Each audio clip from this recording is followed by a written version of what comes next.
colors. Yeah, maybe that was the reserve. People said, listen, the all-white thing, Heat playing all-white sometimes in the arena and do a white out. So far it has been all Miami. Maybe this is a way to change things up. That's what they need. Team Reserve needs something to change. They need everything to change. They have yet to win a match so far in this Reserve Cup, but it's all on the line tonight. We said going in that regardless of what happened, even if one team swept the other, it wouldn't put it out of reach on the third day because all these matches are worth 3 points apiece. Problem for Team Reserve is they didn't make it easy on themselves. There's zero margin for error as they take the court in this match. Yeah, and the way the setup is today, the schedule of the 3 matches, it'll make it intriguing. Reserve obviously has to win this first match. But then things get a little more crazy because the top 4 players in the world will all take the court, including the top duo, co-ranked #1, Coelho and Tapia.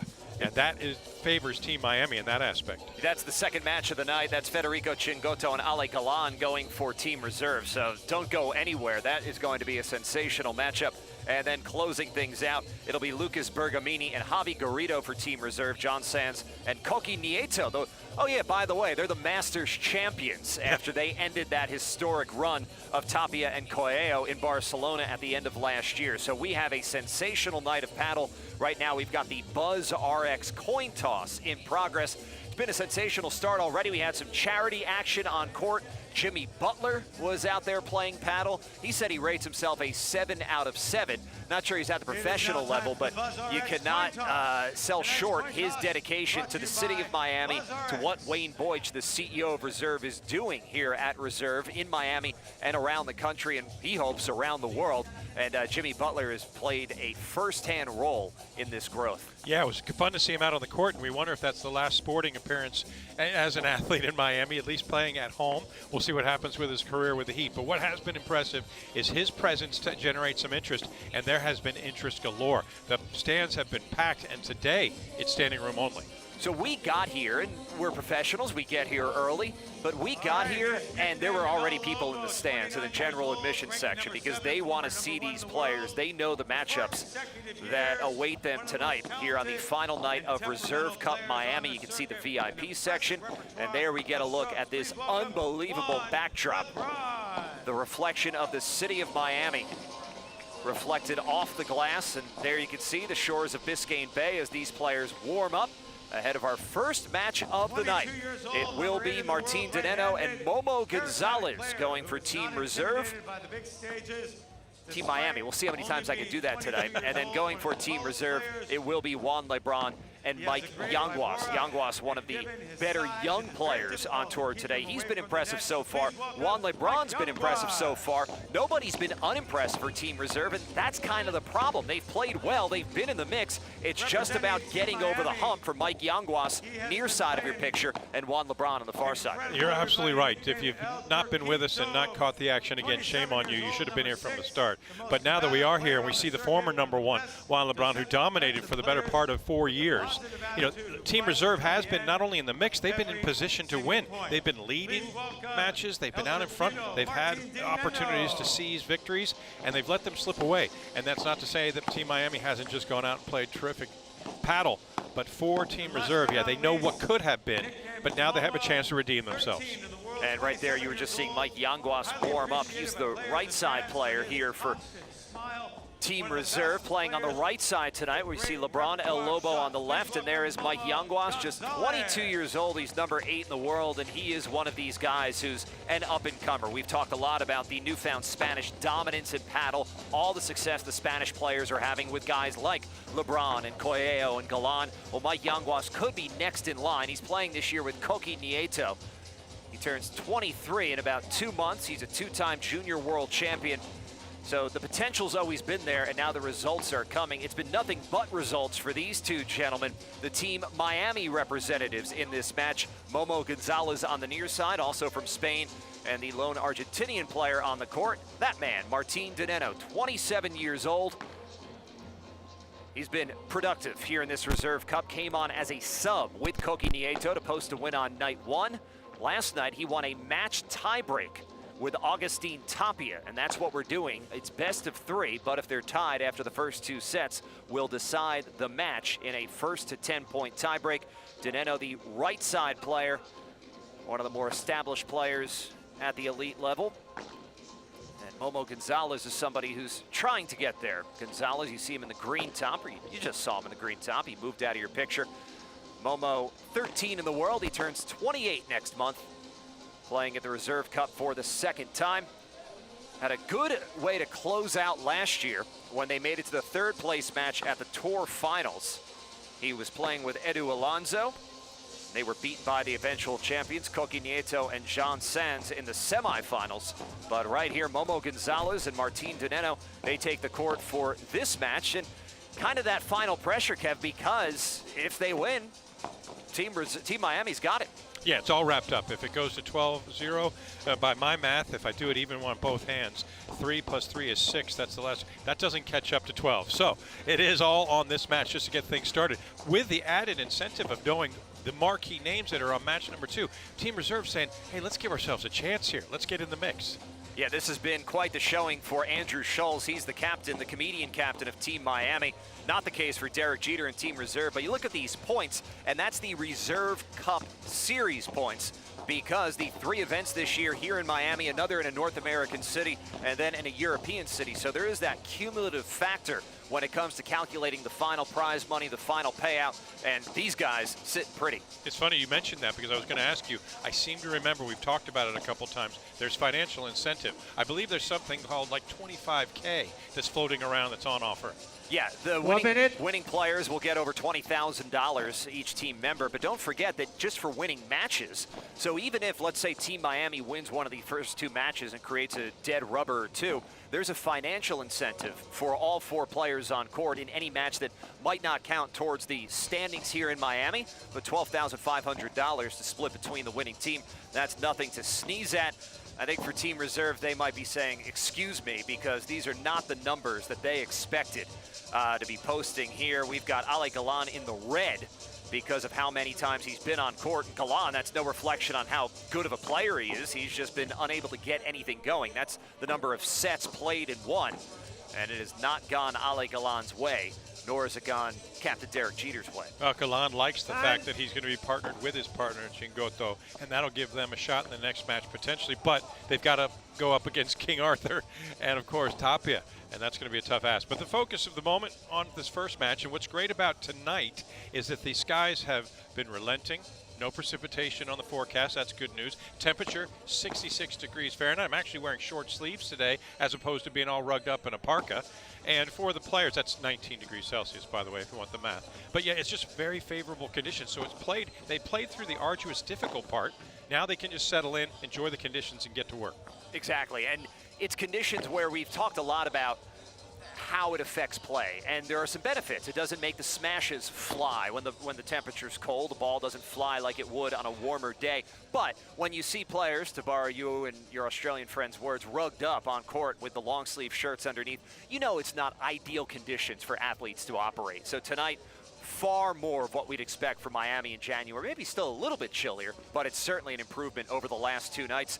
Improvement, that's what Team Reserve needs, though, as we get set to start this match, as we see the incredible scenery, one of the many cruise ships on its way out of the port of Miami, just in the backdrop here. This is a one-of-a-kind scene, a one-of-a-kind place for the world's fastest-growing sport, and there is no better way to take in paddle than here on the shores of Biscayne Bay at Reserve Seaplane. Yeah, it's the Port of Miami, one of the busiest cruise ship ports in the world. 7 cruise ships were lined up today as we drove across MacArthur Causeway to get here to see this schedule. It has LeBron and Yanguas versus Dineno and Gonzalez to start. Really looking forward to that second match. Galan, Chingoto, and Coelho and Tapia. Of course, not throwing any shade at Bergamini, Garrido, and Sanz and Nieto as the final match, which could be crucial if things go Reserve's way in those opening 2 contests. And that's a pretty nice safety valve to have waiting for Team Miami. If, let's say, Team Reserve has some momentum going, let's say they pull off these 2 wins and it's 9-6 going into the last match. If you've got the world champions of Nieto and Sanz waiting to essentially come out of the bullpen to borrow that's your back pocket team. You're feeling pretty good. Exactly right. Well, it's been fun, Brian, and this is the way to culminate this terrific second edition of this tournament. You know, last year it was a one-off here at Reserve Seaplane. This year they're spanning it across 3 cities, and this has been fantastic level of paddle. And now it's time to get the opening match underway. There is a palpable buzz here on the shores of Biscayne Bay as Mike Yanguas steps to the line to serve. Gets this match going on a gorgeous Saturday night in Miami. No place you'd rather be. 7th match of this Reserve Cup is underway. 15 love. Now, of course, we won't be getting too excited about any prospects for Team Reserve because there were so many times last night where we're thinking, okay, this is the start they need, this is the jolt they need, where they would race out to an opening break. They'd get something going early, and then somehow Team Miami just found a way back in every single match. Yanguas going cross-court here with Dineno. It's the two right-side players. Yanguas has that big smash. He's the bigger player. You can carve it up with the backhand slice as well.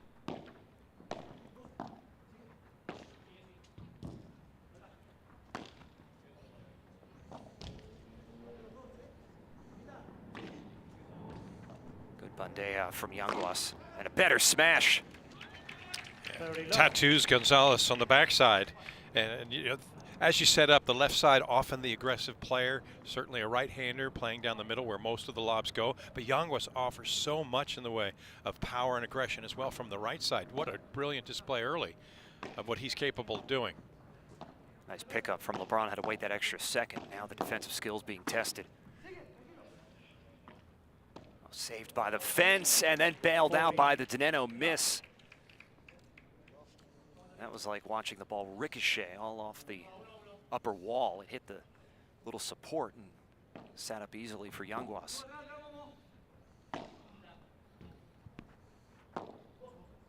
Gonzalez got away with a miss hit.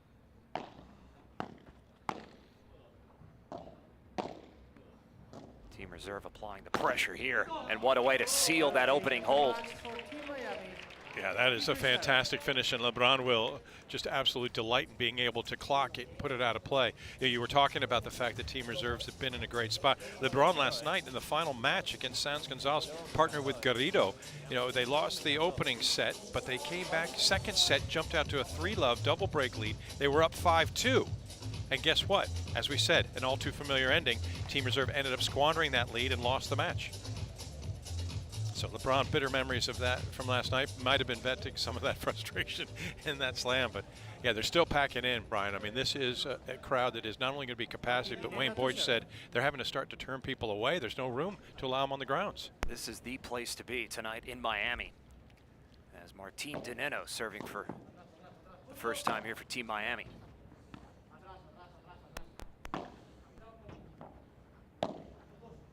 Aerial work for Momo Gonzalez. Now Dineno's turn. He missed on the overhead. No, 15.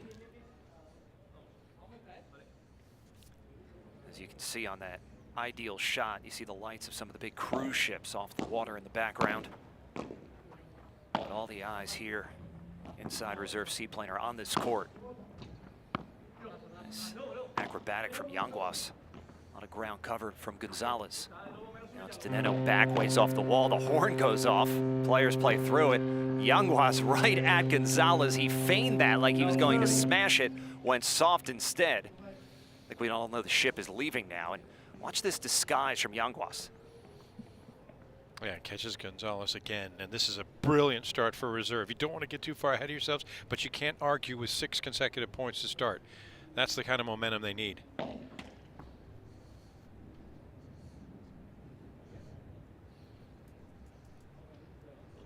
In case tonight's your first night joining us, pretty similar rules if you're used to following tennis. The serve is a big difference as that lob comes back long. 15-30. Now 15-30, so finally, Team Miami's got a point.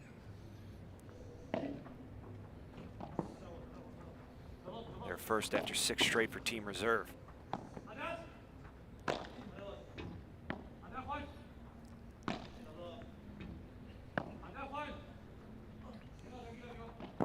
Great lob. LeBron had to reset. Gonzalez calls off Dineno. Goes Bandeja. Now for the smash. Oh, what a touch! El Lobo pounces. 15-40. Yeah, it's got such great instincts, and it maybe goes along with his nickname as the Wolf, but watch the way he's able to just find his way towards that opening on the side. is going to recognize he's got some space to work with, and of course he just taps it back towards the net. All legal and permissible. Brilliant execution. Dineno doing his thing from the right side. Now he goes with a big smash. Yanguas had to duck out of the way of that one. I don't think he expected that. Dineno, for a guy who's not the biggest on court, has a very good smash. He's able to generate a lot of power from a fairly average size frame. Yeah, we were talking about just like a small side linebacker, if you use some American football terms, because he's got a solid build, great explosiveness out of his legs. Those quads are Quadzilla-esque, and he's able to use them to good effect.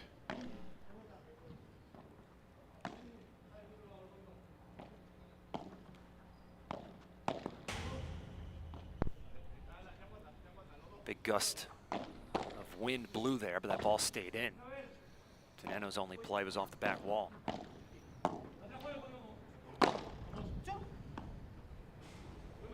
Everybody looked to the chair to see if that ball was out. I think it was the LeBron smash.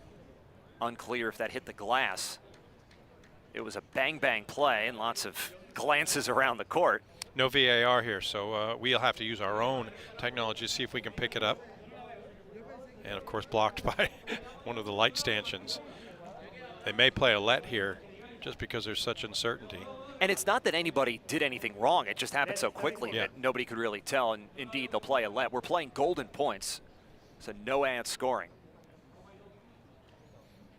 But it is a break point here.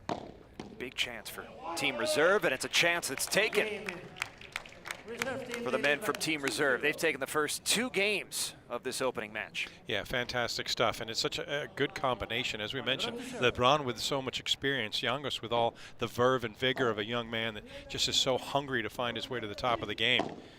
And they coalesce nicely through those opening 2 games. Yanguas held, then the break, and now LeBron serving for the first time in the match. We were mentioning before just the differences, the similarities between paddle and tennis, and the serve is one in that it's not as much of a weapon in paddle as it would be in tennis, as you can probably tell by how they serve. That smash, though, that's a good weapon from Yanguas. Oh, great effort from LeBron, but it didn't quite get enough on it. And essentially the way the serve rules work, serves have to be below waist level, still bounce in the box just like they would in tennis. Another positive of that is it makes paddle really accessible. So far now we're into our 7th match. We've seen 1 double fault. Yeah, you're absolutely right about the service aspect. There's no, if you're going back to the tennis analogy, Ivo Karlovic, Riley Opelka, the big trees that can serve from the heavens. It's kind of a neutralized sort of rule about the serve underhand. The other aspect is when it bounces in the service box, it cannot bounce and hit the fencing on the side. It can hit the glass, but if it hits the fencing, that's either a let, or if it's on the second serve, a double fault. Good push to the corner as LeBron finds himself serving for the first time at 30-all. It's Team Miami just trying to get on the board. They're in the dark tops tonight. It's Team Reserve who switched to white. That's a departure from the last 2 nights if you've been following along throughout the Reserve Cup. Let's pick up from Gonzalez. Momo was ready to pounce on that, but that might have put LeBron off his game. And now here's a break point, a chance for Team Miami to get on the board. Yeah, there's so much energy between Gonzalez and Dineno that you wouldn't expect that they just lay down. Here's a great opportunity to get back that break from the previous game. Gonzalez just buying time with that lob. Something else we've talked about, the lob not purely defensive in paddle like it is in tennis. He wanted to smash, but LeBron with a cheeky lob of his own. All the pressure on it net now. Can LeBron get past him? We've seen Dineno pull the trigger on that. It's Gonzalez who pounces. Dineno again. There's the break. Team Miami on the board.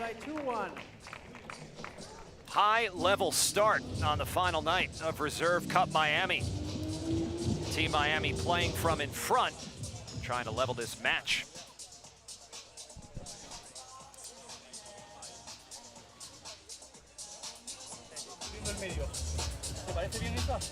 You make good choices. always planning ahead. Like to not just chase a career, but one day, follow your heart. With ambition like that, you need someone who elevates advice to a craft. At UBS, we match your vision with insight and expertise to shape a unique outcome for you. Advice is our craft. Fly in the coop, but I need some more. Your antics make me bored, cause I just came around to say hello. Oh, oh, oh. I just came around to say hello. Oh, oh. Say hello. Hello, Moto.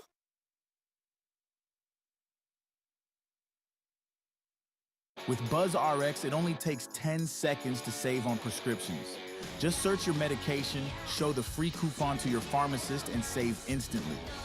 Download the free BuzzRx app for prescription prices that won't sting.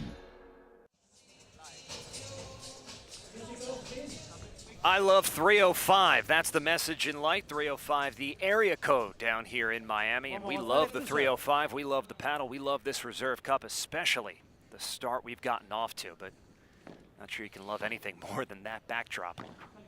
There, Momo sends LeBron on a run. Brian Clark here with Kevin Skinner.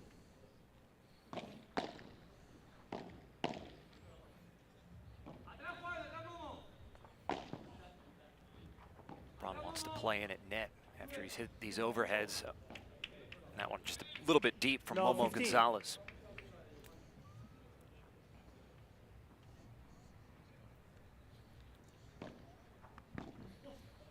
Momo serving for the first time in the match after Martin Dineno was broken to open things up for Team Miami.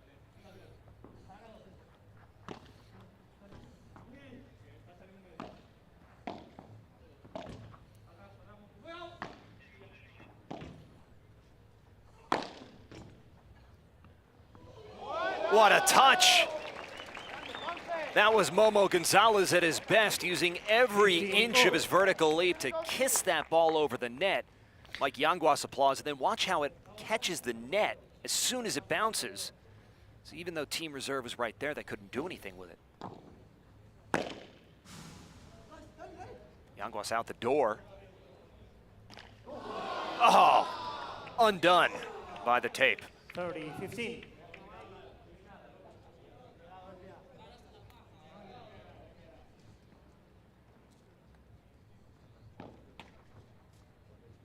First serve.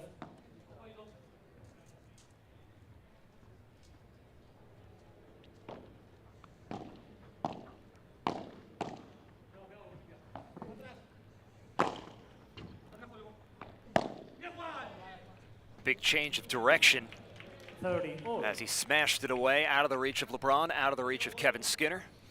Yeah, The not ball quick bounced enough. our way. There was a time, Brian, might have had that. Yeah, this is such a crucial. You already sense after the dynamic start from Team Reserve, winning the first 6 points in the opening 2 games, that there's been an evening out now. Team Miami has found their rhythm.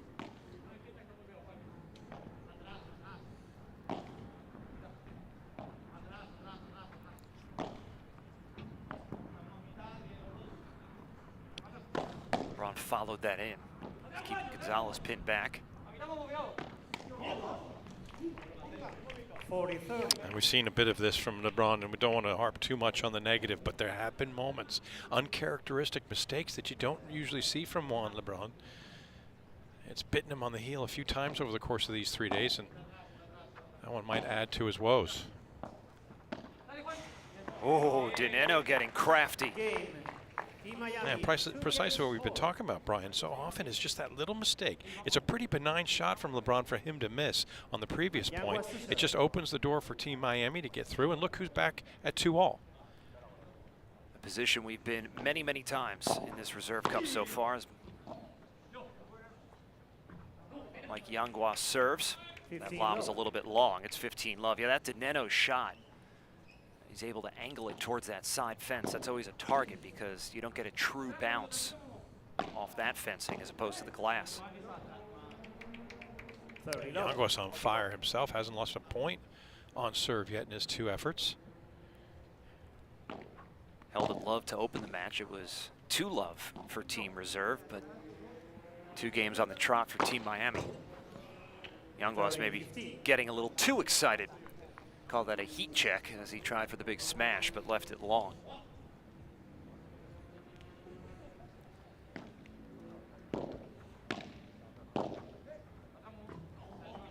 40-15. Good idea from Gonzalez. He thought about an optimistic play, but it just floated a bit long. Now 40-15, chance for Yanguas to stop this mini run. Who's got it? It's LeBron going right at Momo. Then LeBron goes outside, splits the 2. Now it's Yanguas' turn. He goes deep, keeping Dineno pinned back. Here's LeBron. There's the smash. It's over the sidewall, out the door, put back in play, and Yanguas can't handle it.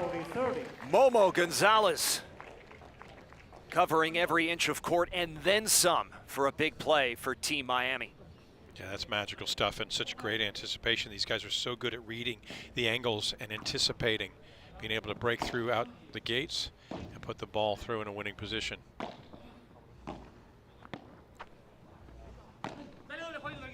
Oh, that stayed low. Big smash. That went high. Deuce. Golden point. And again, a game where it looked like Yanguas was going to rip through it on serve turns into a golden point, which is a break point.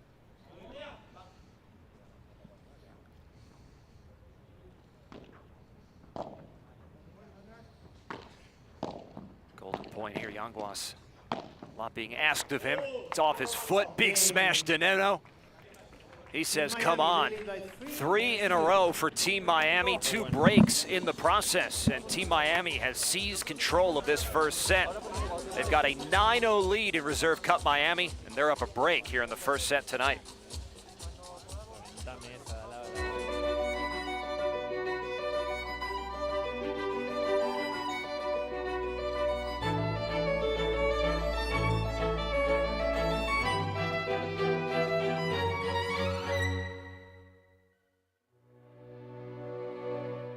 You know how I know for a fact that football was invented to make you hungry? Here we go. 5 out of 32 teams in the NFL are named after birds. That, my friend, is a scheme to move chicken wings.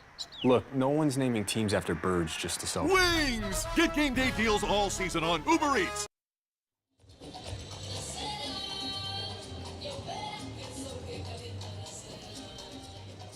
Carlos Moya making an appearance. Standout world #1 on the men's tennis tour, and then of course was coaching perhaps one of the all-time greats. You put him in the big mix, of course, Rafael Nadal, fellow Mallorcan. Incredible, Brian, just taking a moment to think about the tennis history. Carlos Moya grew up on one coast of Mallorca, on the other was Rafa Nadal. Both went to #1, both won Roland Garros, one a few times more than the other, but good to see him in attendance. He played well when the Miami Open was out on Key Biscayne back in the day. Back to the paddle, please. We will get back to the paddle, and that might not be a topic that Team Reserve wants to explore, because it seemed like the script had been flipped. They were back in it, take the first 2 games without much fuss, and then it's been a lot more of the same that we've seen over the first 2 nights. All Team Miami. Martin Dineno with that big smash to get that break. That's 2 breaks in a row on service games for Team Miami. And now Dineno serving. He's got the first 2 points.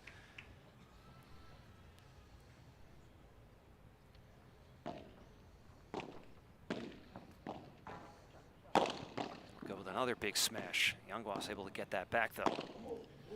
Nobody's getting that back.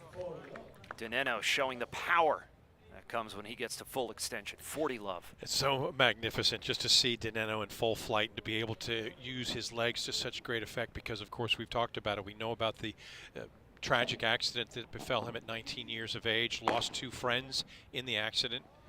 Nice touch from Yanguas. Broke both of his legs, was told he probably wouldn't play paddle again, and look at him now performing at the highest level.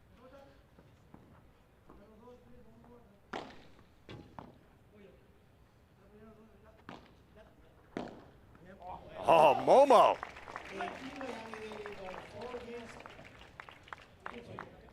And that's 4 on the trot for Team Miami, as Momo Gonzalez disguised where he was going with that ball until the last second. And Juan LeBron, by the time he reacted, was too late.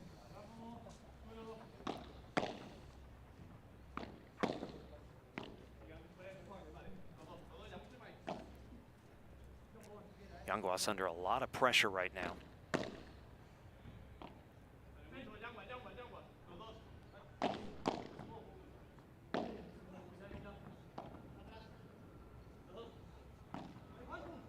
Oh, extra topspin. Still live though. Good pickup from LeBron, but not enough air to get across today. Yeah, and really the momentum has absolutely shifted. The pendulum is now breaking the glass on the other side because of the way Team Miami has turned things around. Magnificent stuff as they continue to thrive. Not only 4 consecutive games, but they continue to pressure, and LeBron is feeling it. You can sense he's a bit tense.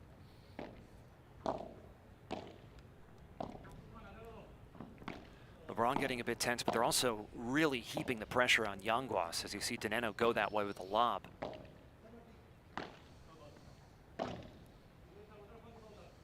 Now it's LeBron's turn.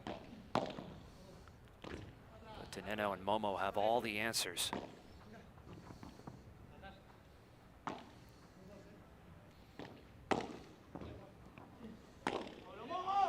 Splits the wickets. LeBron tries to go back behind him, and Gonzalez had read it perfectly in fine position. And this shift, not only of 4 straight games, but the momentum so significant. That's 10 of the last 12 points for Team Miami.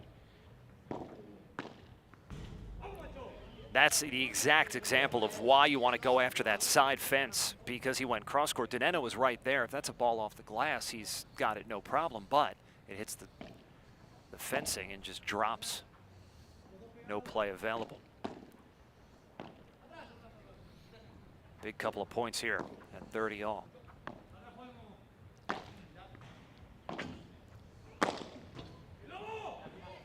Nobody's bigger than that smash from El Lobo, Juan LeBron. And a chance to end that 4-game run.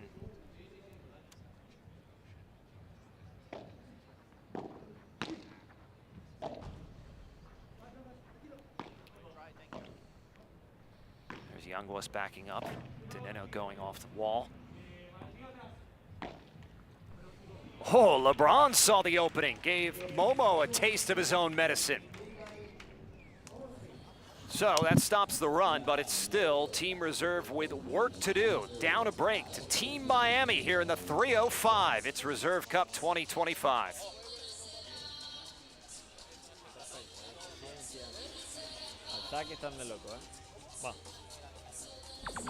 Fly in the coop, but I need some more. Your antics make me bored, cause I just came around to say hello. Oh, oh, oh. I just came around to say hello. Oh, oh. Say hello. Hello, Moto.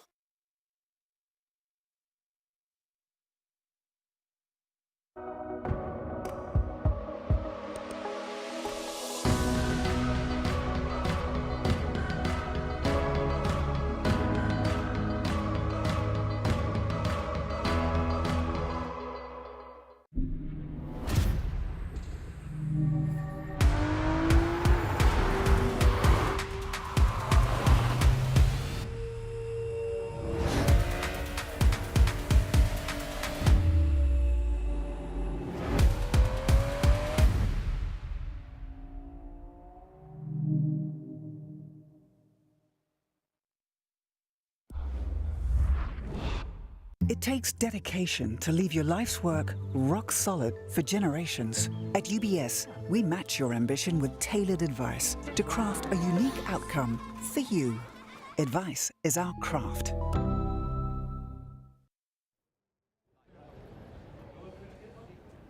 Juan LeBron trying to get something going for himself and his Team Reserve teammates, but Momo Gonzalez gave him something, a smash right into him.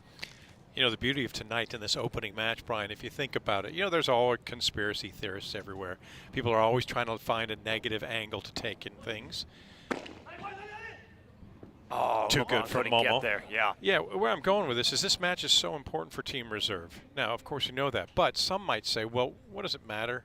You know, they're out here, this is an exhibition. It's not. There's a lot of incentive in a number of ways, not just the financial, not just the pride. And because of the fact that the next match features the top 2 teams in general, there's, you know, added incentive. You really want to go out. There's no sort of hit and giggle in this aspect. This is true paddle. Whatever we had as a hit and giggle was earlier when Jimmy Butler was out on court playing for a bit. But This is serious business here with lots of incentives, as you mentioned, Kevin. Financial for the winning team in each match, and then of course the points in the Reserve Cup race with the 3 events this year as part of the Reserve Cup series. So there's something to play for from first ball to last. What reflexes from Momo. What a smash to Neno. Yanguas trying to do something with it. It's a good job from LeBron to change the tempo. Yanguas backs up, trying to keep Teneno buried in that corner.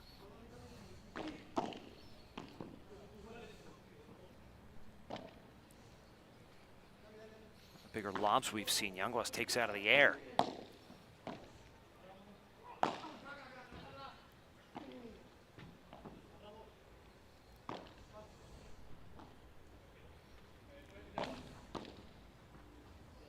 One of the longer points of the match.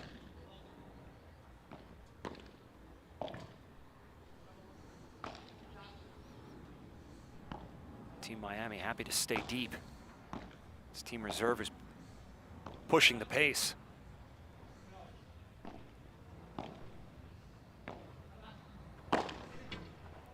Saw some fantastic stuff throughout that long, enduring point. I will say the workhorse for me in that moment was Geronimo himself. Momo Gonzalez being able to take up midway through the rally when his reflexes to the net kept things going as the pressure was coming from Reserve. He really stood firm, and he's rewarded himself a point away from a hold at love and extending Team Miami's lead. Team Miami was down a break, 2 love. 40-15. As Momo missed that smash, it's 40-15.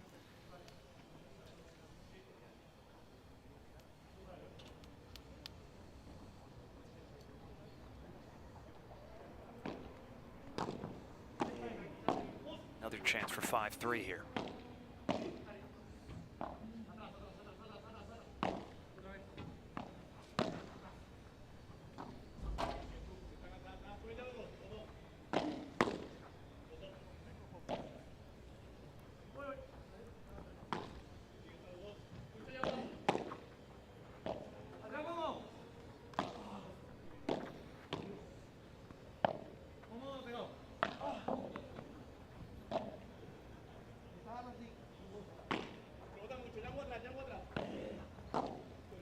Points getting very physical. You're deep in the first set.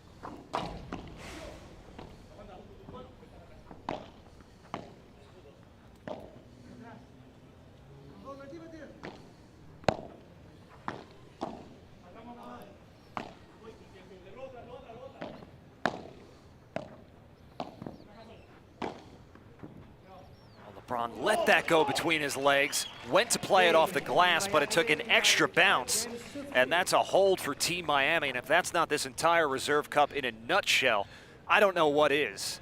Not sure what happened there. As we remind you, go to reservecup.com to get information not only on this Reserve Cup event, but the entire Reserve Cup series, and of course Instagram Reserve Cup series. But yeah, LeBron misplayed that. I don't know if he thought that there was more pace on it, would come off the wall, or if he was out of position. But again, another miscue that just is uncharacteristic of his level of play. And now they find themselves just trying to hang on to hang around a little bit longer in the opening set instead of dominating it like they started. That being, of course, Reserve. And just think about how Yanguas started on serve. I think he had won 6 straight points on serve over his first 2 service games. But now he is trying to keep this set alive.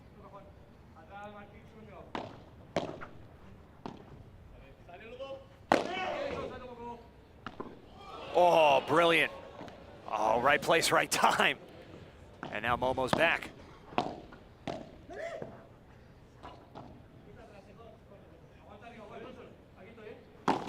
Ah! That's a shame, because I hope we get another look at that play, because right place, right time, yes, of course, but actually, truth be told, Gonzalez was outside of the net before LeBron actually made contact. He anticipated that he was going to have to go out and make the play.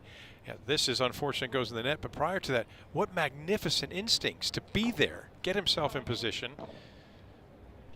He's been showing that all along. You know, Momo doesn't get the pub that a lot of these other players are getting these days, but man, is he solid. Now LeBron says, go get that one. And nobody can. It's 30-15.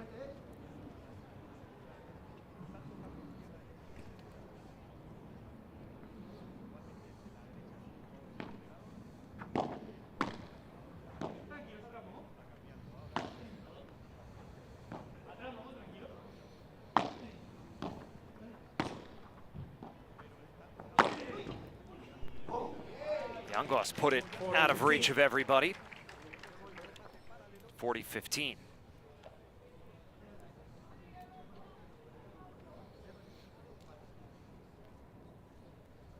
Young was so mighty. Stands at 1.89 meters. That's 6 feet for you and I, Brian, which is statuesque, but he's so solidly built. And you look at his shoulders and all the torque that you have to have, but swinging back and forth and turning your arm and stuff. He's got so much power already harnessed there at 22. He's still trying to coalesce it for even more consistency, but man, is he impressive.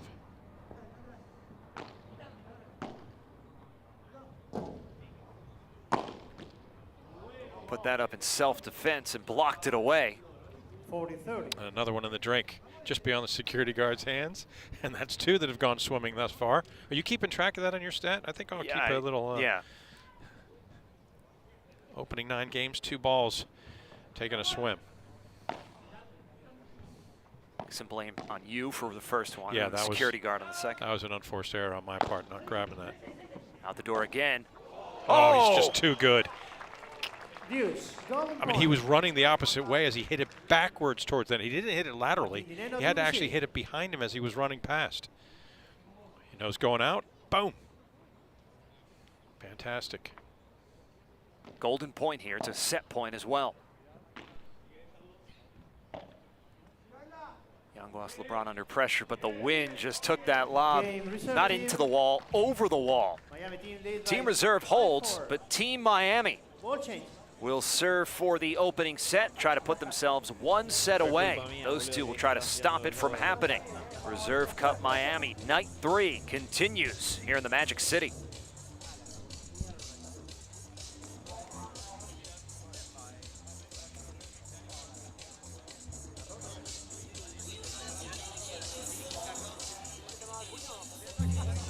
You make good choices, always planning ahead. Like to not just chase a career, but one day follow your heart. With ambition like that, you need someone who elevates advice to a craft. At UBS, we match your vision with insight and expertise to shape a unique outcome for you. Advice is our craft. Fly in the coop, but I need some more. Your antics make me bored, cause I just came around to say hello. Oh, oh, oh. I just came around to say hello. Oh, oh. Say hello. Hello, Moto.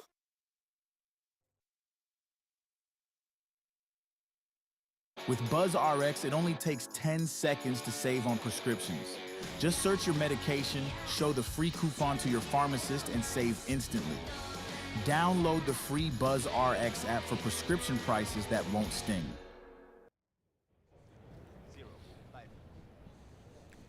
Wayne Boych, founder and CEO of Reserve and the Reserve Cup. This is his brainchild, and it has surged in popularity here in Miami and around the world. He wants to bring the world of paddle to Miami, to the United States.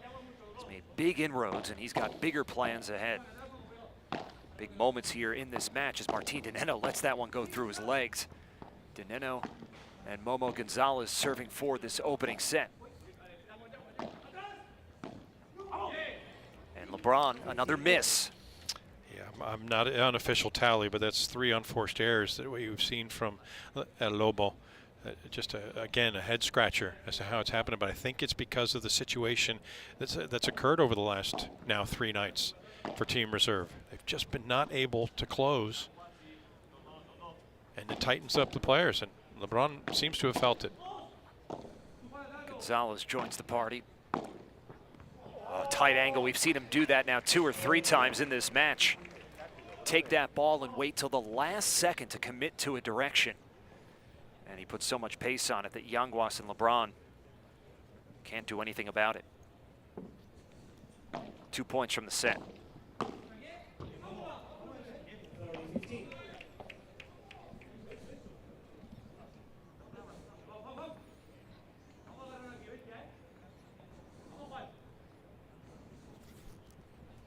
Dineno serving to Mike Young, to Juan LeBron.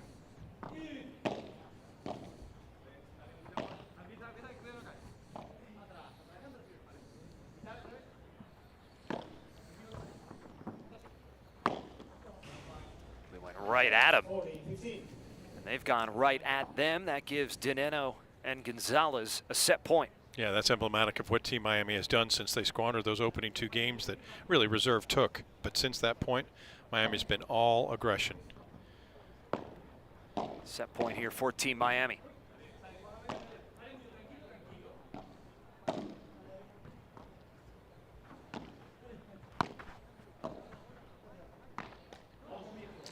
There it is. Team Miami, 1 set away from a match win, 1 set away from a Reserve Cup Miami win. Dineno, Gonzalez use a familiar formula.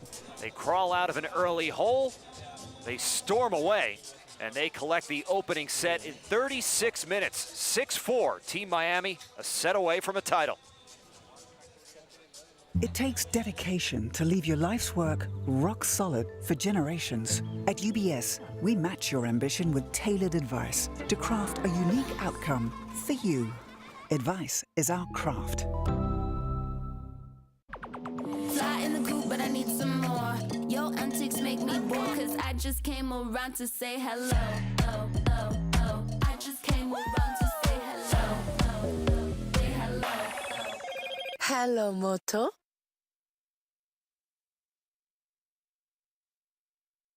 You know how I know for a fact that football was invented to make you hungry? Here we go. 5 out of 32 teams in the NFL are named after birds. That, my friend, is a scheme to move chicken wings.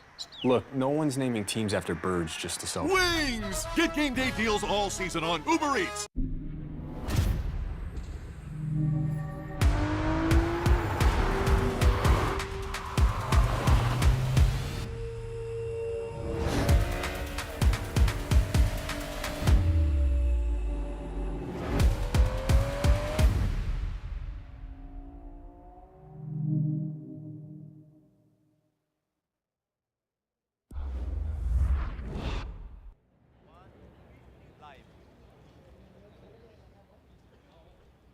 Martin Dineno knows what he's got in front of him. He's got 1 more set to a Reserve Cup title for himself, his partner Momo Gonzalez, and for his Team Miami teammates. Mike Yanguas served so well to begin that opening set, holding it love. That's when it seemed like it was all going right for Team Reserve. But Kevin Skinner, we said, let's not get ahead of ourselves because we had seen this plot line play out before, and it was a similar plot line. As Juan Lebron, another unforced error, he dumps the forehand volley into net. Yeah, it's all too familiar. And it really puts Reserve behind the 8 ball because they haven't done well, not only in holding a lead when they have won the opening set, which has been rare, but certainly haven't shown anything for being able to come back. Oh, Dineno says souvenir, please, row 3. And that's over the 4-meter wall. 3 meters of glass, 1 additional meter of fencing. Couldn't hold back Dineno's power. The exact opposite of what happened in the first game of the first set, where Yanguas ripped through that game. Here Team Miami's got the first 2 points on the reserve serve.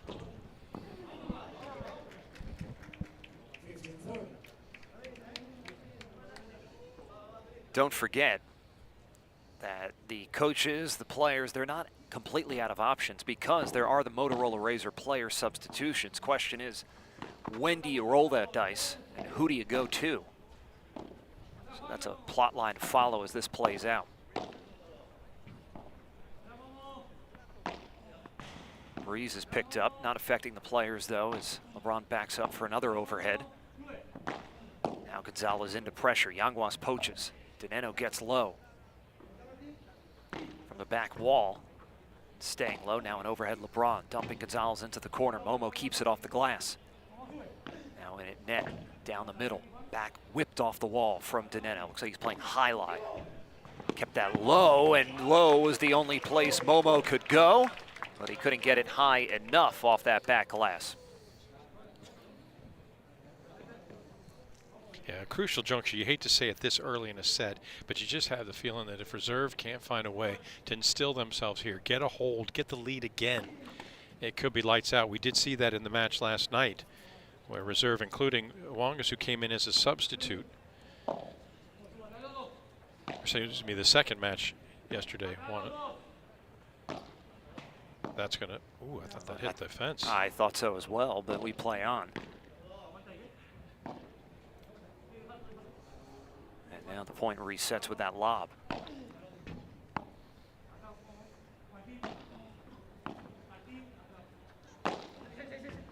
Out the door, he's ready to go and rolls it back into play. Third time we've seen Momo Gonzalez go out the door and put it back in play for a winner.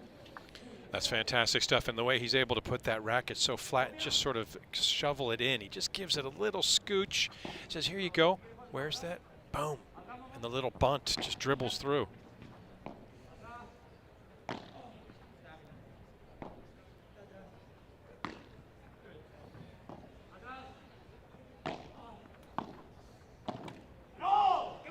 Frustrating night continues for Juan LeBron. They are broken to begin this must-win second set.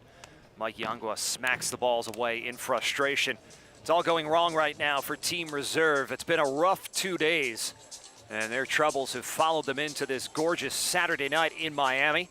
A couple jackets back out. It's gotten cool now that the sun's gone down, but it is still a picture-perfect January night for the Magic City.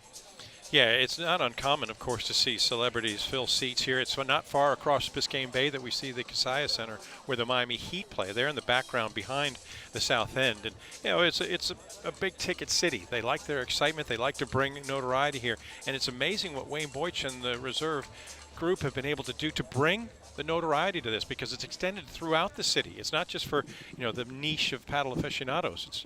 It's gone big. And I think the best indicator of how popular this is and how into it the citizens of Miami are the fact that everybody gets here early. Yeah. Because Miami is this started when the sun was still out, and that's not usually when Miami is at its best, right?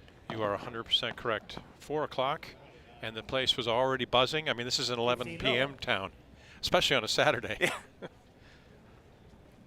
I hope you're ready for hitting South Beach tonight after this conclusion here, bro. I'm going to take you and show you some stuff. Si, senor. You can see that overall score right now, and that is a number of doom for Team Reserve. The 0 means that if they don't win this match, it's over. There's LeBron out the door, and it's just out of his reach. 30 love here for Team Miami. They are racing through, or trying to race through this second set. Momo Gonzalez has played really well. So has Martin Dineno. They have their big guns looming. They can put it on ice right here.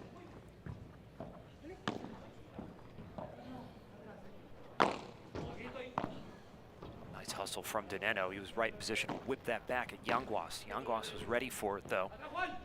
Now LeBron's turn. Extreme acute angle. Overhead Gonzalez, nice pickup from Yanguas. Now it's LeBron. Does he go smash? Yes, he does. There's Yanguas with that backhand. Now overhead.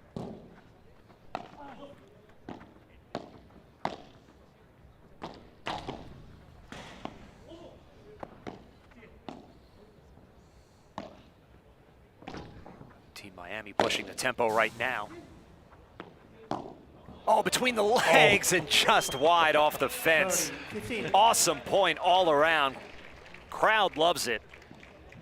Well, this is part and parcel. This is a great point for a new paddle enthusiasts to understand why this is such a fantastic sport, and the reactions from everybody. You know, you just have to have lightning quick reflexes. Special stuff. 40-15. LeBron misses that volley. It's 40-15. Yeah, both players looked really frustrated, the Team Reserve players, after that opening break to begin this set. But you saw LeBron give Yanguas kind of that reassuring pat on the back after the change of ends. Too good, though, from Momo and Martin Dineno. And Team Miami has secured the lead. They broke, they consolidated 4 games from the finish line. Yeah, we were talking about the defeat last night. I think I said Yanguas at the time. I meant LeBron in having a lead and squandering, and just see the air come out of the sails.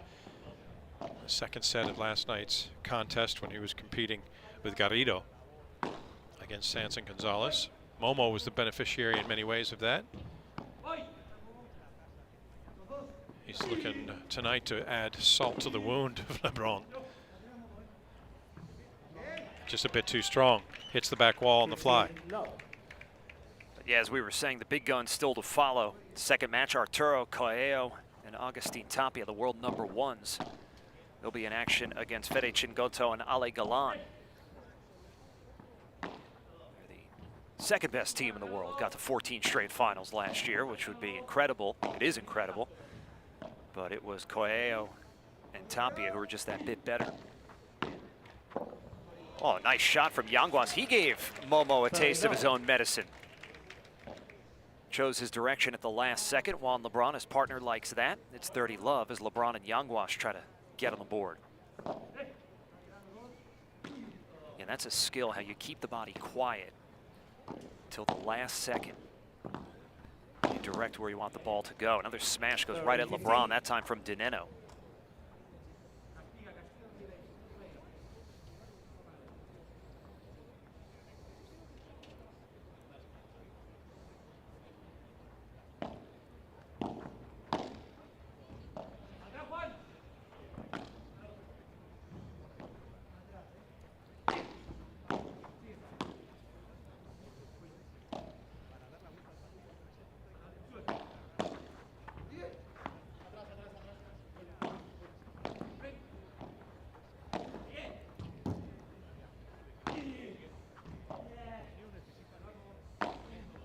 Movement from Yanguas, and they force the error. 40-15.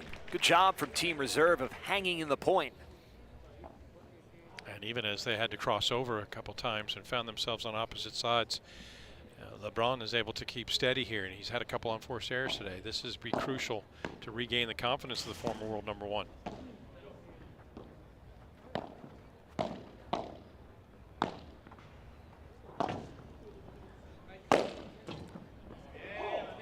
Dineno just too good. 40-30. Big smashes tonight for the young man from Argentina. This was another.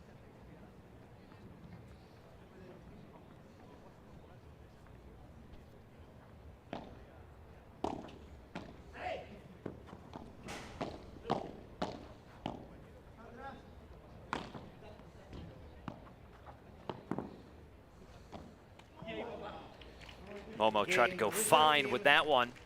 A little too fine. Miami team leads by The Team Reserve on the board, but they need a whole lot more. It's Team Miami in front, up a set and a break. Team Reserve with work to do.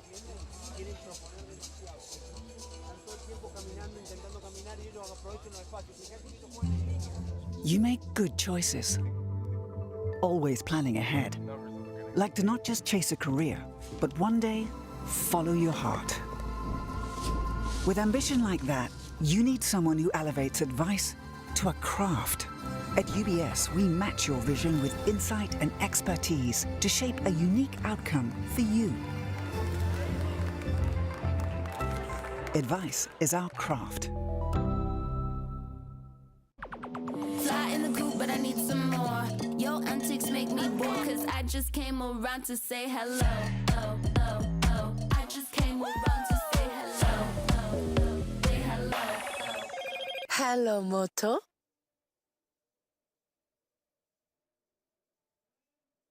With BuzzRx, it only takes 10 seconds to save on prescriptions. Just search your medication, show the free coupon to your pharmacist, and save instantly. Download the free BuzzRx app for prescription prices that won't sting.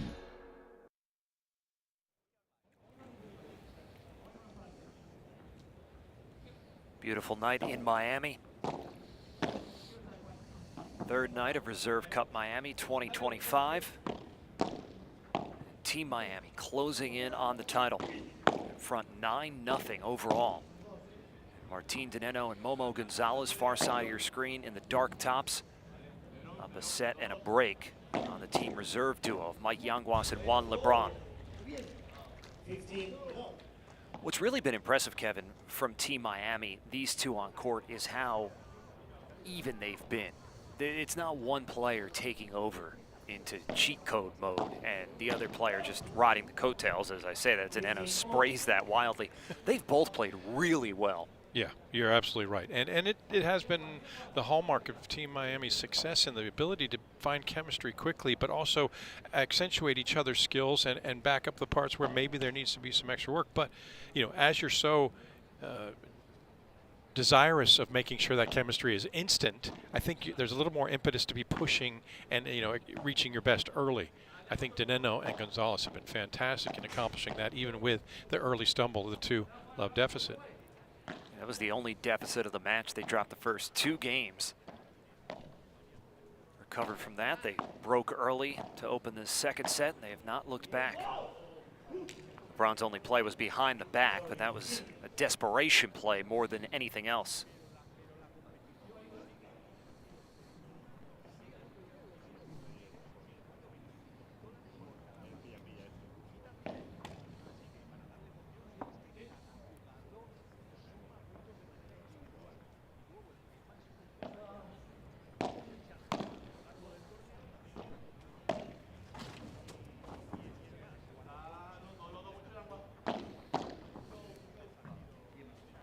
A little bit too far.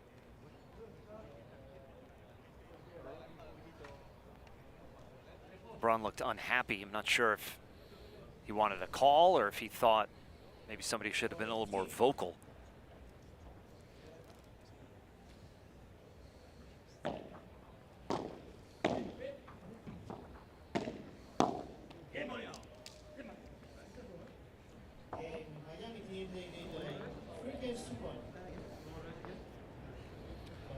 Yeah, the bell seems to be tolling for 1. Miami feeling very confident now, and reserve starting to feel the ghosts of losses past starting to rear their head. Scoreboard appears to be frozen, but it is 3-1 in favor of Team Miami. And now it's Team Reserve serving with Mike Yanguas. And it's another miss from LeBron. Yeah, we'll update you as it goes. It's 1-3 on the scoreboard that you see, and Love 15 with Yanguas serving. Oh, out the door. It's Dineno that time. He was there, but connection was not. Now it's 15-all, 1-3 for Mike Yanguas on his serve.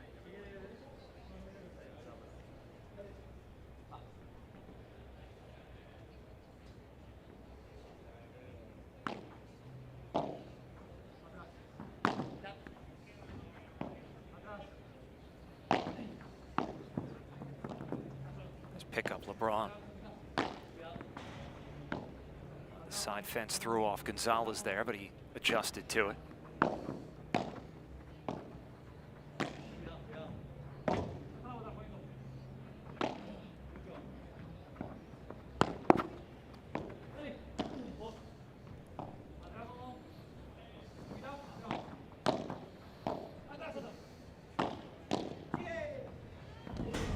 Oh, LeBron finding the opening.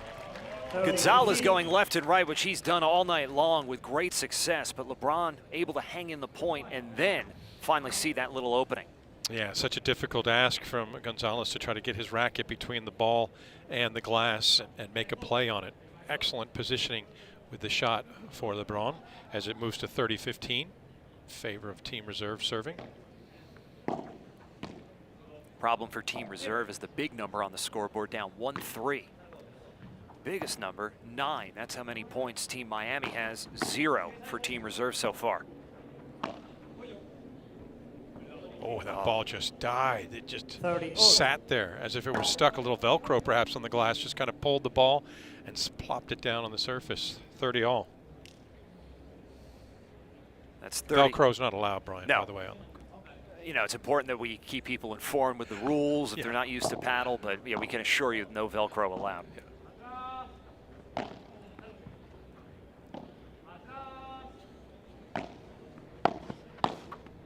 LeBron playing a little more conservatively after a couple of misses. Gonzalez cuts it outside again. Going right at LeBron. Lobo's got all the answers, though.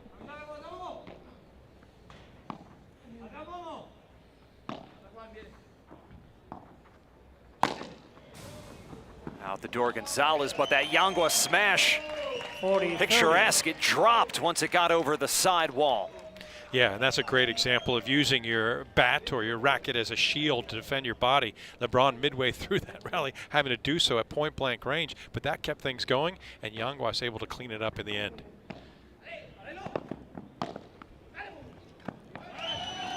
LeBron carving it up from atop the net. Scoreboard's back, and that's up to date. They hold. Team Miami, though, all they have to do is hold serve, and they'll be holding a trophy at the end of the night. Team Reserve, though, fighting, not going down without one here in Miami.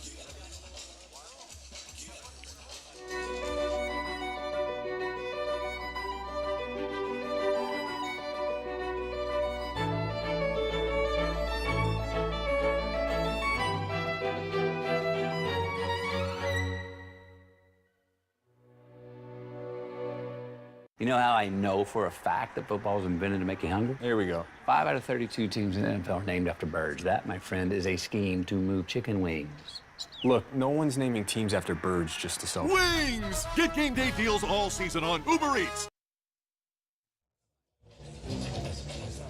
Juan LeBron off the bench first. As you can see Mike Yanguas getting some last-minute encouragement before he heads back out onto court. I'm Brian Clark. I'm here with Kevin Skinner. This is Reserve Cup Miami. First match of the Reserve Cup series for 2025. We'll have matches, or events rather, in another North American city and then a European city later this year. So all of these points, they'll add up. They'll be cumulative. So even if Team Reserve can't find a way back into this tie, and they lose, then the next two teams that take the court, they'll have interest, both financial and points-wise, $12,500 to each winning team, and then also points for the year-long race. The reason why we're closing in on the finish line is because Team Miami up 9-0 overall. With 9 points available tonight, Team Reserve needed to win all 3 to force that sudden death tiebreak. But Team Miami is a couple of games away from clinching the title.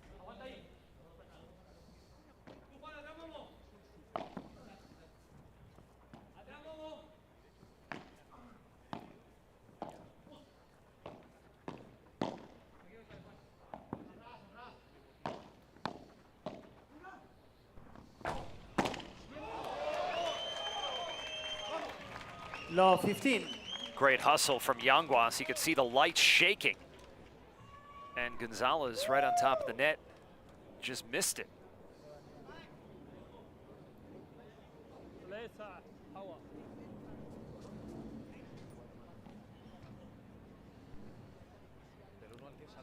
Got to come out and clean off the glass. Yeah, no Windex, but and that's not a sponsor either. But it do have to clean the glass. Going all Michael Cage here on it, just getting it done to make things happen. But it's a good thing that we haven't seen is anybody having to go out with towels to wipe off precipitation of any sort. Yeah, the breeze has certainly picked up, though. It's cooled off, but it's still tropical compared to the last 2 nights.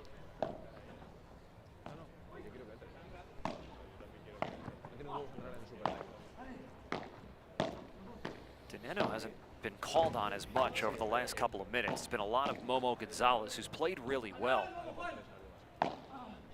It's LeBron is just going cross court at Momo. Missed that backhand volley. Hold the phone here. It's love 30. Yeah. Yeah, it's a golden opportunity. And want to avoid a golden point. Just get the break here, get back on serve. And LeBron and Yanguas look at each other, and they starting to have a little bit of the body English that says, okay, we're finding our way back in.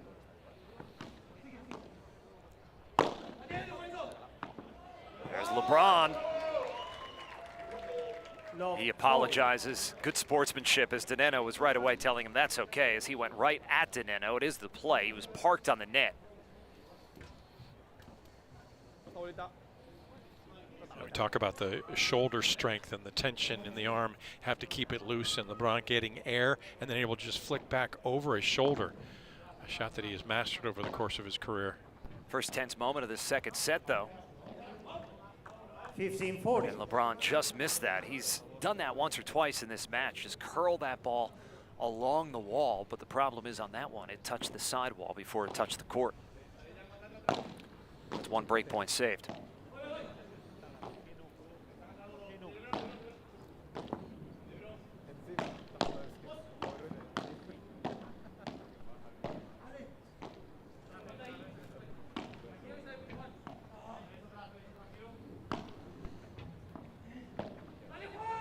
Oh, Dineno with the dropper. 30-40. We said he had been quiet, and that was a quiet touch, but he roared in terms of what it meant for Team Miami. Still 1 more break point to work with. Yeah, great recognition. LeBron behind the service line, able to just deaden the pace and drop it on the other side. Even LeBron has to give a nod of approval. Break point again for Team Reserve. They've been in this position a few times with opportunities they couldn't convert. And Yanguas into net with the backhand volley, brings up a golden point. Yeah, I was being facetious that they didn't want to get to a golden point when it was left 30, but of course it has come to fruition, and this would be heartbreaking. We're not partisan in any way, but you have to feel for Team Reserve and what they've gone through, and if they let this slip away, oh no, a 4th break opportunity. Golden point, LeBron trying to make sure that doesn't happen. Now the test coming to young Mike Yanguas, youngest player on court right now. Here's Momo. There's Dineno. And there's the hold. A huge hold for Team Miami, and maybe a demoralizing hold for Team Reserve. Yeah, that is going to sting massively and probably leave some scar tissue from a commanding position. 4 potential break points to get back on serve, all just swept aside by Team Miami. And now LeBron back to the line. LeBron, of course, a great story, a tremendous flag bearer for this sport in his native Spain. In fact, is often credited with the resurgence after Argentina seemed to hold sway for years. And we showed, Spain embraced this sport wholeheartedly. It's the 2nd most popular sport behind football in España. And you look at the fact that right now 3 of the 4 players on court, Spanish players. Nice recovery from Yanguas, but a little bit far.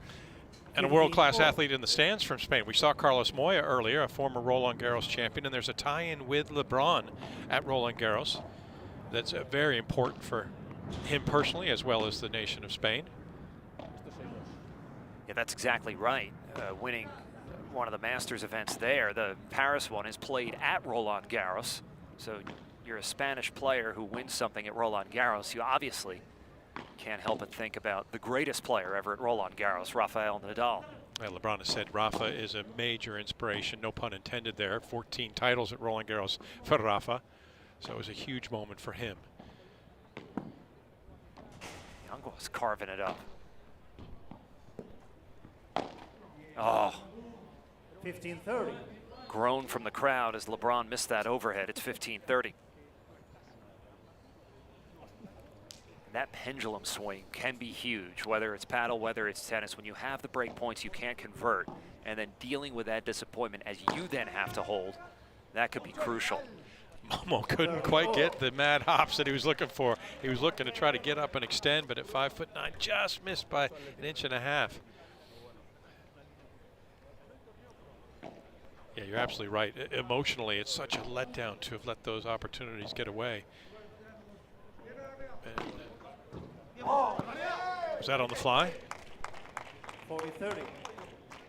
No, it caught some ground Okay, first. good. Yeah, couldn't quite see it from my angle, blocked by a bit of the fencing, and wasn't sure by that thump if it had carried long.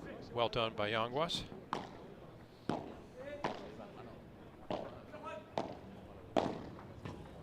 Oh, Dineno forces the issue, splits his opponents, and we've got a golden point for a 2nd straight game. Oh my.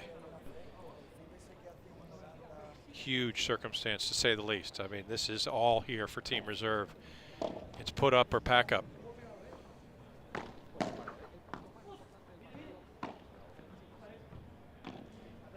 LeBron had to skip rope out of the way of that ball.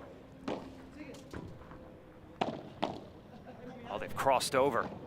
Long way for Gonzalez to go. They thought about going back, but now it's flipped. It's Dineno on the left, Momo on the right. Not a problem, though. A huge hole brings Team Miami 1 game away from the Reserve Cup. What a swing, what a turn of events. Martin Dinenno and Momo Gonzalez, a game away from clinching it for Team Miami. Fly in the coop, but I need some more. Your antics make me bored, cause I just came around to say hello. Oh, oh, oh. I just came around to say hello. Oh, oh. Say hello. Hello, Moto.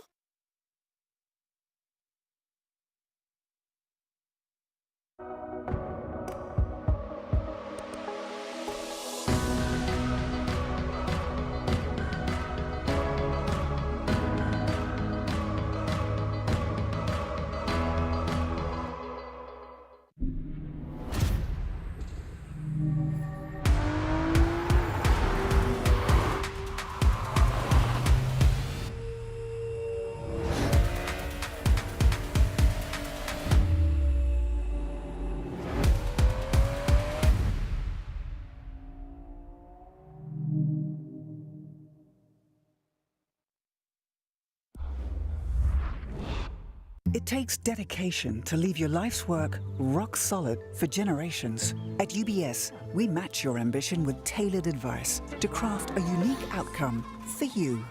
Advice is our craft. First point goes to Team Reserve, and they need a lot of points, but that arduous journey begins with one step. Team Miami serving for the match that will clinch the Reserve Cup. It's Martin Dinenno. Far side of your screen serving alongside Momo Gonzalez. Works here to Juan Lebron, who responds with a lob. That's Mike Yanguas, LeBron's teammate. Now Team Miami turns the screw. Nice drop shot from Yanguas, and Gonzalez had no answer. Yeah, I will go across the body of Gonzalez, who, of course, right-handed is going to have to reach across, and he kept the ball low to Yanguas, using the fence, which deadened some of the bounce and made it unplayable.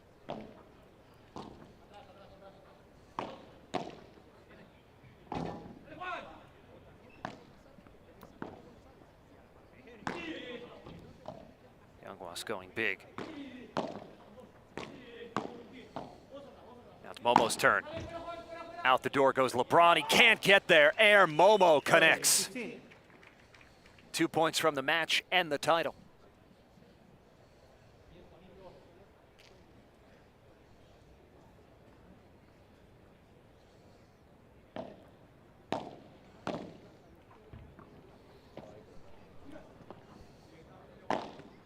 Oh, right at Yanguas. Great drop shot from Dinenno.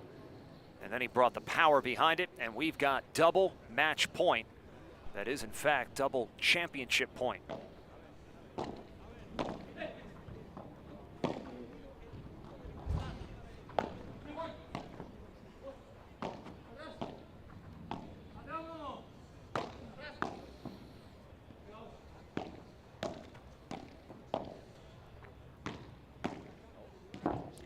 That's it. A dominant display for Team Miami.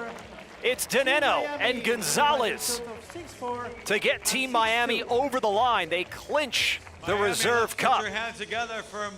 7 matches played, 7 match wins for Team Miami. And those two right at the center of it. Mike Yanguas fought valiantly, so did Juan Lebron. But it was another example of how it's been all week long. A good start for Team Reserve, but Team Miami just figuring things out. And they have figured it out in style. Team Miami. Momo Gonzalez, Martin Dinenno sealing the deal. Yeah, Would have said boys in white, but tonight they switched to dark colors. That didn't dull their momentum at all, Kevin, because this was exactly what they produced over the first 2 nights. Yeah, you're absolutely right. And, of course, elation for Team Miami because they remain unblemished and perfect and now improved to an insurmountable 12 points to none.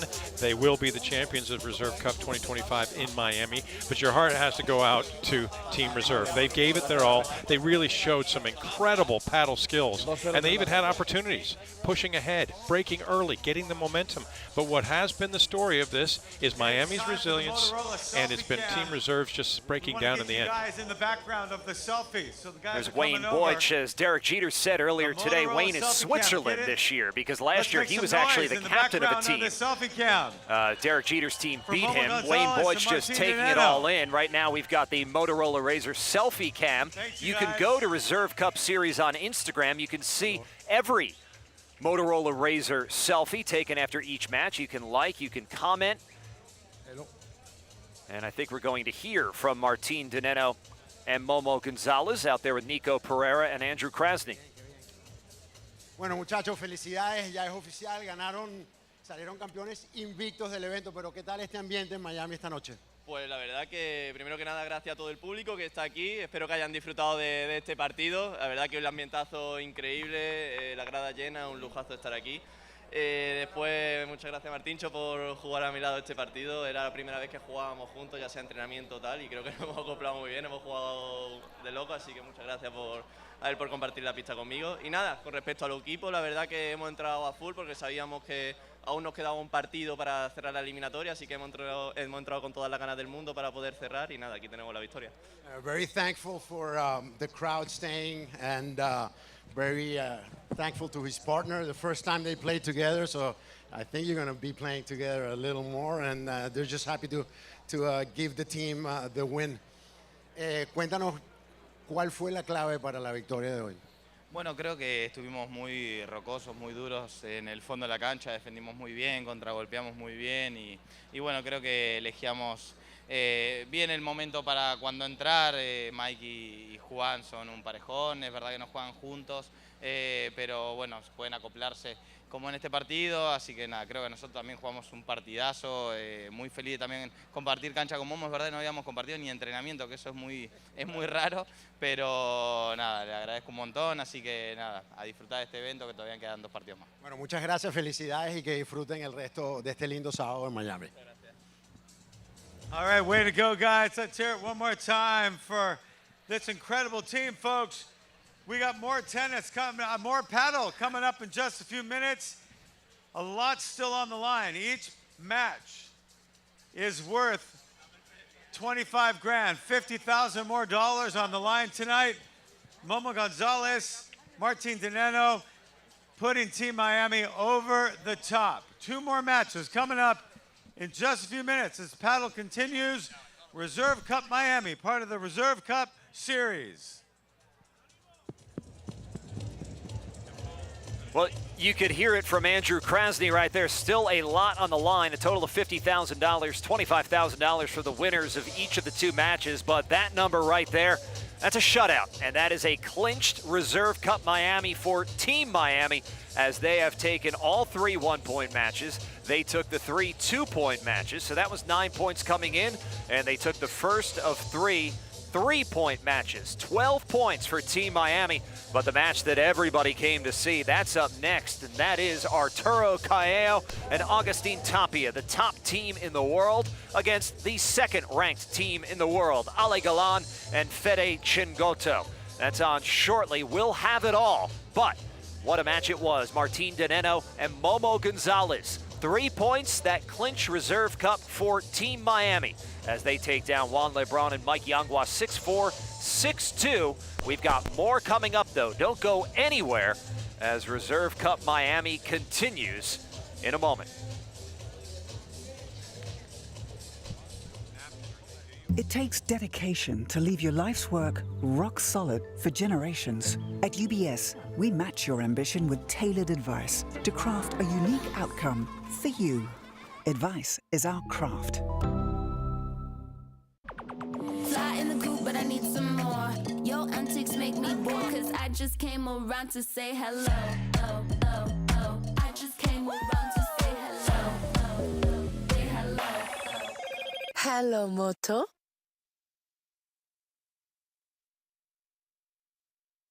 You know how I know for a fact that football was invented to make you hungry? Here we go. 5 out of 32 teams in the NFL are named after birds. That, my friend, is a scheme to move chicken wings. Look, no one's naming teams after birds just to sell. Wings! Get game day deals all season on Uber Eats.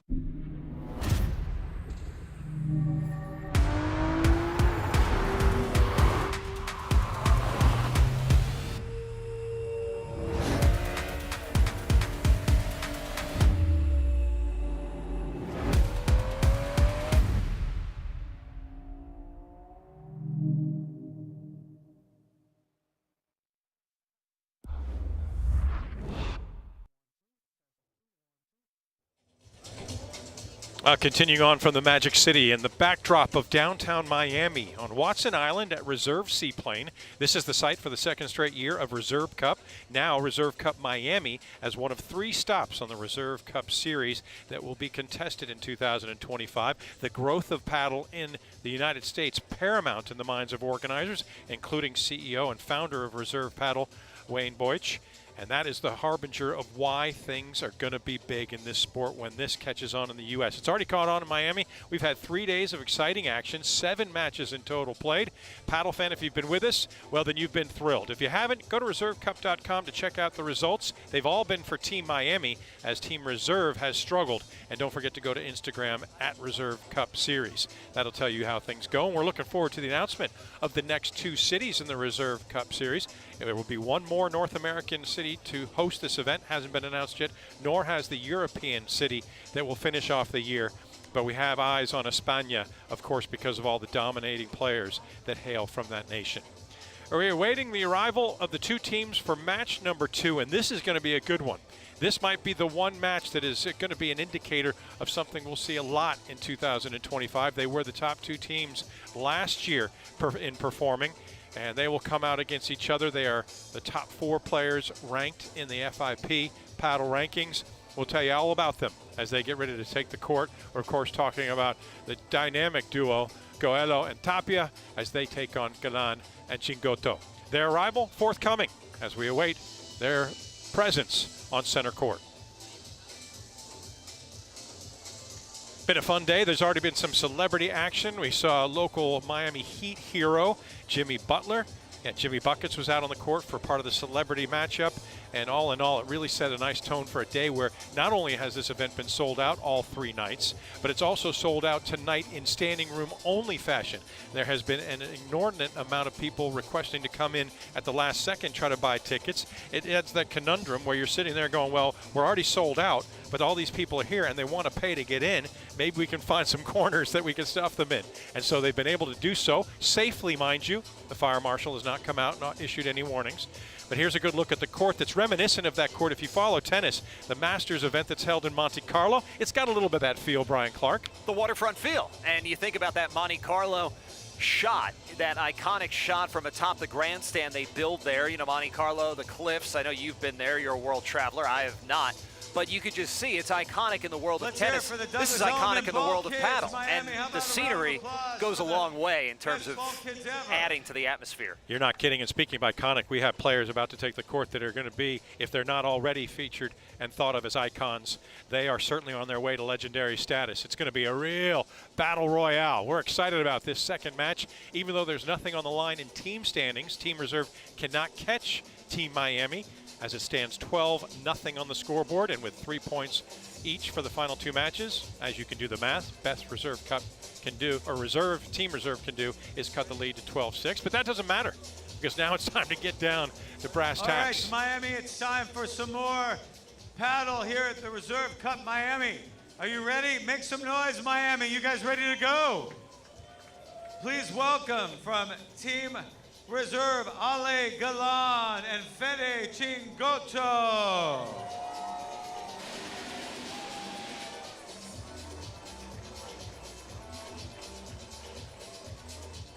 The fantastic duo, currently ranked 3 and 4 in the world in their respective positions. Galan 3, Chingoto 4. On the line tonight.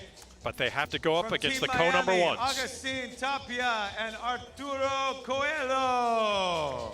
And here they are. They sit pretty atop everybody else that plays the sport of paddle. They share the number 1 ranking. They were the dominant team last year. They were absolutely phenomenal. They're young, they're vibrant, and they coalesce so well that everybody looks at them as the team to beat once again in 2025. Well, it may be the penultimate match of the Reserve Cup, but in many ways it'll be the ultimate matchup as the 2 most prolific teams of 2024 square off, and perhaps a harbinger of what we may see in abundance in the impending 2025 season. Hola y bienvenidos. Hello and welcome, paddle fan. We're back for match 2 on night 3 of the Reserve Cup Miami. Alongside Brian Clark, I'm Kevin Skinner. Brian, professional athletes are a prideful bunch. It's inherent in their makeup. You have to be if you want to be amongst the very best at your vocation. And though Team Miami has already secured the team victory here, there's a lot on the line, especially for Team Reserve. Absolutely, not the least of which is the professional part of professional athletes. That's the moolah, the money. There's $25,000 for the winning team on the line in this match. Each player would split that, so that's a nice way to get things going. And then there's the points that add up throughout the year for the Reserve Cup Series. This is just one of 3 events, and this hasn't gone Team Reserve's way, but there's still opportunities later in the year, and there is that statement they want to send heading into 2025. Yeah, great moment right now for the Buzz RX coin toss, and Charlie Wood has come out, a man who has battled. Talk about knowing how to be resilient and survive. He battled cancer, has found his way to health, and he's now on the court for the coin toss here. Great to see that resilient man, so powerful and strong in his battles, to come out on the winning end. And now they will decide who's going to serve first. All of the Buzz RX coin toss proceedings. On the line, so $50,000 still to go tonight. Our Master of Ceremonies, Andrew Krasny, telling the crowd about all that's at stake in this second match. More than that, going to local charities here in the Miami area. Talking about charity work that's happened here earlier today. They're in the celebrity matchups. Wayne Boych and Jimmy Butler managed to talk about how Reserve Cares, the sort of philanthropic arm of Reserve Paddle, is going to donate $600,000 to local charity organizations. That's just a part of the initiative in not only bringing paddle to the forefront in Miami, but also helping the local people out. But now it's time to focus on Wayne and Emmeline Boych Court, this center court on Watson Island at Reserve Seaplane, that sees the top team from last year, King Arthur Arturo Coelho and his partner Agustin Tapia, take on the number 2 team, Alejandro Alegalan and Fede Chingoto. What an exciting contest we will have for you now, paddle fan, and let's get down to it. Talk about these players, Brian. You know, if you follow paddle even just sort of casually, you know these guys. If you follow it intensely, then you have been all about these guys thus far.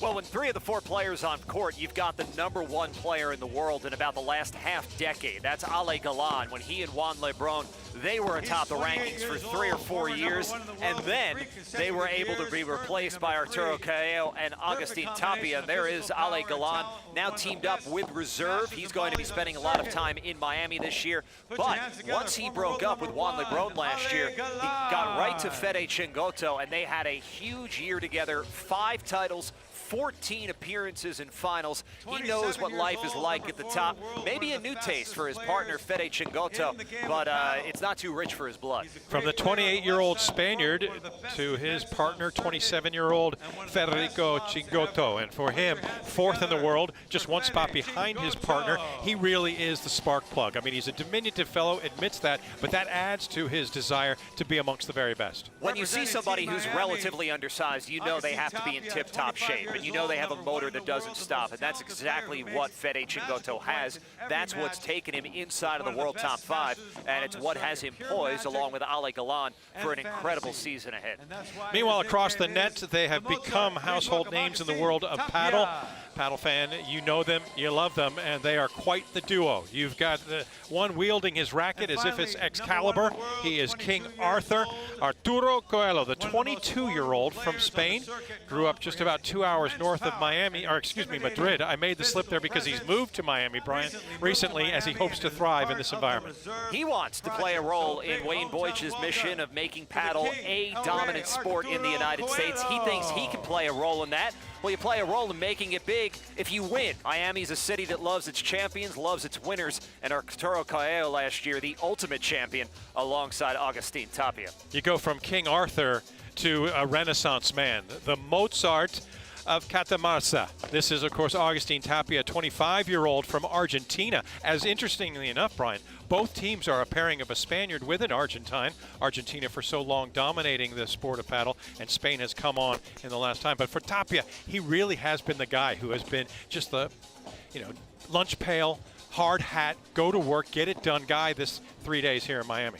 Tapia also sums up the paddle journey in that he was discovered in Argentina, but he moved to Spain at a young age and finished up his training there. That's where he launched his pro career from. Of course, represents Argentina, but based now in Spain. And Lunch Pail hit the nail on the head. When you play alongside Arturo Caello, he's going to get the headlines, he's going to get the pub, and he's going to get a lot of the opponent's attention. But if you're as good as Agustin Tapia is, you have to be able to hold up your end of the bargain, and he's done more than that in their partnership.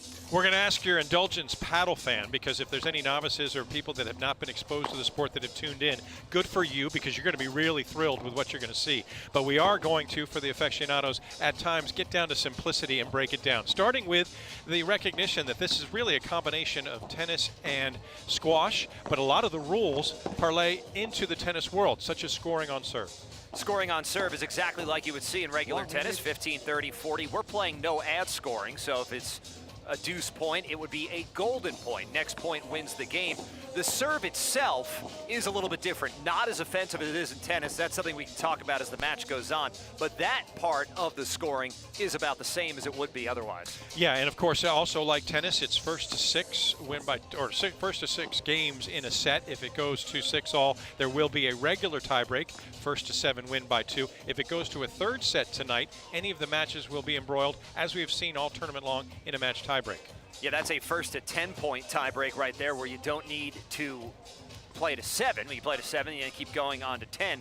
So those are what we're going to be watching in terms of the rules. And of course, the biggest rule change that you got to pay attention to, all these fans will be paying attention to, you look at the court itself, those walls, the glass walls on the back with the 3-meter fencing on top. So 4 meters in total, that's about 12 feet. And then the 3-meter walls on the side court, that's about 9. So what you can do, you can run out those doors and chase down a ball, get it back into play, and we've seen some highlight reel efforts taking that very path. Yeah, you're not kidding. It's been fantastic. In fact, you can check some of those on Instagram at Reserve Cup Series. You can also follow the entire series, not just here in Miami, at reservecup.com.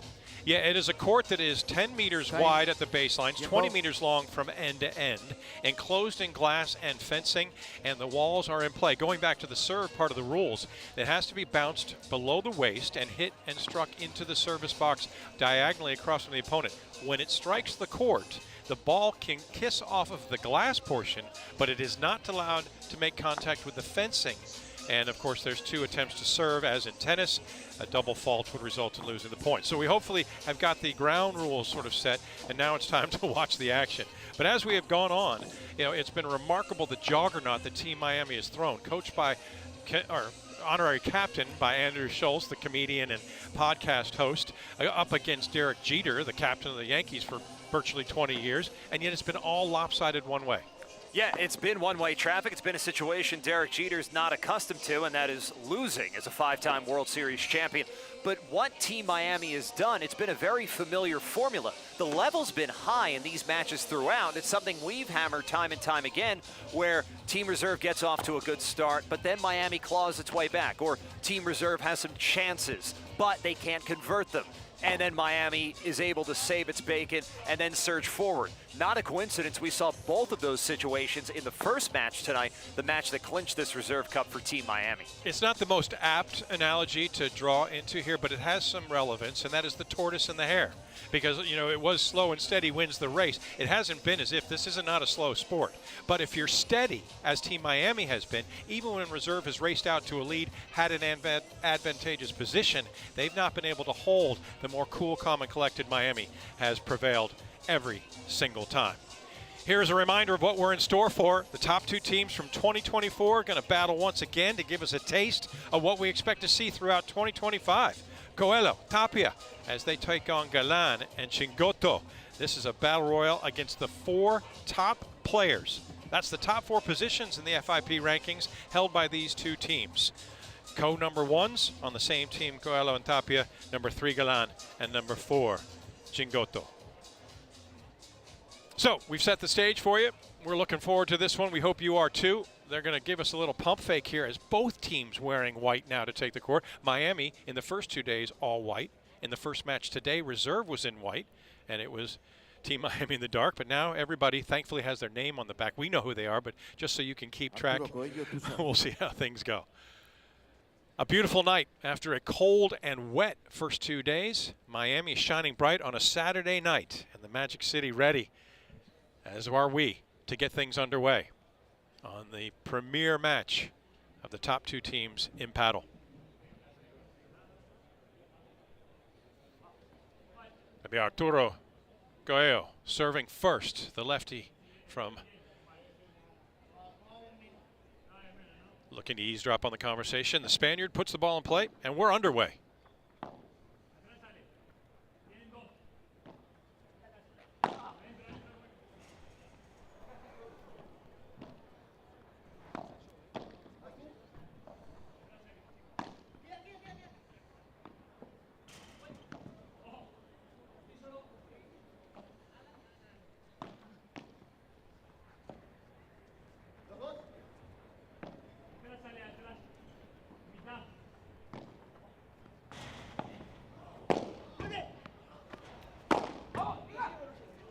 Can't ask for a better start than that.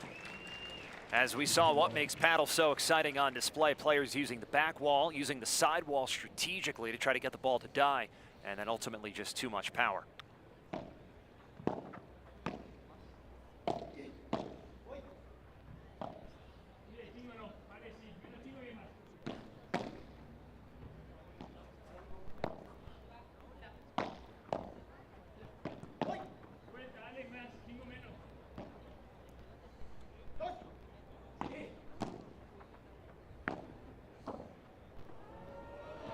Oh, and Chingoto could not get over and close the gap, get a racket underneath, and that'll be 15 all, or excuse me, 30 love as Coello moves in front. Yeah, there's a lot to keep your eyes on here because the movement is so fast and frenetic. The one area where they seem to be cool and take a little bit more time is those deep balls because they know it's going to hit off the back wall and they've got some time to set and get ready for their next thoughtful shot.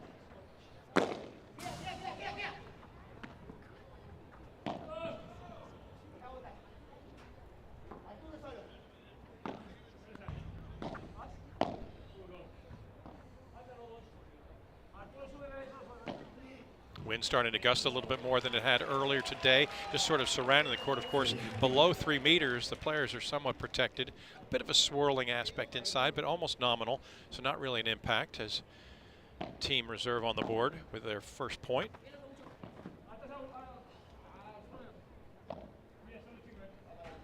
And Chingoto hits the top of the fencing, and it'll be a game point for Coello. You used a perfect word a moment ago when you said thoughtful shot, and that's part of what makes paddle so fun is the strategy, and we saw that a lot in the first match. Momo Gonzalez, if you take a deep ball, you're able to hide where you're going, your intent for a long time until the last second. Intent there was bad from Arturo Coello, but unfortunately so was the result as he smashed into net.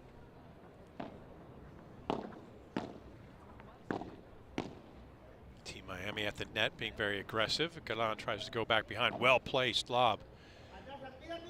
And that one gets caught up in the non-existent rafters. Galan able to make a play.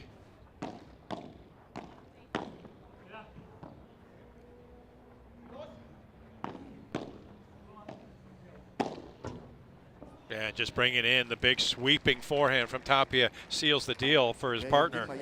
And the world number ones find their way to 1 love to start. Well, we know what this crowd wants, and they came here to see the 4 best players in the world in terms of the rankings, and that's what they're getting so far.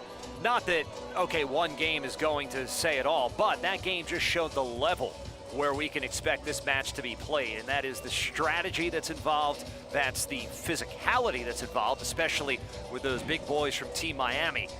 But when you talk about physicality, you look at Fede Chingoto, you don't think he's going to be so physical because he's a little more diminutive, but he doesn't stop on court. He's so fast and strong for his build. It makes the whole prospect just very fascinating. You're absolutely right. Saw Team Miami working with their coach, the guy who's really been spearheading this issue. That is Willie Cañas. Guillermo got up to number 8 in the world as a tennis professional, has an academy here in Miami, and he's been at the helm of this absolutely fantastic Team Miami. Opening point of game 2.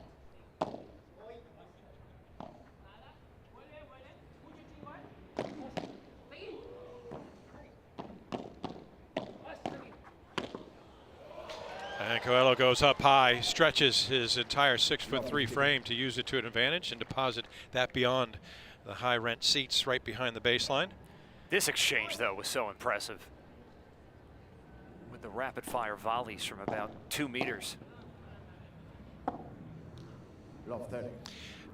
Ale Galan, of course, a very familiar story in the world of sports, let alone paddle, as he came out of Spain, born in Madrid, the Spanish capital. Started playing paddle at the age of 7, but wasn't really able to find funding to be able to, pursue the sport for a long time. He had to find different ways to earn money. His family coming from modest and humble beginnings, so he went out and found ways to pursue money for practice and get himself in a position and just built himself from the ground up to become one of the best paddle players in the world. He said once he got some of those opportunities, the financial opportunities, he almost felt like that might put pressure on some people, but he said he just felt like, okay, these people trust me, now I have to repay their trust. He didn't talk about it like a pressure thing, just as something almost reassuring that somebody believes in me, so now I'm going to go do my thing. Awesome start here for Miami once again, and you, as expected, see Coelho and Tapia in great position and a break of serve. And that's 2-love. So Galan surrenders serve, and we'll see Tapia step to the line for the first time. Tapia is Agustin Tapia, Catamarca, Argentina. That's about 1,300 kilometers northwest of Buenos Aires. Actually far closer to the Chilean border than it is the Argentine capital.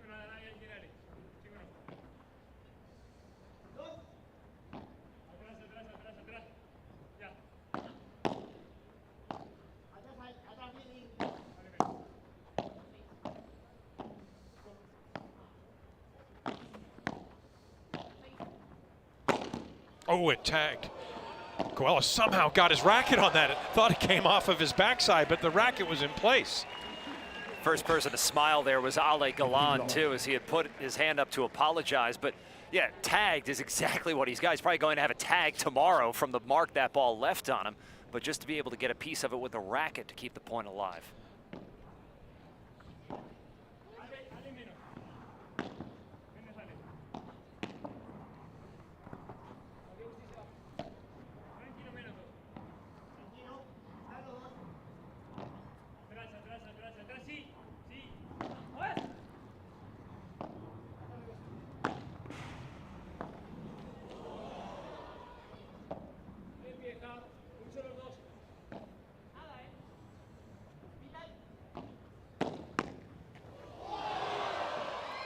Oh, it misses.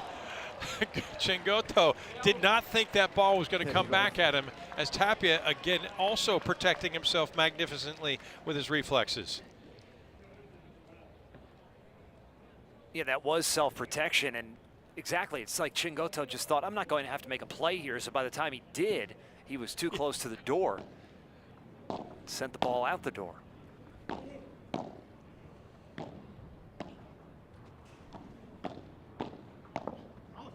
Already seeing in these opening 3 games why these two teams are so proficient. I mean, it's been magnificent. I'll take that second point anytime to show anyone why paddle is so exciting. Could probably point to 3 or 4 points already yeah, that you could use as evidence.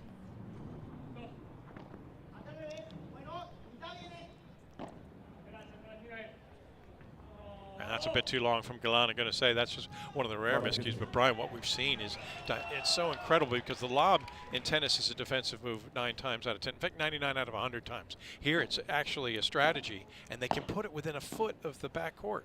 Back wall, mind you. That's the most impressive part, to be able to drop it in so close to the back wall. And don't look now, but it's another romp for Team Miami so far. Best in the world. Miami up 3-0? Indeed they are. Miami in front 3-0.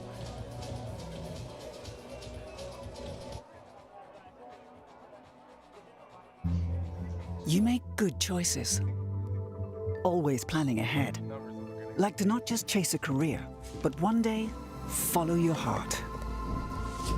With ambition like that, you need someone who elevates advice to a craft. At UBS, we match your vision with insight and expertise to shape a unique outcome for you. Advice is our craft. Fly in the coop, but I need some more. Your antics make me bored, cause I just came around to say hello.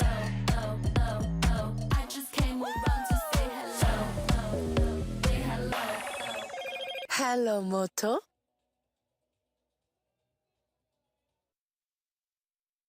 With Buzz RX, it only takes 10 seconds to save on prescriptions. Just search your medication, show the free coupon to your pharmacist, and save instantly. Download the free Buzz RX app for prescription prices that won't sting. Well, it's back to the drawing board and a lot of questions that need to be answered for Team Reserve because they're in danger of being swept once again. A dominating start by Team Miami over all of these 3 days of Reserve Cup Miami has led to a 3-love start by the co-number ones in the world. Coelho and Tapia dominant as they take on Galan and Chingoto and showing no mercy early. You know, remarkable that Team Reserve, not only captained by Derek Jeter, but that's more symbolic than anything, but they've got the GOAT from Argentina.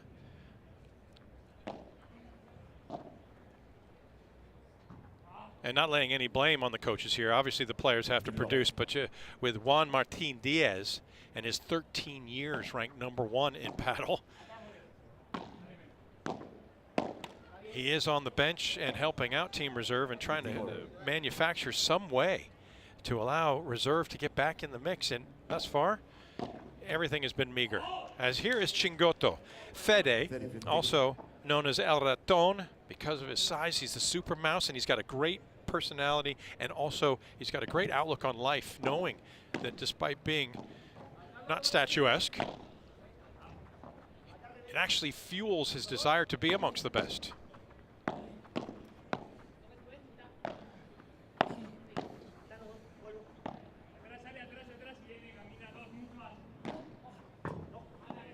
Yeah, for Fede, you know, his philosophy is very straightforward. And on being undersized, he says, I want people to see that even with limitations, great things can be achieved through effort and training. And to go with it, he didn't say this, but I'm going to say it, and also a positive attitude of which he exudes. It's also a great approach that he takes, attitude that he takes as they apologize and smile to each other. He said his goal is to get the best out of his partner. And Ali Galan last year, when they started working together, said, Fede is getting the best out of me. And in a sport like this, where you're playing with a partner, with a teammate, that's a huge objective. And it's so simple, but it's often overcomplicated. You know, if you're together for a long time, you could get sick of one another. All these partnerships are going to end at some point. But to have that outlook is pretty refreshing. And he, of course, now, Chingoto, responsible for getting Team Reserve on the board. He hits the hold, and the goose egg is gone. As Coelho back to the line. Oh, and tried to spin it through, find that little alley between the net and the wall, as Galan runs out of room and can't redirect it into the open court. And it is permissible. If you're new to the sport, you can go outside. You have to anticipate quickly. If he hits through, it doesn't have to clear over the net. It just has to go on the other team's side. We've seen some miraculous shots already executed during this cup. That time, just wanting. The majority of those in the first match from Momo Gonzalez, and he hit one that was a great example, and I think it left some of the people here who weren't as familiar with paddle just a little bit surprised because he just dumps it into the net, and you're thinking, wait, but no, because he was out the door and able to do that. Yeah, precisely so. I mean, a lot of these fans are paddle savvy. Some are new to it, though, and there was an audible gasp and a pause saying, wait, is that legal? You bet it is. Game point for Arturo, King Arthur, if you will. And his partner Tapia hoping to jump out to 4-1. And Galan says, hold on, not just yet. At least play another point before you get there, and maybe we can interrupt that progress. Yeah, it's not often. You don't always have to hit with power. You don't. Sometimes it's better to underplay than overplay, but in that case, power just too good. Miss hit off the frame of Tapia, but it still stays in play. Great depth from Galan, and that a little too strong. As Agustin Tapia hits the back wall, and we'll have our first golden point of this opening set. Again, no ad scoring. That is a change for the Reserve Cup Series, and that means that this point goes to the winner, as does the game. Or excuse me, this game goes to the winner of this point. We'll get it right. Stay with us, paddle fan. It's also a break point and a chance to get a second game, and that's exactly what happens for Team Reserve. So a nice little push of momentum as they took the sit down at 3-love to heart, and they try to dig their way back in, and dig they have. 2 games on the trot for reserve, but still down an early break in the opening set of match 2 on night 3 from Miami.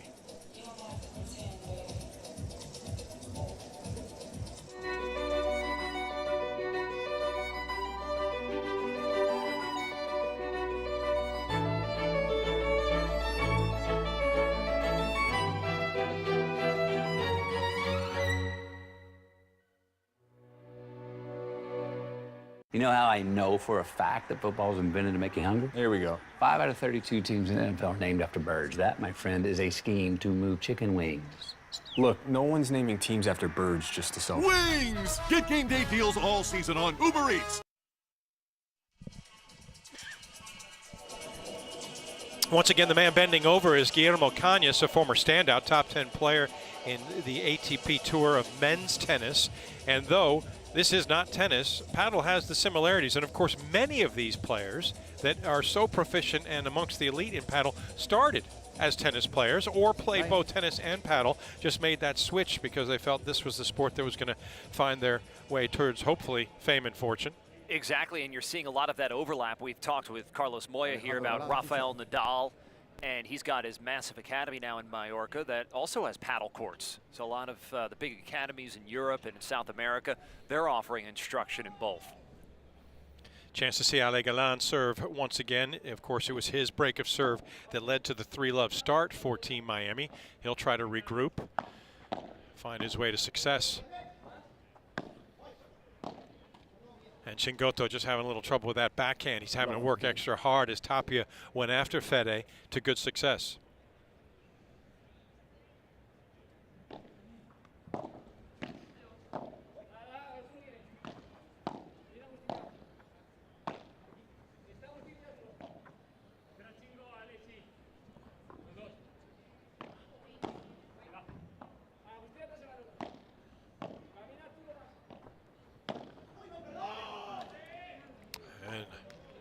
Goyo puts it at the feet of Galan, and no response from Ale. And things continue to be woeful. He's only won 1 point on serve, and now his second service game was broken at 15:40 in his first effort. And a fault called from the chair, just long. So he'll have a second effort to do so. We've only seen 1 double fault this entire tournament thus far.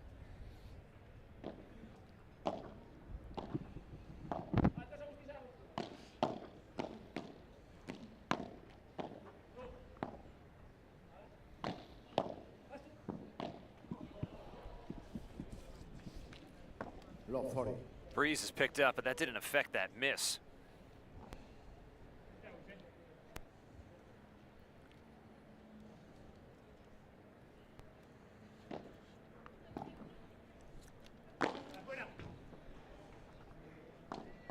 Oh, that's brilliant, Ten. What a great just effort to stay calm as suddenly the ball kissed off the top of the fence, found its way over, and Tapia was still able to play on it. He had to redirect just a touch to hit it in the open court. And there is a break at love for 4-2 in favor of Team Miami.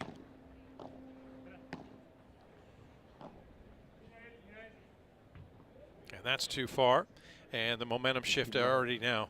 Team Miami looking to sprint towards the finish line and take this opening set back in good stead.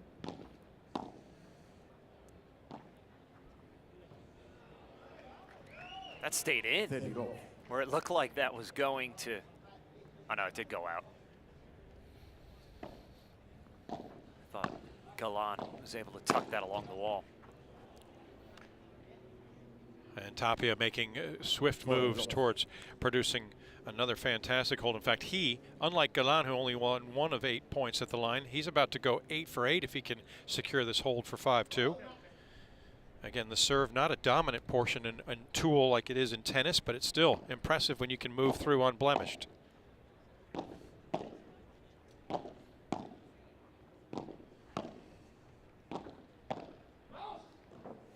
And it's a runaway train once again, just with a brief stop in town to drop off some passengers. They're back speeding down the track. Team Miami in full flight as they are a game away from taking the opening set in quick fashion. Great stuff to start from the #1 team in paddle.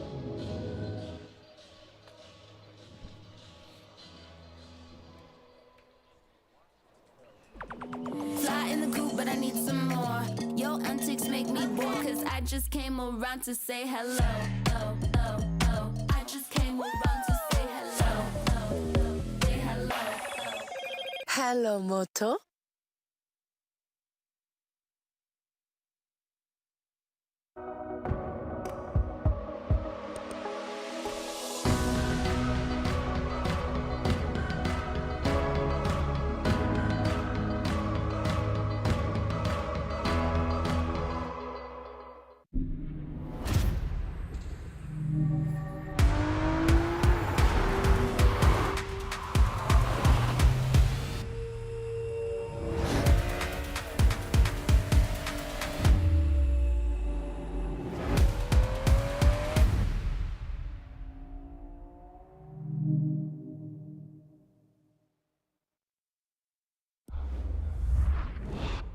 It takes dedication to leave your life's work rock solid for generations. At UBS, we match your ambition with tailored advice to craft a unique outcome for you.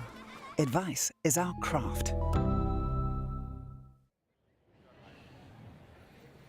Fede Chingoto is an avid fisherman as he moved to Spain to make his positioning to train and move far from home. He loves to go about 2 hours outside of his house in Madrid to go fishing and just spend all day. He says for a guy who is so frenetic and so energetic, his friends can't believe that he can go fishing for 8 hours and just sit there with a rod in the water, but he says it's his calming place as he serves 2-5 to stay in the opening set.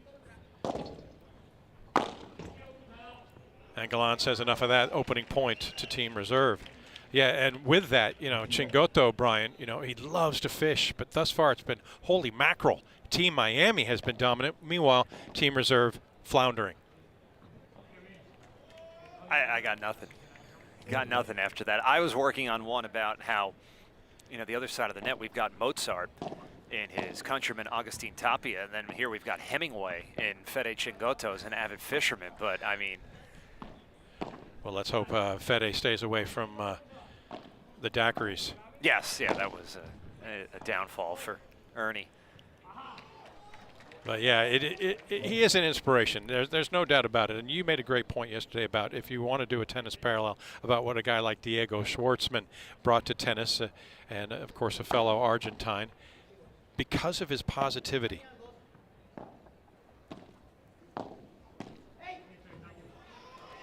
In the matches that we've seen Fede play in, Chingoto has been oftentimes when he played with LeBron yesterday, and when he was also in his match with Cardona before he was replaced by Yanquist, he was the guy who was kind of trying to bolster up and continue to hold, the positivity. There's a great look at the Magic City and the causeway. That's the MacArthur Causeway, just going in between.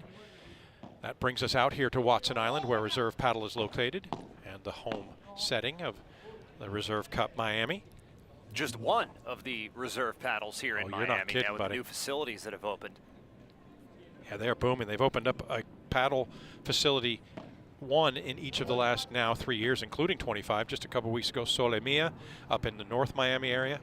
This one, Reserve Paddle and Seaplane.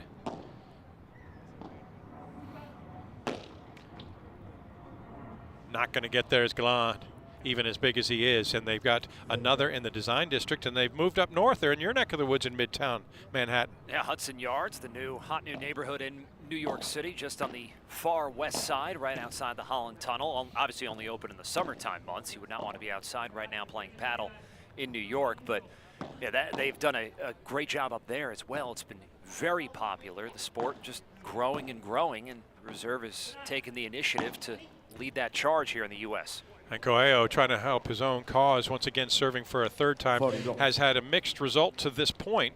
Held to start the match, was broken in his last effort, but here he is looking to slam the door on set number one with a dominant, unblemished hold. Here is set point for Team Miami. And Galan says you will not move through without dropping a point. That'll be one, but there's a lot of work to do for Reserve to get back in as set point number two comes to Team MIA. A lot of pace on that serve, more than you're used to seeing.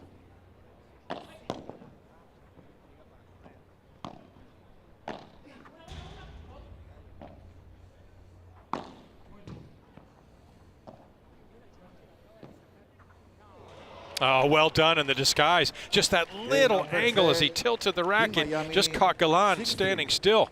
Concrete boots for Ale as Tapia finds the open court, and that secures set number 1. And Team Miami continues to roll at the Reserve Cup in Reserve Seaplane.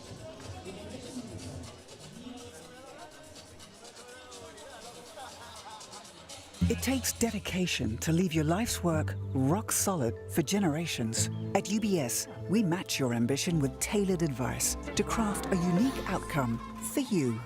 Advice is our craft. Fly in the coop, but I need some more. Your antics make me bored, cause I just came around to say hello. Oh, oh, oh. I just came around to say hello. Oh, oh. Say hello. Hello, Moto.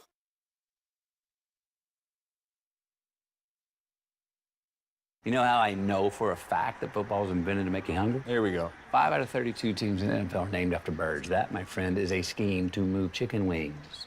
Look, no one's naming teams after birds just to sell. Wings! Get game day deals all season on Uber Eats.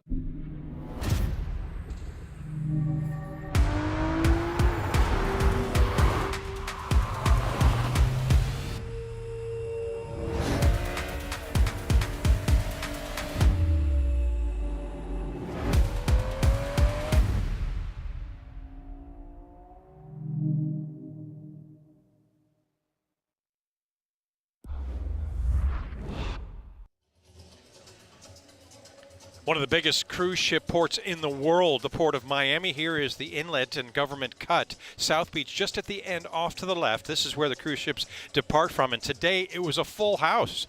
When we drove this way, coming in towards the camera on the MacArthur Causeway, you see on the left side, there were 7 cruise ships, including the biggest cruise ship in the world, the Epic. And they are all out at sea. They have set sail, and it is Team Miami, Brian Clark, that has been cruising from the start. Incredible job directing traffic by the folks who work here in the Port of Miami. Also, incredible job directing traffic on court for the men from Team Miami. But for Team Reserve, it's been nothing but a jam because they just have not been able to get over the hump and simply put a point on the scoreboard. Yeah, and in fact, it's been difficult to win sets. Amongst the matches now, this is match number 8 in total thus far. They've won 2 sets in total. I mean, that's a tough hurdle to overcome. Yeah. And it is demoralizing after a while. I mean, the level of competition and that Team Reserve has put up has been exceptional. But when you can't get over the finish line, it just becomes, to say the least, you become a bit downtrodden. And it's got to hurt a little bit for Galan and Chingoto to find themselves a set down to begin. It'll be Chingoto serving first in set number 2 to begin what they hope is a comeback.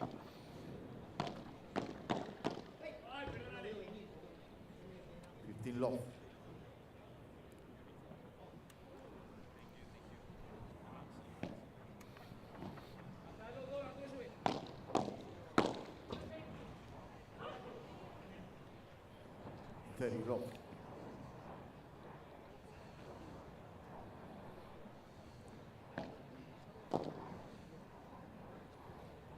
Low. Yeah, those 2 sets that the Team Reserve has procured here, and the myriad that have gone the way of Team Miami. The first set of the tournament on day 1. Mangas and Garrido took the opening set off of Alonso and Tapio, but couldn't hold on, ending up losing in a match tiebreak. Galan also involved in a match where his team had a set lead.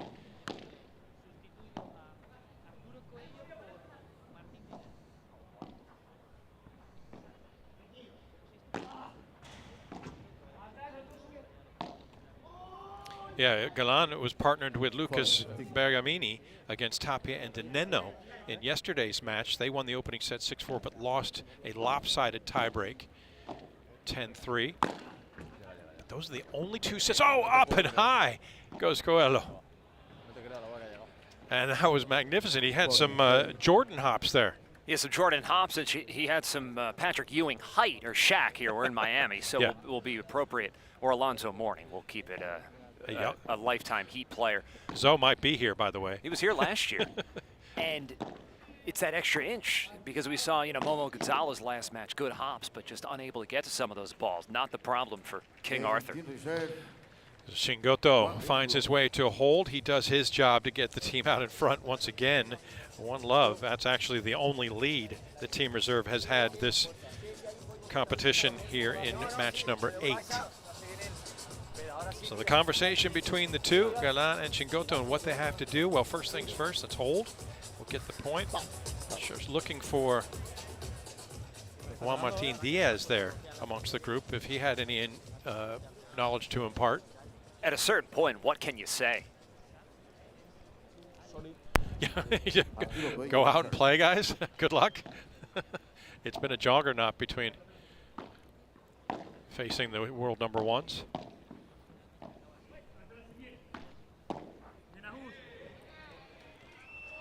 Love 15.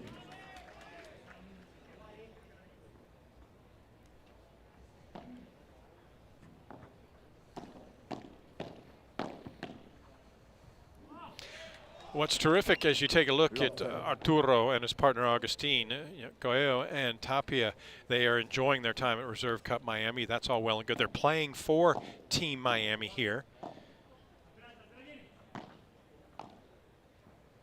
And that is symbolic in many ways because both are now residents of Miami, each having moved here. And of course that allows them to train together, although they are affiliated with different groups. Tapia is with the Miami Paddle Club and Coello is involved with Reserve Paddle. But nonetheless, what a great opportunity for them to continue on as they would live and train here. And boy, are they representing with the MIA next to their name here. Of course, Ale Galan on the other side of the net, also now affiliated with Reserve. Don't think he's made the full-time move to Miami, but you would imagine he'll be spending a lot more time here.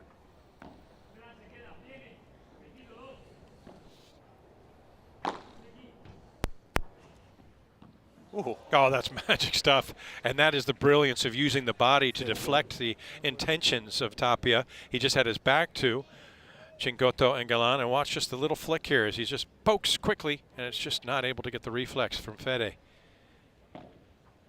Good disguise, and suddenly it's done.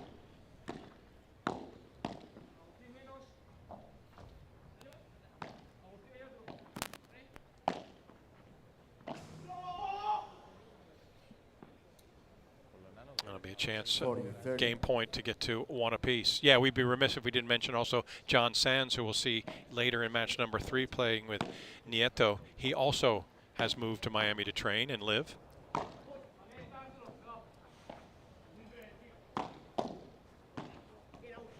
And so it is the Miamians as they now make their address here.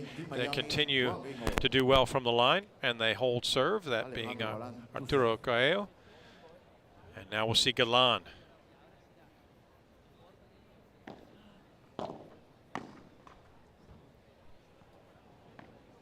Love 15. Brian, we talked about it earlier, but I think it's worth reiterating just a bit. The unique aspect, because of so many similarities to tennis, as Shingoto puts that away, is the serve. And how you now don't have the ability to just overpower people by serving from the heavens and dropping it down. But it can still be an offensive use, but it isn't, you know, the massive tool that it is in tennis. Exactly right, and it's offensive almost in, it's about where you want your opponent to wind up. It's not about, okay, I'm going to smash an ace right past you. It's about, okay, I want to bring him in short so then I can try to lob him. It's about moving somebody laterally. It's just about trying to get your opponent uncomfortable and be tactically offensive as opposed to just overpowering somebody and being offensive in that way.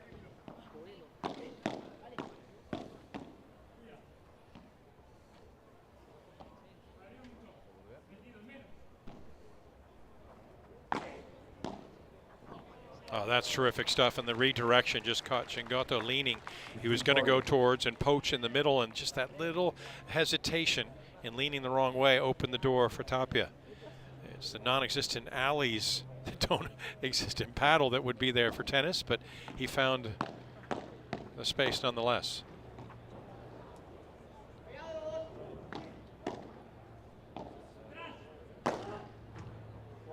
And there's the lead procured once again for Team Miami. Coello holds for 2-1, and now They find themselves back in the lead. There's no break lead. We're on serve in set number 2, but Team Miami still shining bright on a Saturday night in the Magic City.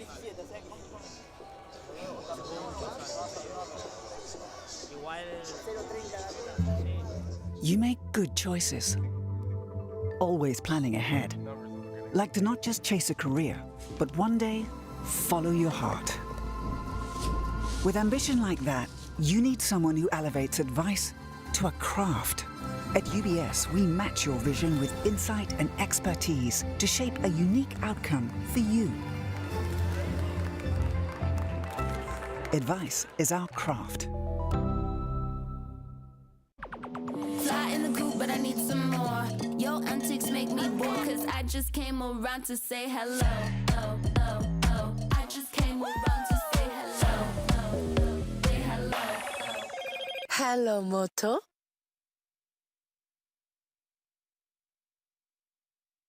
With Buzz RX, it only takes 10 seconds to save on prescriptions. Just search your medication, show the free coupon to your pharmacist, and save instantly. Download the free Buzz RX app for prescription prices that won't sting. Yeah, a lot of interest on paddle, and it's been at the forefront of the mind of Wayne Boich and his crew that developed Reserve Paddle. They're in the midst of trying to elevate the profile and increase the knowledge of this sport in the United States. In part and parcel, last year held one event called the Reserve Cup here at this spot in Miami Seaplane, affectionately known as Reserve Seaplane, and it's begot a three-stop series for 2025. First stop, Miami, and Team Miami, the dominant duo. World number 1's currently on court, as well as the team overall, Brian Clark. It's been all the home team, if you will, Miami. It has been, and they've already clinched this Reserve Cup, but just talking about the growth from last year to this year alone, I was fortunate enough to be here last year. And last year was awesome. This year's been even better, and that's even with the un-Miami-like weather we've had. And now we've got 2 more events later this year. But all of that costs money, and just the investment from Reserve, from Wayne Boich, that he's made to try to grow paddle in the United States, boost its profile, to draw the biggest players. This is the most prize money ever awarded, a $1.7 million purse over the course of the Reserve Cup series all year long. Just each match being worth money. It's how you get the best, you pay for it, and that's what's going on here. And with that, you know, there is the impetus. It's not just the Reserve Cup Series, but it's to provide facilities to make it happen. And as we mentioned, we detailed the 4 facilities that Reserve Paddle have, 3 here in South Florida, 1 in New York, and you would expect 1 a year is not going to sit well. They want to expand well beyond that in the next 5 years. Coelho will represent Reserve Paddle. One imagines for years to come as that's going to hit the back wall high. 40-15 in favor of Team Miami as Tapia tries to extend the lead further.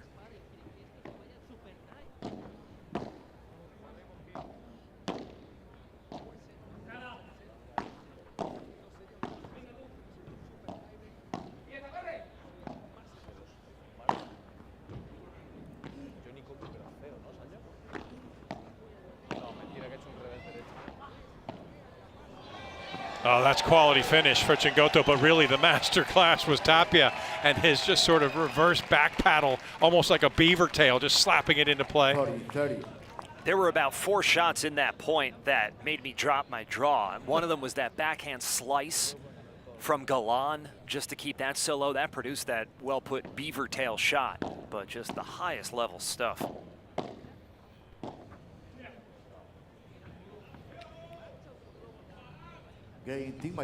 Team Miami garners the 4th game for a 3-1 lead. Now they have themselves in prime position, up a set and a break. As Chingoto returns to the line once again.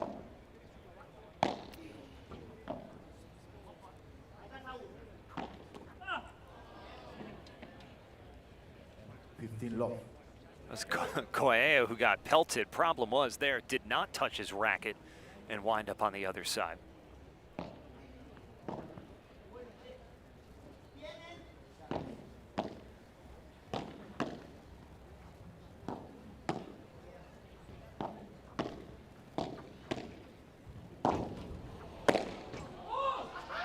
That'll be done. That ain't coming back. Chingoto runs into the net before he has time to even try to make a play. How prolific were these two teams last year as the top two teams as they came to fruition? Well, they were responsible for an inordinate massing of wins. Now, very impressive, Chingoto and Galan as individuals, but also if you put them together, they combined for 155 wins last season, which is very impressive, right? Except that their opponents combined for 188. Although, you can handicap that for Chingoto and Galan because they did not start the year playing together. Galan started with Juan Lebron as longtime partner. That is true. That does not indicate the team records for them, and you're right about that. It does indicate the team record for Coelho and Tapia. Yes. They were 94-7 last year.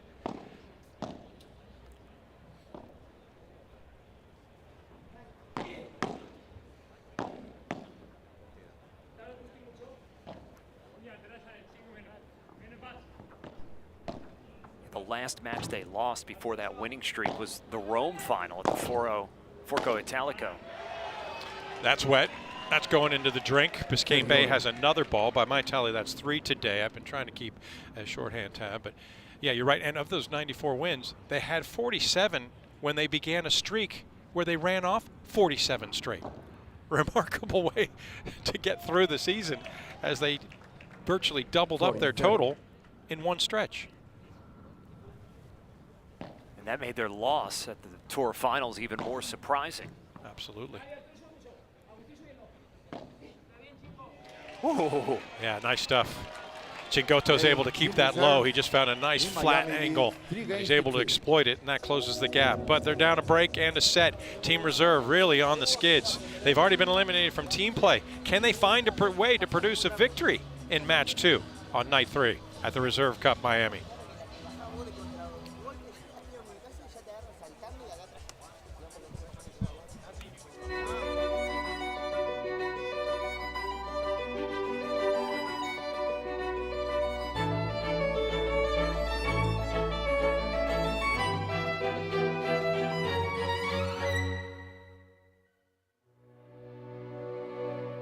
You know how I know for a fact that football was invented to make you hungry? Here we go. 5 out of 32 teams in the NFL are named after birds. That, my friend, is a scheme to move chicken wings. Look, no one's naming teams after birds just to sell. Wings! Get game day deals all season on Uber Eats. There is the aforementioned GOAT. If you say greatest of all time, you can shorten it to G-O-A-T. On the right is none other than Juan Martin Diaz, who spent 13 consecutive years as the #1 player in paddle. He still looks like he'd get out on the court, Brian Clark, and produce at a high level. Try to think of anything you've done for 13 straight years, and it's probably not a very long list. And then try to think about doing that for 13 straight years as the best in the world to do it. And that sheds light on the remarkable accomplishment of Juan Martin Diaz. Yeah, without question, as we saw some highlight-worthy exhibition there from Galan behind the back. But I'll tell you what, if you're #1 at anything in the world, if you're a professional athlete, that's great. But if you're the #1 librarian or the #1 garbage collector, anything, if you can do that, you've done something spectacular. And then to do it for more than a decade, remarkable stuff. We'll see if Juan Martin Diaz is able to impart some knowledge from his experience to his team that finds themselves on the short end as King Arthur once again returns to the line, serving 6-3-3-2 in favor of Team Miami.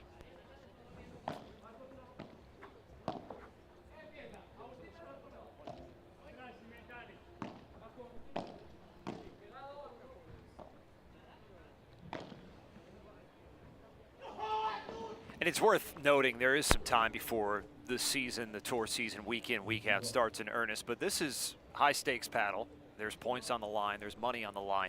What a statement of intent this is for the rest of 2025 from Coelho and Tapia. Without question. I'm not even sure there's a word to articulate how much I agree with you. 100%, will that work? Sure, I'll take it. Yeah. And it has been a very concerted effort from the duo, even when they were partnered with others, that they're not taking this for granted. This is setting the template and perhaps the mojo that they seek for 2025 without question. And thus far, they're passing with flying colors. As is the rest of Team Miami. Yeah. Well, it's difficult because if you think about it, I mean, Team Miami has been thriving. And meanwhile, if you really want to get into it, Team Reserve is MIA. Nice.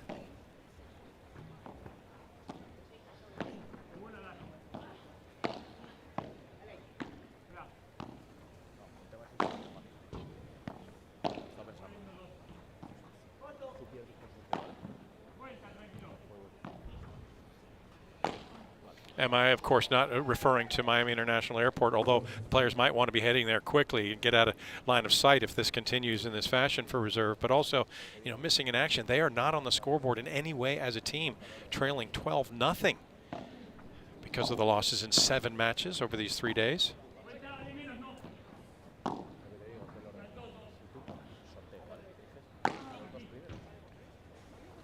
Something we have talked about, Brian, though, during the course of this Reserve Cup Miami that we haven't yet touched on today or in this match is the ability to eavesdrop on the conversation, because it's omnipresent, it's constant.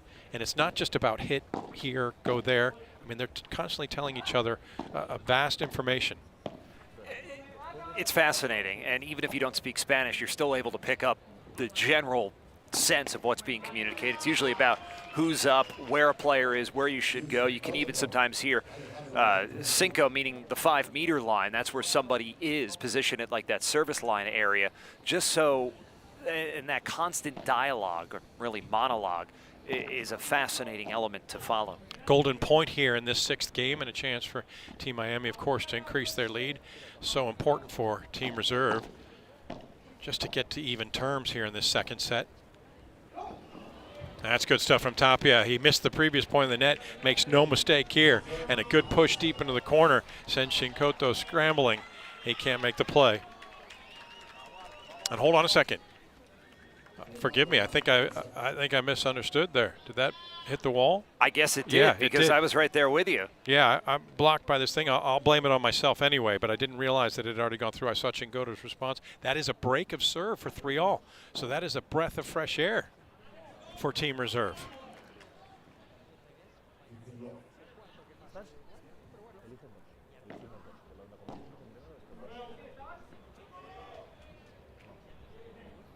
So Ale Galan with another opportunity. He's had some difficulties today, broken twice already.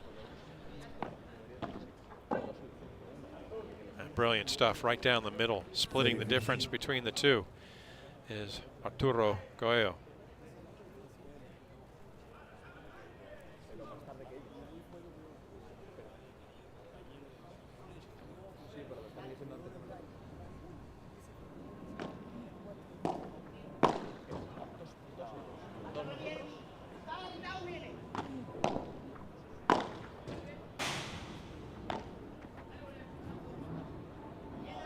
And the off-speed stuff from Galan after he tries to pulverize a couple of overheads. He wisely goes with the off-speed pitch of sorts, if you borrow the parlance from American baseball. That caught Coello off guard. And that's an interesting dynamic when you get Coello into that corner. It's such a big guy, as physical as he is. You know, how dexterous is he? How is he able to get out of that trouble so quickly? And right there, he was not. Yeah, you bring up a good point, because at 6'3", getting his frame down into the corner, you know, wedging yourself in can be a difficult ask. And Galan's starting to really produce quality tennis, seeing why he has been ranked #1, not just a couple times, but 3-4 years spent position atop the rankings, and he's starting to make his push. There's a nice little turn of 3 straight games. Look at that. Team Reserve find themselves out in front, trying to force a match tiebreak, make things interesting in Miami. Fly in the coop, but I need some more. Your antics make me bored, cause I just came around to say hello. Oh, oh, oh. I just came around to say hello. Oh, oh. Say hello. Hello, Moto.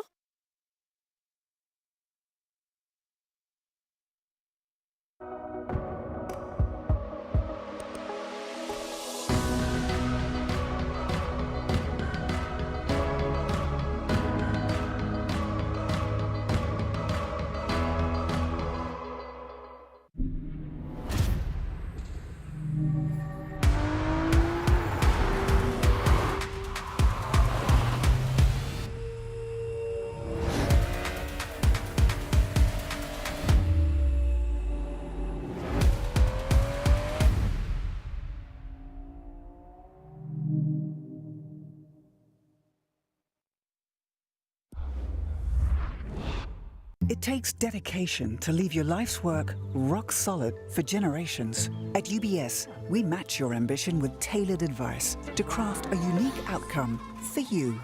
Advice is our craft.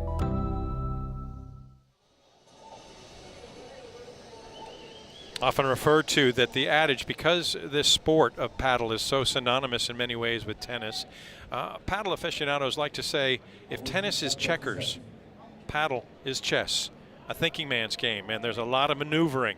And just when you think you have your opponent cornered, sometimes they can make a move and it's checkmate themselves. You got to be on your game right from the start.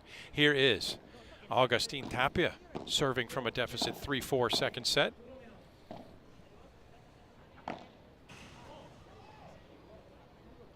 Created in 1969, this sport in the resort town of Acapulco, Mexico, behind the genius of Enrique Corcuera, who found that he liked tennis, he liked squash, he wanted a hybrid of the two, and created this absolutely dynamic and enthralling sport.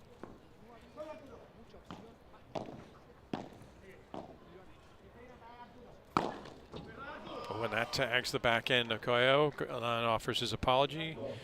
Arturo says, it's okay, that's all right. Yeah, Acapulco in the late 60s was the playground of Hollywood elite. John Wayne and other big names went down there. Who knew that it would be a place that spawned this magnificent sport that has extended across the world, 78 countries. There's 35 different international federations, 30,000 plus courts that is growing in size. And that's really the impetus for this for Wayne Boich, is to grow that even further, because America is still an untapped market. Look at Formula One, how it's the biggest racing series in the world. It's, I think, the second most viewed sport in the world behind the World Cup, because it's a year-round competition. But it did not crack the U.S. market. Now it has, notably here in the city of Miami. And what an impact that's made. Why can't paddle be like that as well? Well, why can't we be in this is what Team Reserve's saying, and why not? Indeed, from 3-1 down, they run off 4 straight games. Chingoto will serve for the set at 5-3.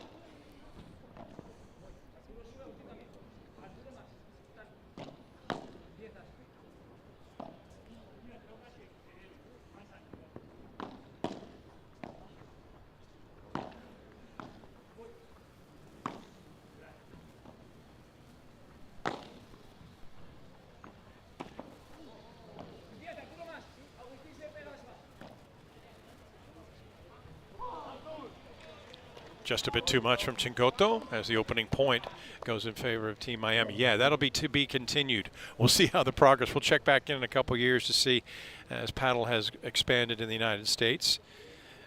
Doesn't hurt that this packed crowd, and I mean, we're looking around and there is nowhere to navigate in the stands for a seat. Every seat filled for this contest.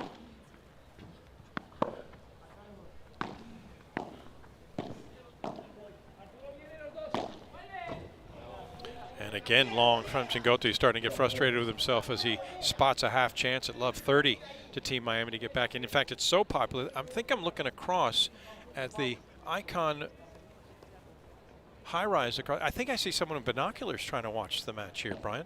Maybe they're looking at our monitor, or maybe they're following us on YouTube or DAZN, and they want to actually see what the fuss is about across the bay.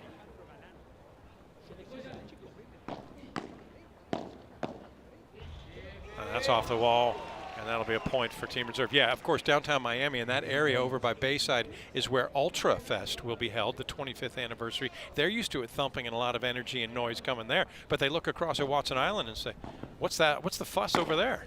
Oh. Ale. No bueno. And it'll be a break chance to get back on serve for the world number ones. Wouldn't this be just too fitting? In terms of how the 2 previous nights and the first match tonight have gone. Team Miami's able to wiggle out of this.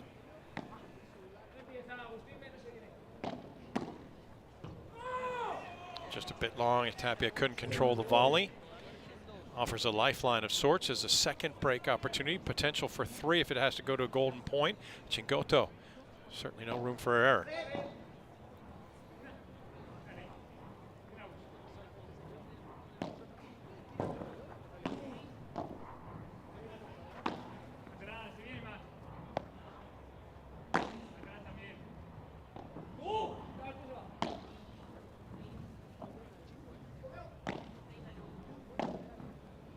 Sky high lob. Magnificent.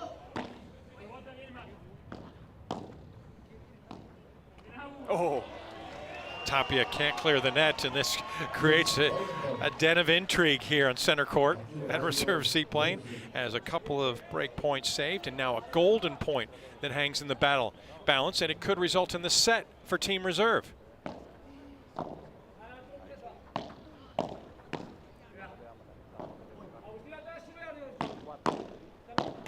Oh, and standing true as Goyo, and Chingoto can't believe it, and he finds himself broken, in part done by Team Reserve, the authors of their own demise, 3 unforced errors, and Team Miami says we're back and still in the mix for a potential straight sets win.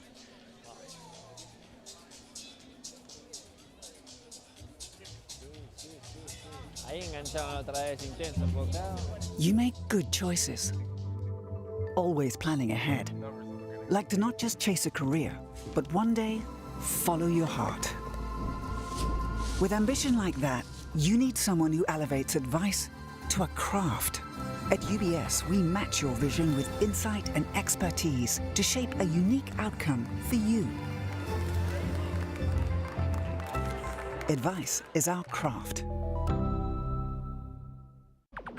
Fly in the coop, but I need some more. Your antics make me bored, cause I just came around to say hello.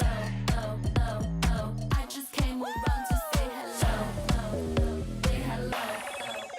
Hello, Moto.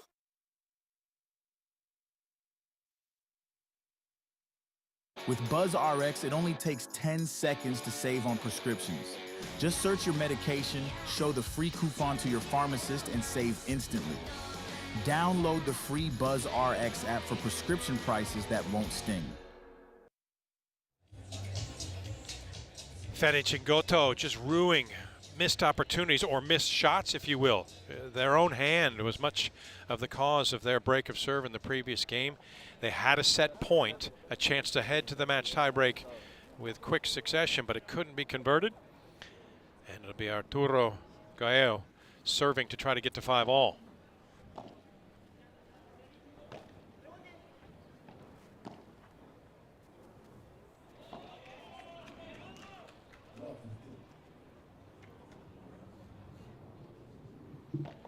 Don't see Coelho miss that lob too much. No, and he won't miss that, and that's in the drink. That's number 4 that goes splash in Biscayne Bay. And the fish are getting probably some strange bites. Like, what's this little bait? Probably used to tennis balls, and then they bite into a paddle ball, and it's, you know, less pressurized, and they get all thrown off by it. Ooh, and taking it on the keister is Chingoto, wise to turn around and keep it from going even more towards more vulnerability. Yeah, of course, Arturo Coelho, just 22 years of age, celebrates his 23rd birthday early in March this year.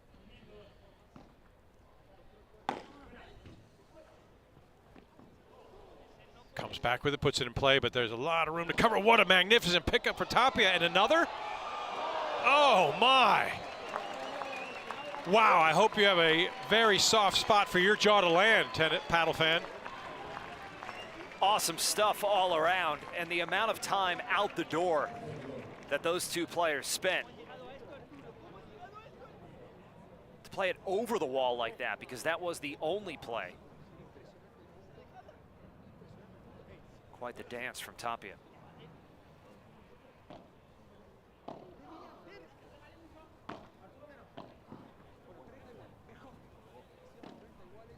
Another mile-high lob. Is this going to find its way in? Not so. Just missed, only about 3 inches high on the glass. It was oh so close. But here, Coelho facing a break point, and it's a set point number 2 for Team Reserve.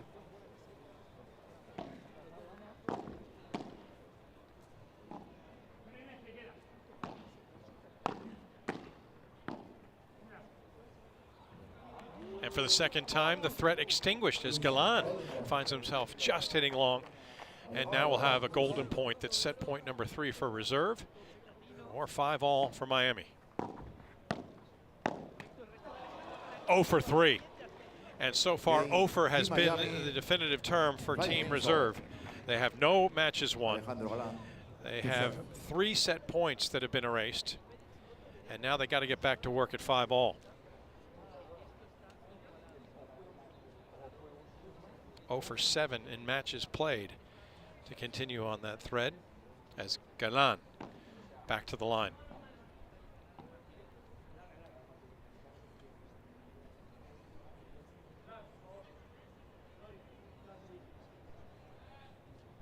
Flash, please. Thank you.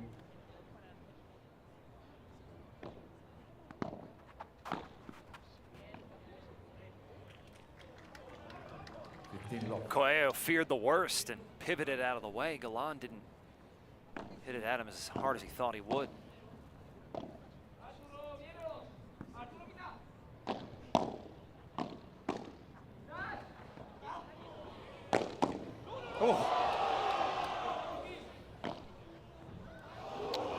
Coelho demonstrating the paddle equivalent of airtime and hang time, if you will, as he got up and reached and had to hang for a moment just to be able to make the proper contact. 15 all. Galan trying to get a little tricky to find that central line. Missing out on a couple of first serves here.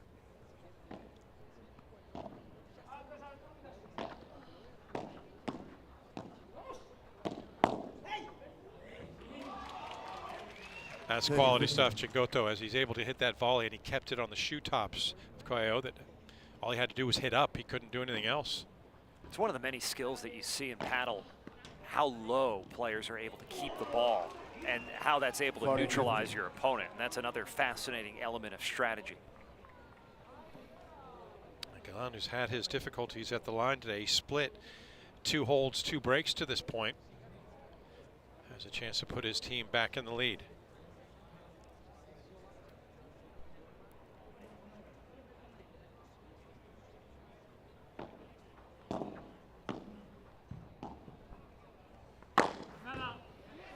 And that's not coming back, and Galan has done his part as he puts the final touches on the 11th game of set number 2. That is a 6-5 lead for Team Reserve. Team Miami will try to match. Are we destined for a match tiebreak between the top 2 teams from 2024? Stay tuned.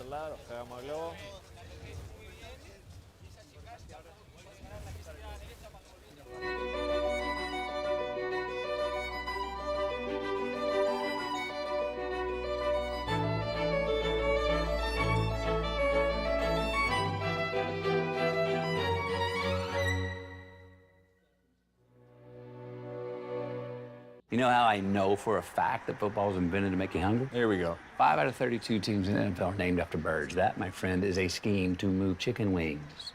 Look, no one's naming teams after birds just to sell. Wings! Get game day deals all season on Uber Eats.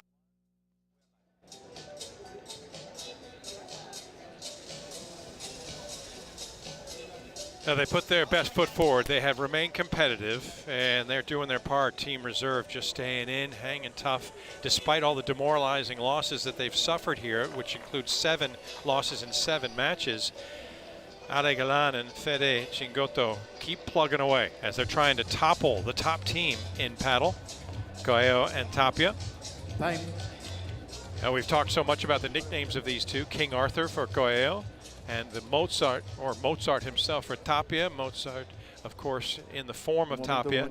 He's been able to orchestrate some tear-inducing arias for opponents with the myriad of victories of 2024. He'll try to conjure some of that magic right here to get to a tiebreak in the second set. Granted,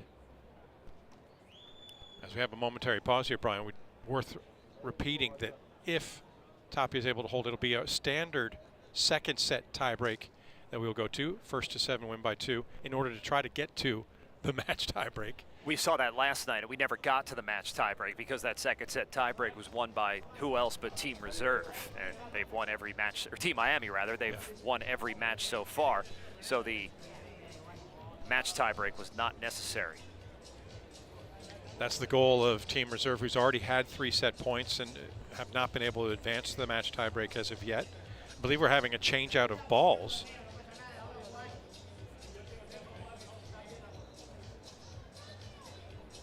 Yeah, I think we missed the ball change and then realized right as play was about to resume and then had to get the proper balls lined up. Here's Tapia getting game 12 underway.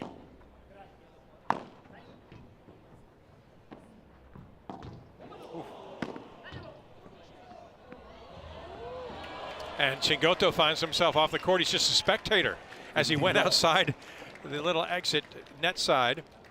Coelho was able to sprint forward and use that magnificent length. That pickup right there was fantastic from Tapia. And his partner said, let me help you out. Just that total trust to be able to play that ball with your back to the net. Coelho says, let's not waste time here as he smashes that one home. 30 love.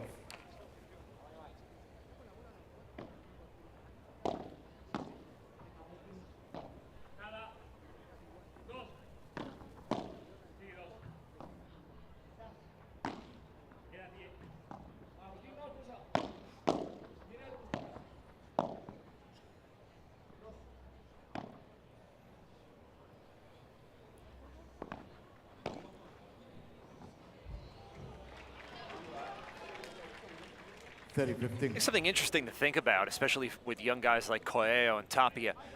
Is there a point in their careers where it might be feasible that paddle could, find its way into the Olympics?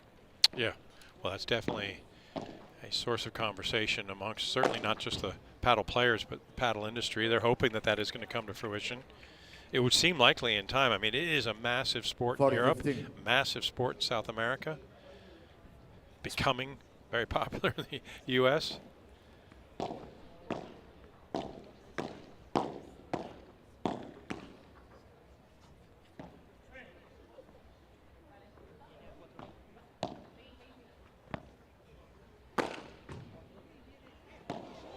Oh. Not of appreciation from Coelho to Chingoto for being right place, right time. Arthur got up high. Fede just waited, said, I got you. Ooh.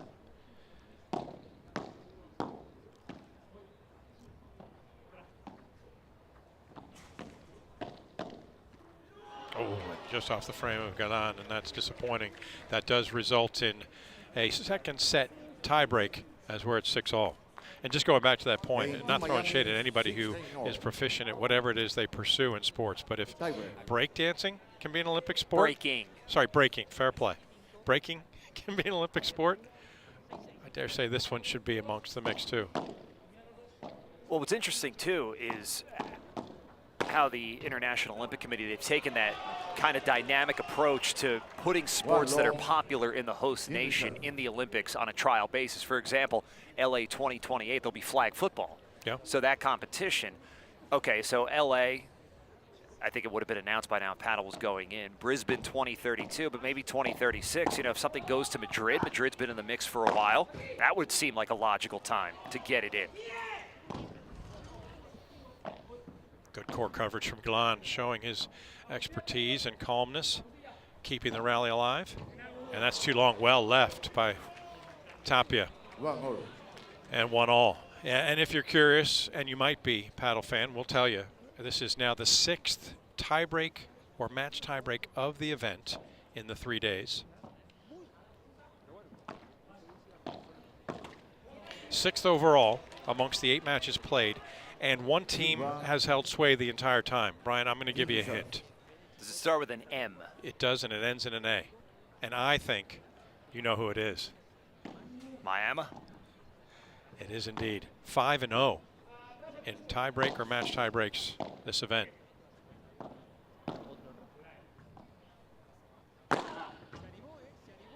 Ooh.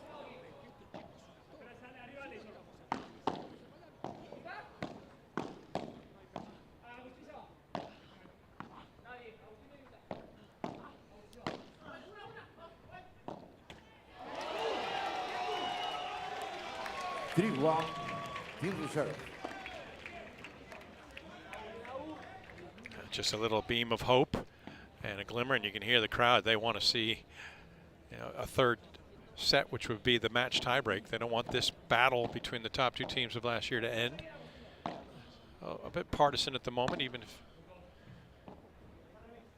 if they're just here to see the very best. Getting a tremendous display.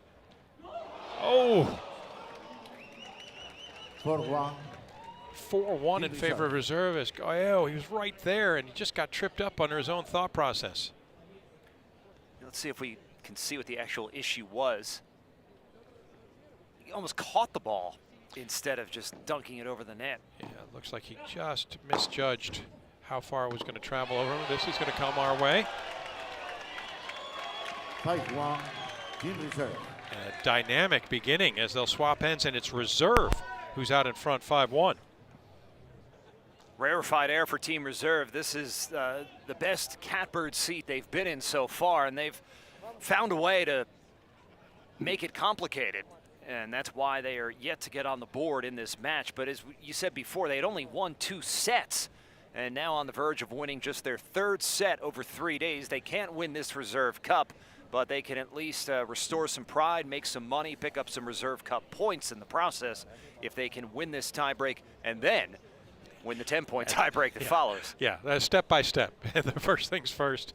You're absolutely right, though. This is just a moment that could be seizable. Unfortunately, no lead has been safe for Team Reserve to this point. Can they capitalize here?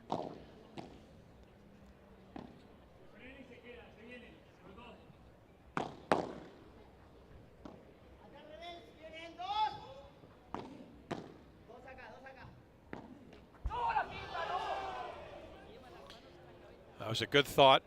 Everything was there, but the execution from Galan. And he gives a point back as he hits the wall on the fly. But still a nice sizable lead here that they're going to be desperate to hold on to. Double mini break lead at 5-2.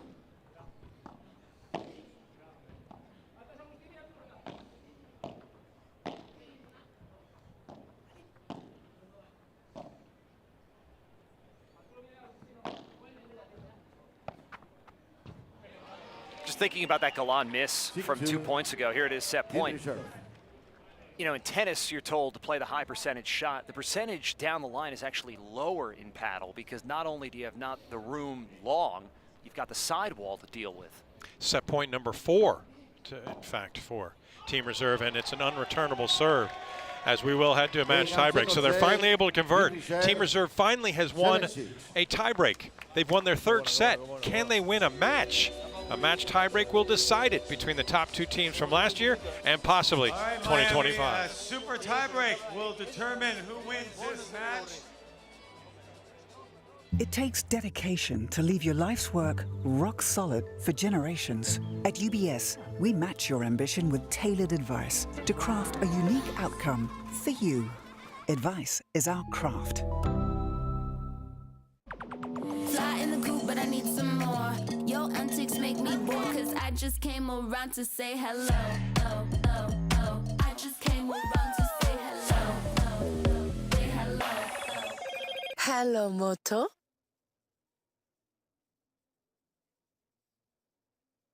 You know how I know for a fact that football was invented to make you hungry? Here we go. 5 out of 32 teams in the NFL are named after birds. That, my friend, is a scheme to move chicken wings.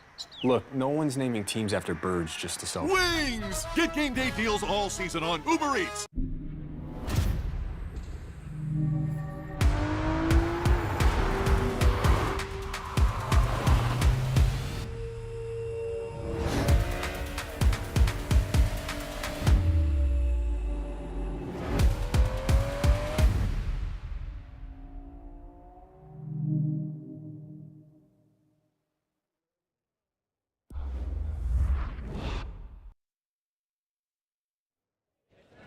So far, the PADEL has been GREAT. It has been great fun to be here at Reserve Seaplane in Miami. We have a match tiebreak to decide match number 8. Oh, and what magnificence from Agustin Tapia. And I was about to say, let's see what these players produce during this match tiebreak when the lights are the brightest. And Agustin Tapia gave us a pretty good indication of what we can expect. Able to use that thick racket to find some magnificent spin and get the initial point. Remember, this is first team to 10 win by 2 in the match tiebreak.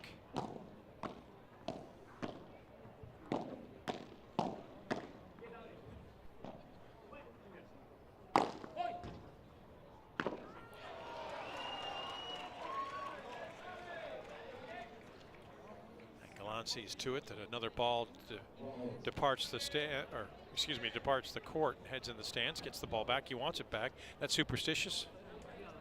Maybe he just likes the way it feels. Give me that ball. That one's working for us. One apiece.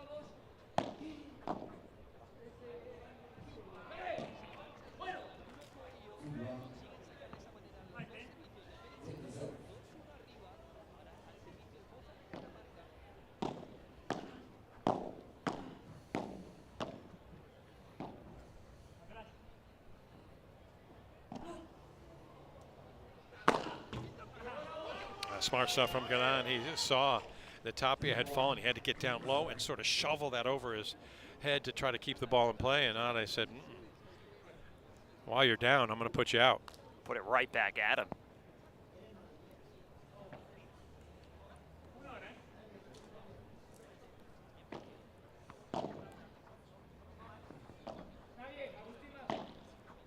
Ooh.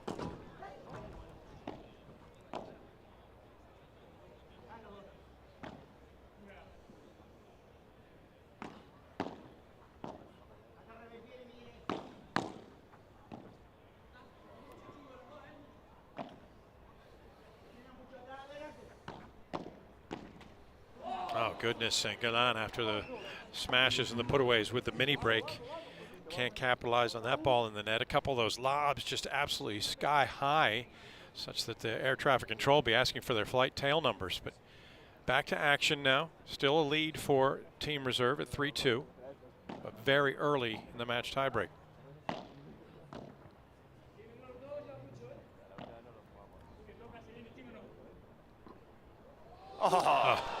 And Tapia really didn't have any other choice. He couldn't quite take it out of the air. He didn't have enough room between him and the back wall, but he lets it bounce, and it bounces way too high. Terrific stuff from Chingoto. Yeah, the amount of spin Chingoto able to put on that ball to just let it keep carrying and over that 4-meter wall. That's about 12 feet, so that's not an easy feat to hit a ball like that. Yeah, and that is part of the conundrum as you're backing up. You've got to be careful. You can't strike the wall. And then the ball, but hey, listen, whatever works for Fede and Ade as they find their way to the other side, leading 4-2.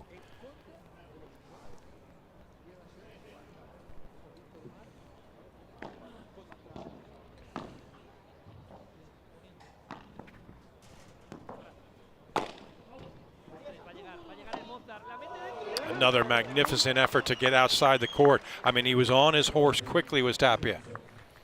On his horse, but that's only half the battle because it's such a small window, literally and figuratively, to get that ball back into play.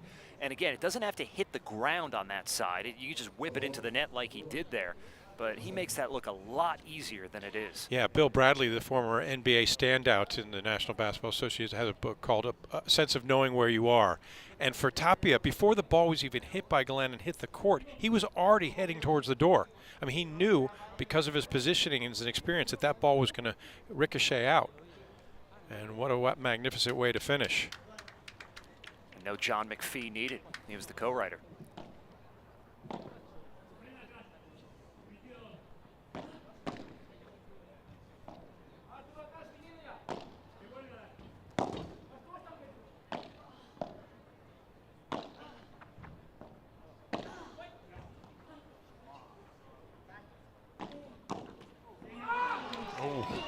Tapia again frustrated with himself as the net cord is no ally. That point also showed in that Galan Chingoto team just how Chingoto, the motor, does not stop, how he's able to cover every inch of court. So if Galan gets drawn up, Chingoto can drop back with no problem. He loves the net, though. He calls it Chingo land.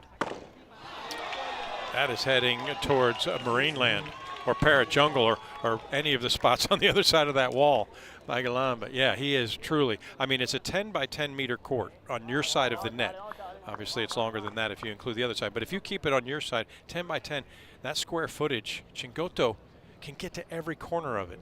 And he's unrelenting in that pursuit. Double up their lead, 6-3. Need to get to 10 to produce Team Reserve's first victory here at Reserve Cup Miami.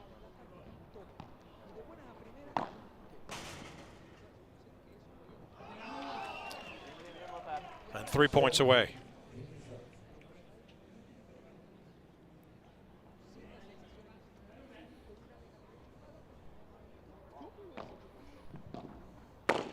And again, Galan right there, right time. He knew where to be. He deposits it out of the court and out of reserve, or reserve seaplane. Thank you. Reserve. Off the reserve, if you will, yeah. And it'll be back to a reserve for Team Miami to try to get back in what has been a runaway match tiebreak.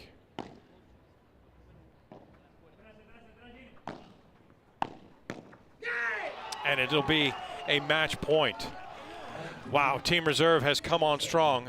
After dropping the opening set and having a couple of miscues, they found a way to win the second set tiebreak, and they're off to a fantastic start, 1 point away from producing Team Reserve's first win. Surely, this has to be the moment where they've got 6, really 7 if you count the golden points, match points to work with. They have to cash one of these in. Yeah, the danger is, of course, that you got the #1 team on the other side of the net who are cool comment. They won 93% of their matches last year, only losing 7 out of 101. But this might be too deep a hole to dig out of. All well and good, but for the last 20 minutes, they have been the second best team on the court. 100% agree.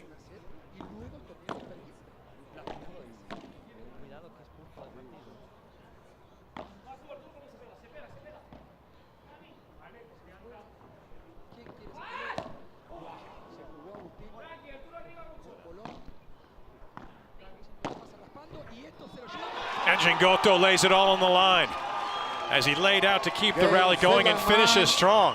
And guess what, paddle fan? Team Reserve is no longer MIA on the scoreboard as they defeat Team Miami in a thrilling 3-set encounter. The match tiebreak, though, one-sided. Galan and Chingoto knock off and topple the top-ranked team, Goyero and Tapia. The only surprise there, Kevin, was how one-sided that match tiebreak was, but it shouldn't have been surprising when you look at how well Chingoto and Galan played in that second set, and then especially in that tiebreak. They were sensational.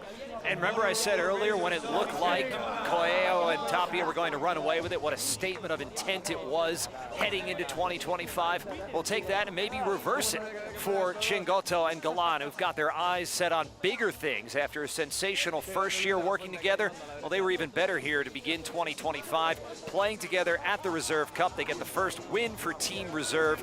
They get $25,000 split amongst themselves and some reserve points. We talked from the start about how pride is so important for professional athletes. That was just a deep moment to build some pride for Team Reserve, and they got it. And how did they do it? They finished so strong, winning 15 of the last 19 points going back to the second set tiebreak and the final 6 points of the match.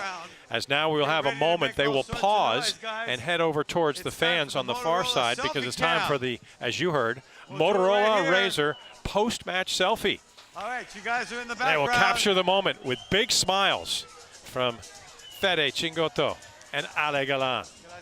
Now a chance to hear from Andrew Krasny and Nico Pereira as they'll talk to the two winners. They will be jubilant in defeating the current world #1s. Felicidades, muchachos, dándole los primeros puntos al equipo. First points for your team. Cuéntenos cómo fue esa remontada después de perder el primer set. Bueno, ha sido como siempre contra Agus y Arturo un partido súper duro. Creo que el que sean nuestros primeros puntos de aquí de la competición quizás para su equipo era otra cosa, pero para nosotros era un partido importante que no podíamos dejar de creer en el equipo que habíamos hecho desde el draft y queríamos ganarlo, queremos empezar con buena dinámica esta temporada, así que nada, simplemente agradecerle a Fede que es increíble el nivel que ha mostrado y agradecer a todo el público que ha estado estos días cuando ha estado haciendo malo y hoy disfrutando de este partido, así que esto es para ellos. He wants to thank the crowd for being here all 3 days. He wants to thank his partner for playing a great match against the #1 team in the world. So it was very important to give their team their first points. The first points and 3 points. Nico, if you can ask the guys in Spanish, we want to hear from them both. Miami is really welcoming them here, and we need to get paddle bigger in the U.S., and to feel this kind of love here in Miami has to feel special, ¿sí? Cuéntanos, ¿qué te parece Miami? ¿Cómo te ha tratado y cómo has sentido el recibimiento del público? Bueno, primero, buenas noches.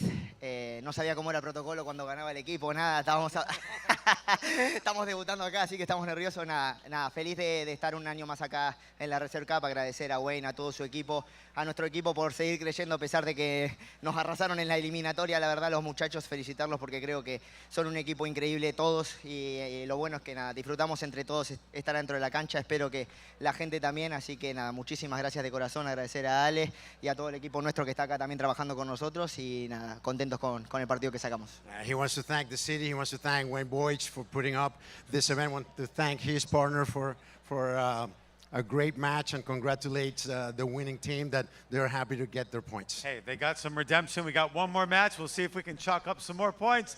Ladies and gentlemen, let's hear it for Fede Chingoto and Ale Galan. Well, lo siento. I'm sorry, paddle fan. Mi español es muy malo. It's not that good. But I will tell you, there has Jimmy Butler in the bottom right corner, beaming with delight as Team Reserve comes on strong. I didn't understand all of it, Brian Clark, but I did get the sense, if I could paraphrase, todo bien. All good. They feel fantastic producing Team Reserve's first points. What a way to produce Team Reserve's first points. You beat the best team in the world in a match tiebreak. You come back from a set down. You play sensational paddle along the way. A lot to be smiling about for Ale Galan and Fede Chingoto, not least of which the $25,000 they're going to split. That's $12,500 each, and they get some valuable Reserve Cup points as well. Yeah, and Derek Jeter can smile because it's no longer 12-0. Put a trace in there for Team Reserve, 12-3. Team Miami cannot lose this event. They've already captured the title as the team. But as you said, there's financial incentive and pride. Those points will help keep Team Reserve in the mix. And we still have more paddle to come for Team Reserve, Bergamini and Garrido. And on Team Miami, Sanz and Nieto. As Team Miami was continuing to cruise through, we thought it was going to be another victory for them. But instead, Team Reserve shined bright, and they got off to a flying start in that match tiebreak to take it. So the beautiful backdrop of Miami continues to be the spot to be on a Saturday night in the Magic City. One match left to play. We hope you stay with us, paddle fan. More to come from here at Reserve Seaplane.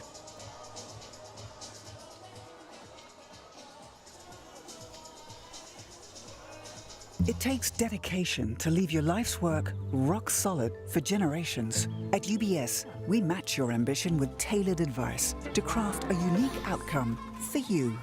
Advice is our craft. Fly in the coop, but I need some more. Your antics make me bored, cause I just came around to say hello. Oh, oh, oh. I just came around to say hello. Oh, oh. Say hello. Hello, Moto.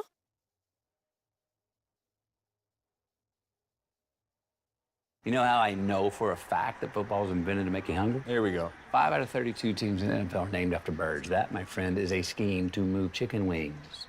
Look, no one's naming teams after birds just to sell. Wings! Get game day deals all season on Uber Eats.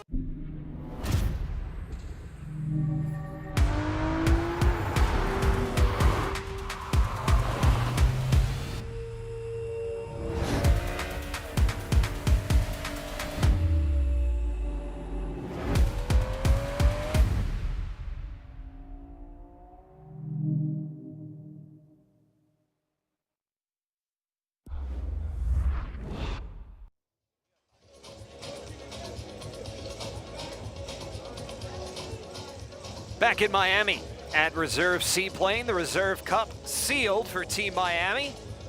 That can't be lost, but the whitewash is also over as Team Reserve got on the board in one of the more dramatic matches we've seen. Fede Chingoto, Ale Galan came back to win the second set in a tiebreak from Arturo Coello and Agustin Tapia, and then they won the match tiebreak, 10-3. Those were just 2 tiebreaks out of 3 that Team Reserve have won. There have been 7 played so far here in this Reserve Cup. And now, to bring down the curtain on Reserve Cup Miami, we hear from Andrew Krasny. Garrido and Lucas Bergamini. That is the Team Reserve duo. Javi Garrido out first from Spain, and then Brazil's Lucas Bergamini. Javi Garrido trying to get everybody going. From Team Miami, please welcome John Sands and Koki Nieto. Nice little way to cap it off. Last year's World Tour champions, John Sands and Koki Nieto, they ended the unbelievable winning streak of Coello and Tapia in the finals at the Tour Championships. A huge win before they decided to go their separate ways, but now they are reunited to bring the curtain down for Team Miami here in the Reserve Cup finale. Now, a lot of the time, if you follow sports, you know about a dead rubber. If the match is already sealed overall, if somebody's clinched it, then the last matches don't really count for anything. They don't matter. That's not the case here for a couple of reasons. Yes, Team Miami has already clinched Reserve Cup Miami, But when you look at a couple of things, A, the financial incentive, $25,000 to the winning team for this match to be split among the players, and then the Reserve Cup Series incentive. Reserve Cup Miami, just the first of 3 legs of this Triple Crown here in 2025, as we see the incredible Miami backdrop, another cruise ship departing the port of Miami.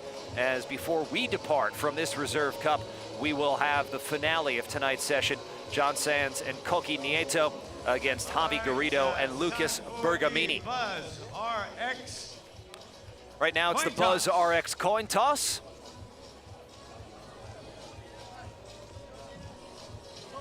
As we'll have the coin tossed, and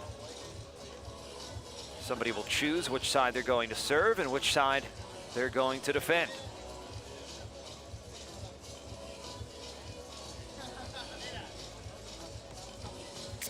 A lot of smiles right now. Everybody on Team Miami has been very impressive, including those two, Koki Nieto right there, as you can see, and John Sands, his partner. Team Reserve, they've been impressive, including Javi Garrido, but they just have not been able to have the results. They didn't have any results until a few moments ago when Fede Chingoto and Ale Galan managed to end the whitewash. It's 12-3 for Team Reserve as we meet the Team Miami duo first. And powerful suspension smash. Please welcome Javi Garrido. taking a look at the warm-up right now, they're in the near court, and there is Lucas Bergamini, 27 years old. He's the lone Brazilian player in the top 20. Shortest player on tour, just 5'5", 16 in the world, playing in the Reserve Cup for the first time. Plays with the veteran Paquito Navarro on tour. He had a whole bunch of partners last year, including the man next to him on court, Javi Garrido. They were full-time partners in 2024. They had a pretty good season. Got to a couple of finals. They played some different events throughout the year at different levels of competition, but a solid season for the two of them before they decided to go their separate ways. That was Lucas Bergamini, and that is Javi Garrido. He turned 24 years old in October. He's from Spain, and this year he is reuniting with his former partner, Martin Dineno. Last year he got to the Doha final. That was an impressive run. He is the attacking player in this duo. He's somebody who's going to bring it at net. He's got a very good smash, and he can do it all, as he's going to try to do to win some money, pick up some points, and add some more points to Team Reserve's tally. Players on the paddle circuit rarely makes errors. His consistency and speed allows him to cover a lot of the Looking at the other side of the net, let's take a look at the Team Miami duo, and that is John Sands, the left-hander, 24 years old, 9th in the world, 2 career titles, of course, the biggest title at the end of 2024 in Barcelona, when he and Koki Nieto teamed up to win that title, ending the incredible winning streak in the process. John Sands, of course, now based in Miami, playing with Miami Paddle Club, so he's making his second appearance here at Reserve Cup. He's going to play with Momo Gonzalez full-time this year on tour, but he reunites for a swan song with his world champion partner, Koki Nieto. 26 years old from Spain. As we get a look at Koki, he's a consistent player. He's a fast player. He's a right-handed player playing on the left side of the court, so he'll bring that attack. Of course, you've got to be able to hit the backhand from those deep positions as well. 2 career titles, again, that Barcelona title, the biggest of his career. He is here in the Reserve Cup for the first time.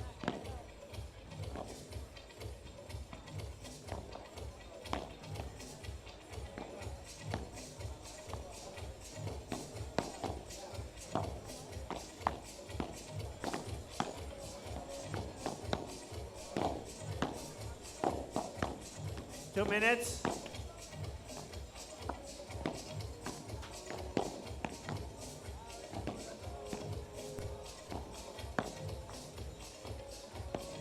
Final moments of the warm-up. Still a packed house here at Reserve Seaplane on the Wayne and Emmeline Boych court. Wayne Boych, that's his parents. Wayne Boych, the CEO and founder of Reserve, founder of the Reserve Cup. And he has made a huge impact here, not only in the world of paddle, but certainly in the Miami community. He's very active, he and his family philanthropically. There was a charity event before the matches began today. $600,000 donated via Reserve Cares to benefit local charities here in the Miami area. We saw the NBA star Jimmy Butler out on court playing with some of these guys, including Javi Garrido. They were having a good time on the paddle court. Jimmy Butler said he rates himself a 7 out of 7 on the paddle court. 1 minute. So we take a look at the teams here. Team Reserve, Team Miami, and we know who's won this tournament, and that is Team Miami. They've already clinched it, but they want to run up this margin. 12-3 they lead heading into the final 3-point match. It was the first match tonight that clinched it. We came in with tonight's matches worth all 3 points, but knowing that Team Reserve had to seal it. You can catch up with anything you missed at reservecup.com or Reserve Cup Series on Instagram. You can see all the Motorola Razr players' selfies taken after each match. You can like, you can comment, you can see some of the match highlights. Team Miami clinched it when Martin Dineno and Momo Gonzalez beat Mike Yanguas and Juan Lebron. The highlight match, the match everybody wanted to see, was the second match of the night. And that were the top 2 teams in the world for Team Miami. That's Arturo Caello and Agustin Tapia, but they fell in a second set tiebreak to Fede Chingoto and Ale Galan, and then lost in a match tiebreak. That accounts for the 3 for Team Reserve. You just saw on the board. Team Miami, they've clinched it, but they want to see if they can walk out of here with a 15-3 win. And these guys are all about just trying to pick up their own individual Reserve Cup points. Lucas Bergamini right there. Don't forget, both teams still have substitutes available. The Motorola Razr player substitute, that is still an option, but that substitute's got to be warmed up, because when he comes off the bench, he is right into the firing line. There's no on-court warm-up. He just gets on and goes. So the warm-up's over. These players head back to the chairs, taking off the warm-ups, and they are set to go here in the finale. Reserve Cup 2025, and what a night it's been. By far the best night weather-wise of the 3 so far. And to bring it down, it'll be John Sands and Coqui Nieto against Lucas Bergamini and Javi Garrido.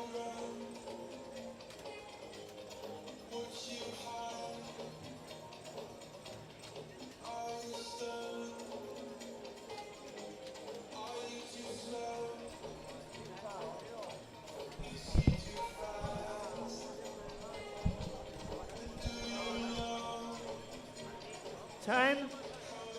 There's Javi Garrido talking to some of the court, please. Friends and family sitting right behind the court. That's the player section.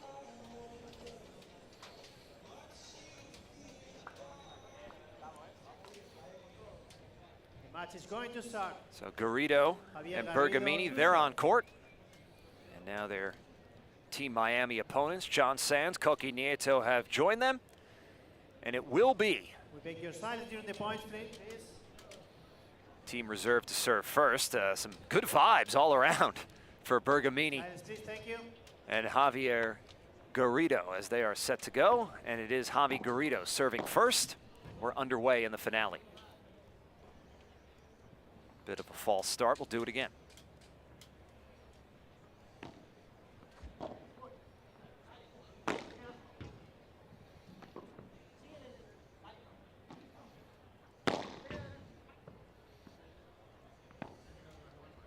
Did not quite get there, did Bergamini, but some smashing, I think, is what we'll see plenty of throughout this match.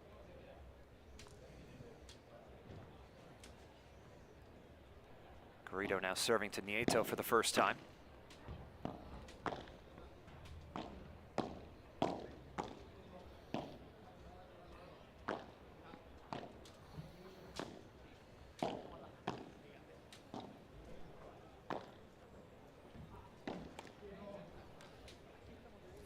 All.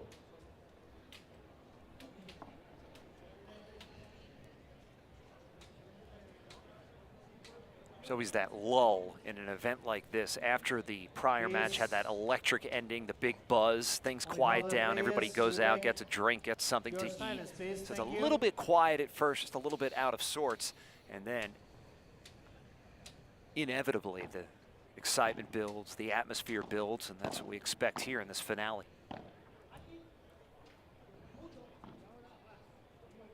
Garrido has that far corner well measured.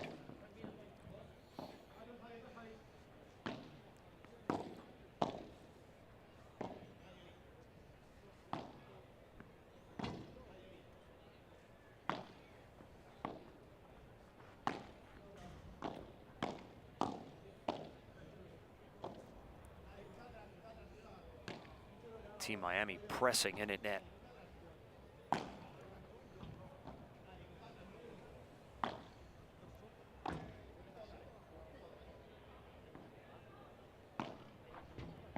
Good bandeja from Sands. Oh, Garrido wanted to bury it. Problem was, buried it into the bottom of the net. I tried to pull the trigger a bit too quick. I know what you're talking about, though, with that atmosphere. The followed by nature, not before time wasn't existent. I bet a lot of the crowd is out enjoying maybe the Joyce, a burger over there, or Big Face coffee, something like that. They'll be back in. I've enjoyed plenty of those products Yes. here over the last few days. 30 all. I'm with you, partner. Silence, please. VIP zone, please. The VIP getting a little boisterous up there, a little chipper on a Saturday night.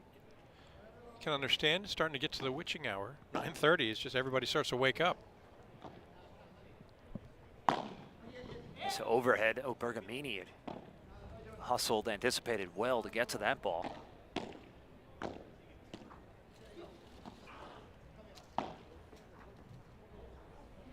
Oh, undone by the glass.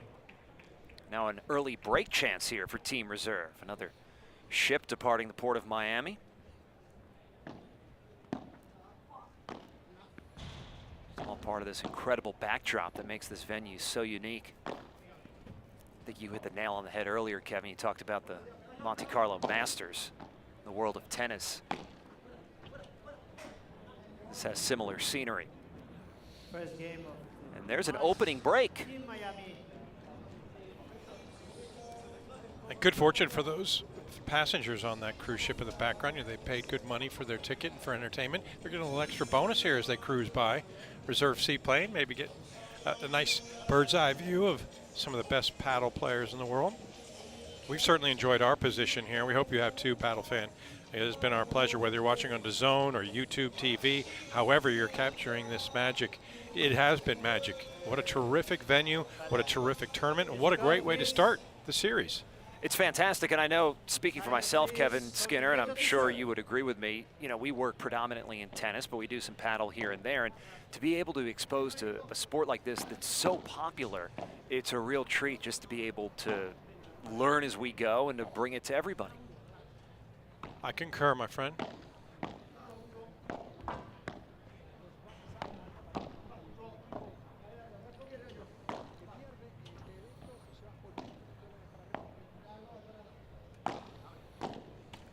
And to just continue that thought to its, what I think might be its natural conclusion is it's absolutely been a treat because of the fact that this is all elite players. Exactly. There's nobody coming through seated, 147 in the world trying to work their way through qualifying or get their way deep in the draw. This is the top, there's 16 of the top 20 in this competition.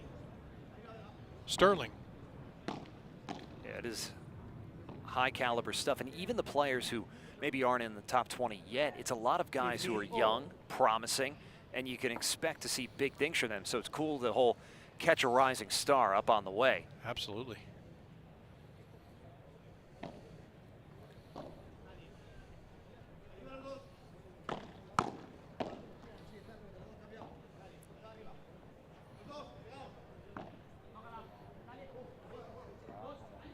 Sands scooping it off the wall. Now he's out there. He was ready to go out the door, then hit the brakes.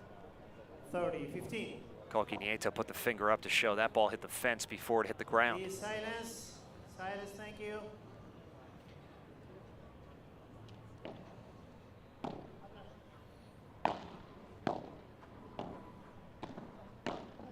Oh.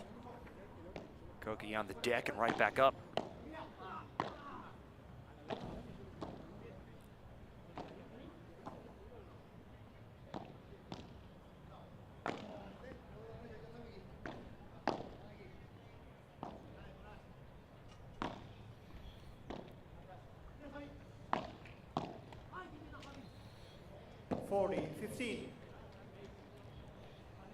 Garrido's a player we've seen over the first two nights just get frustrated at times. Just the level can vary a bit. And we've seen a few of those errors already. especially from the defensive side, as he's been very vocal about the fact he recognizes that's an area that needs improvement.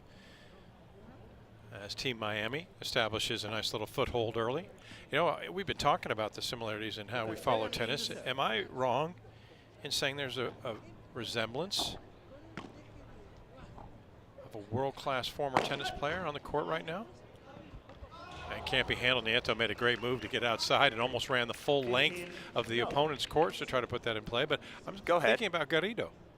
Does he have a little Guga look to him when he was #1 in that one period where he cut all his locks Cut the off? hair. Yeah, that's because you don't think of that as the iconic Guga. No. So you have to think for a second. But yeah, no, I'll buy that. Yeah, Gustavo Kuerten, of course, 3-time major champion. Roland Garros drawing the heart in the Terabatu and laying down when he finally won that event. And a fan favorite. Yeah, I just say, is that his doppelganger? We'll hang that out there for thought. 30-15. One of the Brazilian greats. There's a Brazilian player on court right now, and Lucas Bergamini. Off the top of your head, was Guga the last Brazilian man to win a major? Yes, right? I believe he's the only. Singles. Singles, yeah. Singles only, yeah. 40-15. Doubles, they're well represented. Oh. Game. Team Reserve. Sands Team Miami leads trying by to tuck 2-1. that one into the corner, but not quite. Team Reserve's on the board, but we've heard this before. It's Team Miami in front. They've already sealed the Reserve Cup, and they are up a break midway through the first set of the finale. You make good choices, always planning ahead. Like to not just chase a career, but one day follow your heart. With ambition like that, you need someone who elevates advice to a craft. At UBS, we match your vision with insight and expertise to shape a unique outcome for you. Advice is our craft. Fly in the coop, but I need some more. Your antics make me bored, cause I just came around to say hello. Oh, oh, oh. I just came around to say hello. Oh, oh. Say hello. Hello, Moto.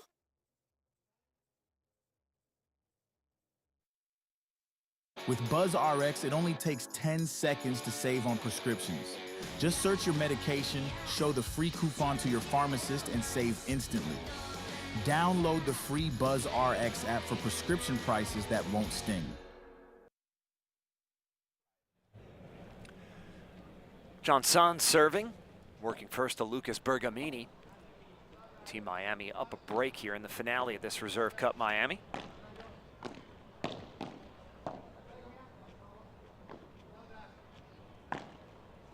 Oh, he wanted to go inside in on the smash, but undercooked it, found the net instead.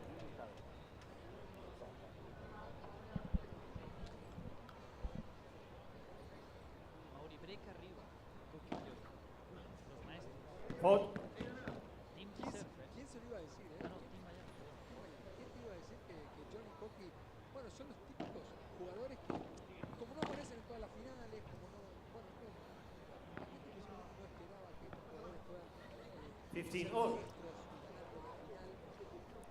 Nothing Garrido could have done with that. Love 30. Oh, take that back. Team Miami did concede that point. Good sportsmanship from Nieto and Sands.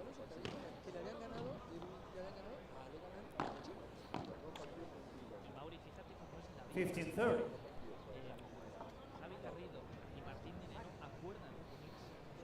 Yeah, I just want to clarify one thing about our conversation about Brazilian tennis. Gustavo Kuerten.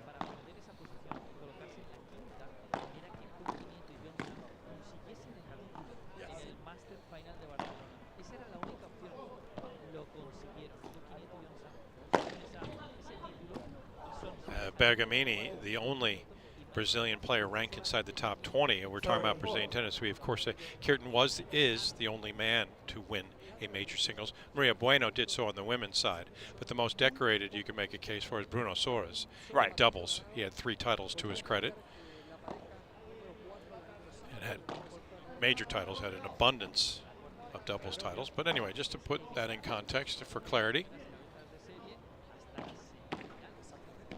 Bergamini trying to put his stamp on this sport for Brazil. 30-40. So that's the power that Garrido has, and we've talked about him developing and trying to accomplish more goals on the defensive side of the court. The offensive power is undoubted. It's not in dispute with what he can do. Yeah, that's not in question. And the problem for him is Garrido knows that it is a known vulnerability, the defensive side of things, but he also can be sometimes just too aggressive. And that's another aspect of it, because in paddle, being overly aggressive actually is a problem that can create more problems than it can help the cause. So it's still a work in progress, but he's certainly got the base level of skills that are put him amongst the very best in the game. Yeah, I mean, he was a very talented junior, a decorated junior career, a couple of world championships. Somebody who just turned 24 a few months ago, but there, soft touch shot, pretty routine shot, he just missed it.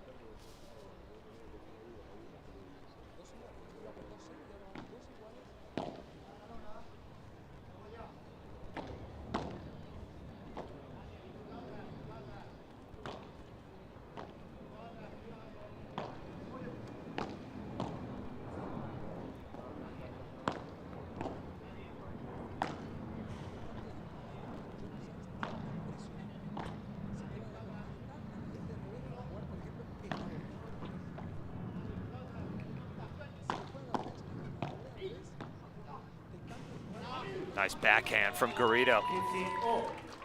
Something else we've talked about with Garrido, who wants a little more support from this still sizable crowd, is just that consistency of getting with an established partner. Injuries, of course, can have an issue with that, but 2023, 2 years ago, he had 6 different partners over the course of a season, and talented as you can be, that's not a recipe for success. Yeah, it's hard to build any momentum, isn't it? I mean, you got a carousel of partners going through. You know, chemistry is so important. Communication obviously key, but just being able to have time on court to gel.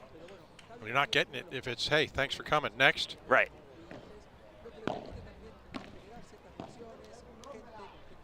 Now Bergamini tries his hand with a smash. 40-15. And it worked out pretty well.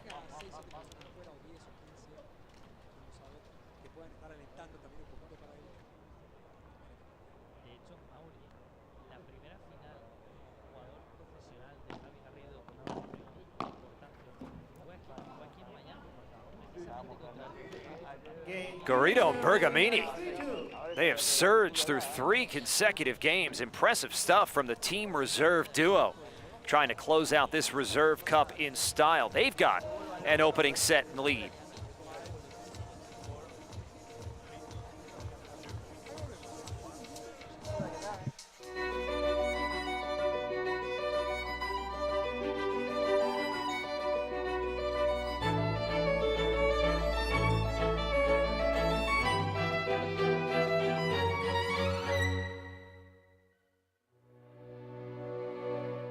You know how I know for a fact that football was invented to make you hungry? Here we go. 5 out of 32 teams in the NFL are named after birds. That, my friend, is a scheme to move chicken wings. Look, no one's naming teams after birds just to sell. Wings! Get game day deals all season on Uber Eats. The Magic City, Miami, Florida, and what a city it is. It is truly an international city, and that is why it's such a hotbed for paddle here in the United States. And that's the reason why Reserve Cup started here. It's why Reserve started here, but now focus in 2025 is on going bigger. This Reserve Cup Miami, the first of 3 events in the Reserve Cup series this year. Still don't know exactly where else we'll be, but we do know it's another North American city and then a European city. But first things first, we've got to finish out this Miami slate, and Team Miami, they've clinched this Reserve Cup title. They've got an unimpeachable 12-3 lead. Koki Nieto and John Sands, they've done a good part in building that win. But Team Reserve is doing fantastic.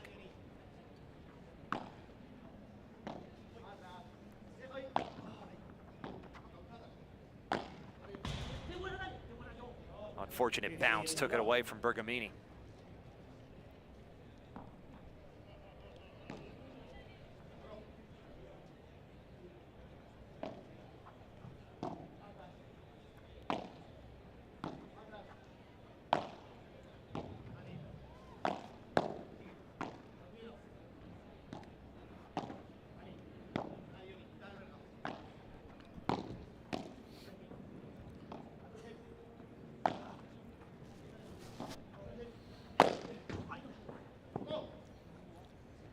30 love. And Nieto says no mas.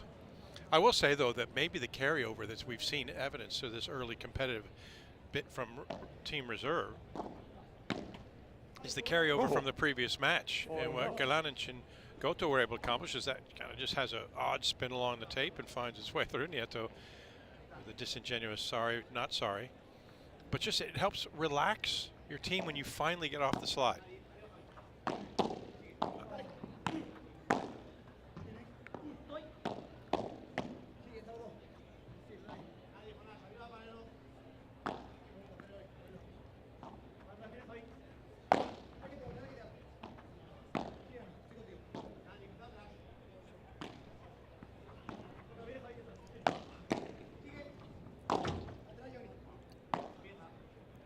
Good pressure here from Garrido and Bergamini.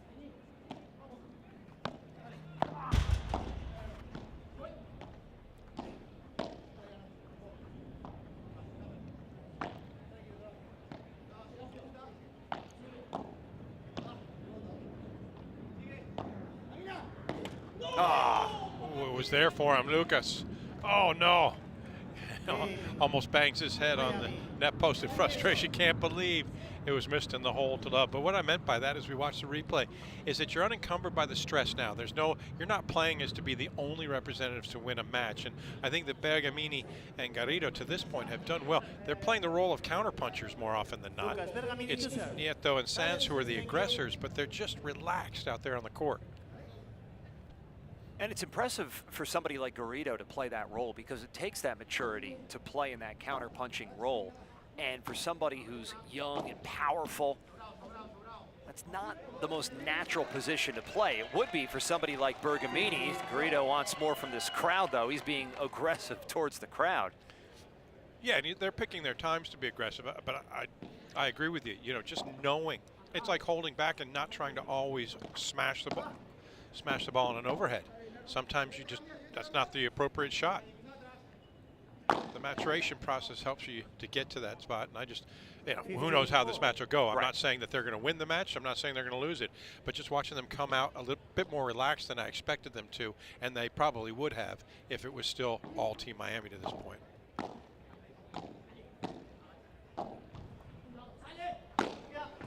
Air Garrido. Oh, Koki did well to get a piece of the ball, except he couldn't corral it into the court. Look at that elevation. Not bad from Nieto either. 40-15.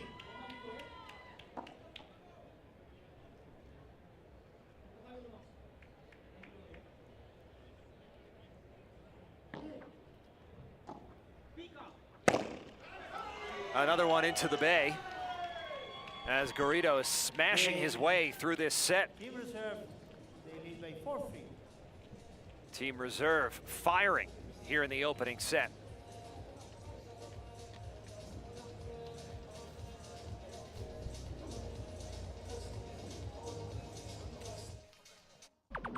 Fly in the coop, but I need some more. Your antics make me bored, cause I just came around to say hello. Oh, oh, oh. I just came around to say hello. Oh, oh. Say hello. Hello, Moto.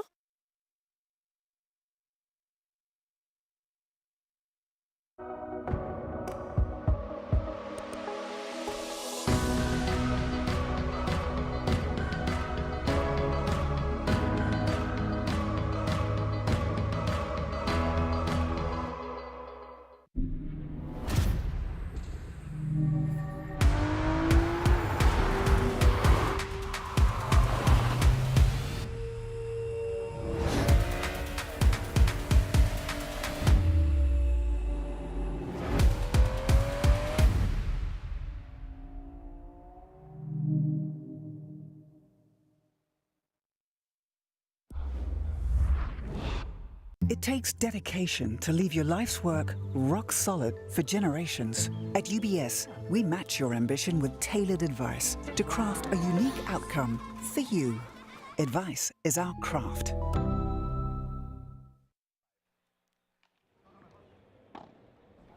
Game 8, opening set, final match here, Reserve Cup Miami. Team Miami's already clinched this title, but still plenty on the line in terms of Reserve Cup points and some money, of course, some bragging rights. It's Team Reserve on the far side of your screen, and that's Javi Garrido. We've seen him smash his way through the last 2 games. Yeah, he's jumping up, hanging on the rim with plenty of time to just put the ball away. He's getting tremendous elevation, great spring in his step. And again, we talked about the fact that they came out a little bit just as counterpunchers, but when he wants to take a big cut and deliver a body blow, Garrido is certainly capable. We saw him go big on literally the first point of the match, and then he reined it in. But he has hit full stride over the last couple of points. See Miami on the near court. John Sands and Koki Nieto. Oh, little changeup from Garrido. Just as effective. And Guga Jr. with a nice little smile there as he knows sometimes it's finesse. Great lob from Bergamini. Nieto counters one of his own. Ooh. Bergamini showing his stuff. Now Garrido pounces. And now bringing himself to the forefront and biding his time. As you said, started off hot, then went back into the mode, just kind of being defensive and playing within himself. But Garrido's caught fire. Triple break point here.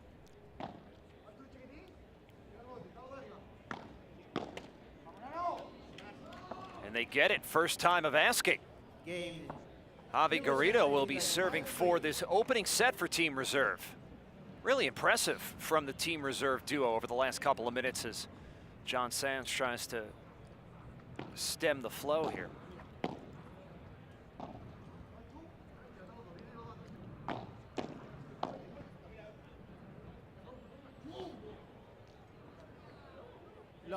Yeah, John Sands has recently decided that he would make his home in the greater Miami area, playing for Miami Paddle Club.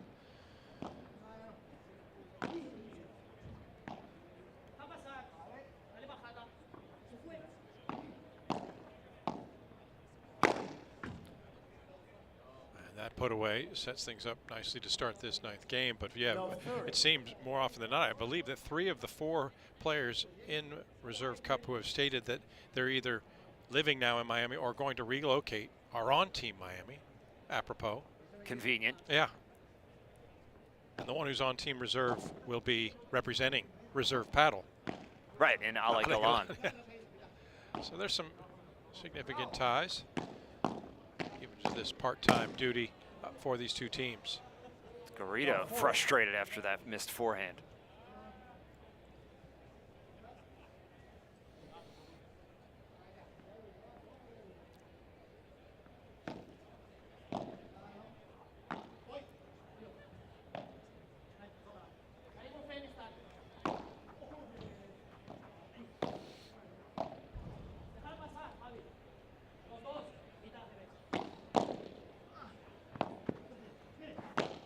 Cover a lot of ground. Now he's out the door. Oh, Bergamini was there, and what a cut! 15-40. Bergamini knifing that ball with the backhand. Yeah, benefit from his good ground speed. He's able to cover, gets over towards that fence and so close to the net. He's able to find such a low trajectory and slice it oh so fine. Still dealing with break points, though. They've got 2 of them here as they were serving for the opening set. Target practice for Nieto, but Garrido changes the tempo with that stab volley.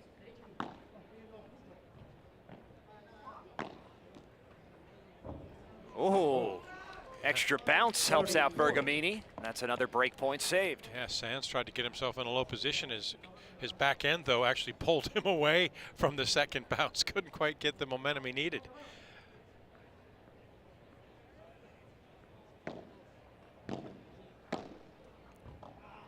Break point here again. If they can save it, which they have, we will have a golden point, which is a set point.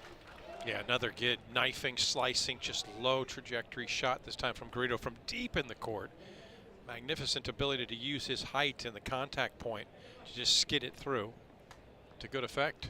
Garrido serving here to John Sands. Oh, what a lob return from Sands. but it just missed wide, and that is the opening set on the golden point to Team Reserve. They come back from love 40 down to win the game, win the set, and try to finish this Reserve Cup strong for Team Reserve. It takes dedication to leave your life's work rock solid for generations. At UBS, we match your ambition with tailored advice to craft a unique outcome for you.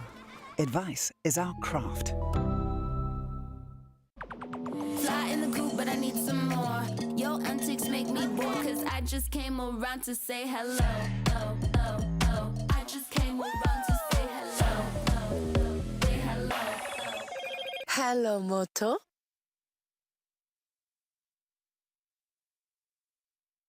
You know how I know for a fact that football was invented to make you hungry? Here we go. 5 out of 32 teams in the NFL are named after birds. That, my friend, is a scheme to move chicken wings. Look, no one's naming teams after birds just to sell. Wings! Get game day deals all season on Uber Eats.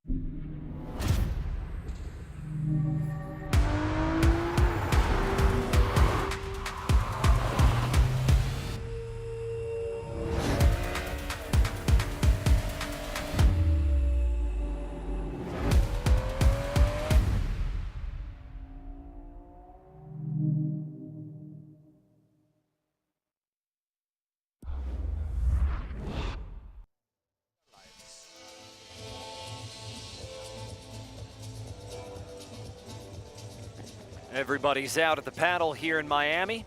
Final set of this Reserve Cup, unless we have to play a match tiebreak to crown a winner. Here in the last match of what have been 9 fantastic matches over the first 3 days and nights of this Reserve Cup. We know the overall cup is clinched. It belongs to Team Miami. But John Sands and Koki Nieto played a big role in clinching that cup. They want to make it a perfect finish. That smash from Koki Nieto, a strong way to start the second set.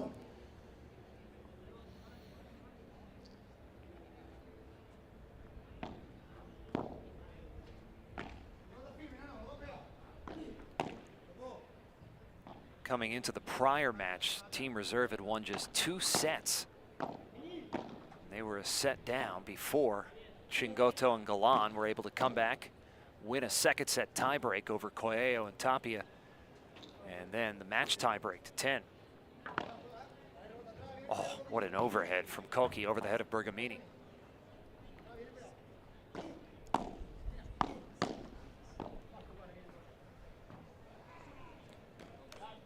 Garrido can't believe that flew long.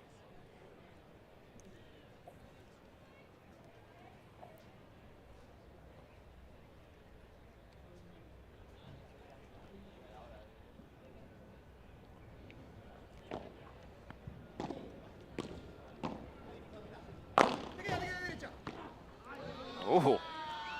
30-15. Bergamini puts that right on the back end of Koki Nieto. It's Nieto who's the one who says that everything's okay. Bergamini was already walking back, celebrating. Look, no hand gesture. But Koki says, okay, you got me. Be on the lookout. 30 all. Oh, that Koki lob just had an extra inch or 2 on it. There's such an advantage, too, you could have seen on that last point, where when Garrido has a ball that he might smash, he has that intimidation factor. So even if he doesn't smash it, the opponents have to respect the possibility that he will. 40-30. You always know what Bergamini's thinking just by looking at his body language. Be a terrible poker player, wouldn't he? He's got a serious tell. Several serious tells. Garrido not exactly stone-faced either.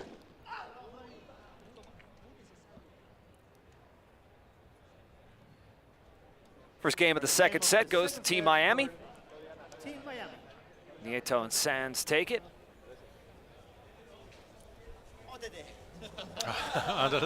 Let's go. Yeah, playing to the crowd. That was for you, paddle fan. John Sands, very spirited. And it is really, truly a dynamic duo in every sense of the word for Nieto and Sanz, because both their motors run hot 24/7, and they're so active, both of them. They almost seem a mirror image, albeit one's lefty and one's righty, of each other. Yeah, but similar build, similar sizes. Yep. Javier Garrido to serve.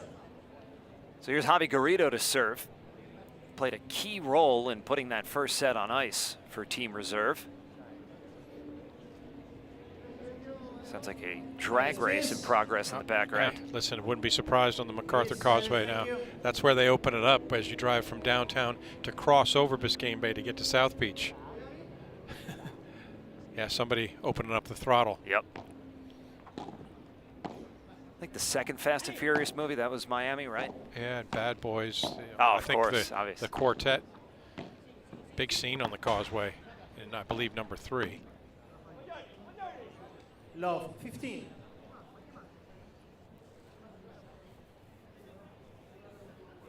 What is the best Miami movie? Scarface? I mean, it's like the iconic Miami yeah, movie. that's it. Putting you on the spot, I know.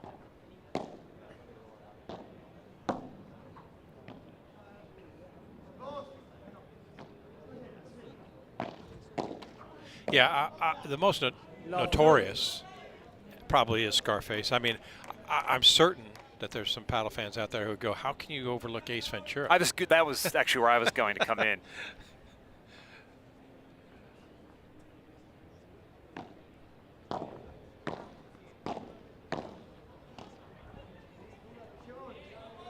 A lot of TV shows, of course, filmed and based in Miami. The Return of Dexter has been brought back. The origin story of that show, if you're familiar.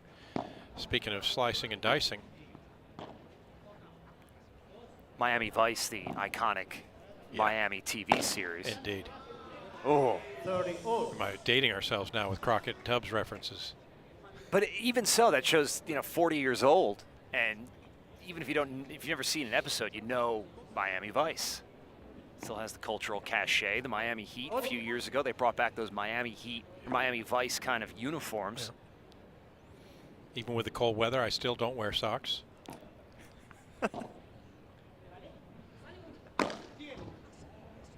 Oh, it ran out of room. Sanz was making the good move. He was anticipating, but it didn't clear the net. Or, excuse me, the fence.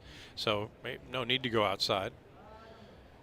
Yeah, and if you have a chance on YouTube, speaking of which, if you're watching on YouTube TV, look up guest stars of Miami Vice over the history of the television show. There are 50 household names that either got their start or started their career early as guest appearances on Miami Vice, including Bruce Willis, John Turturro.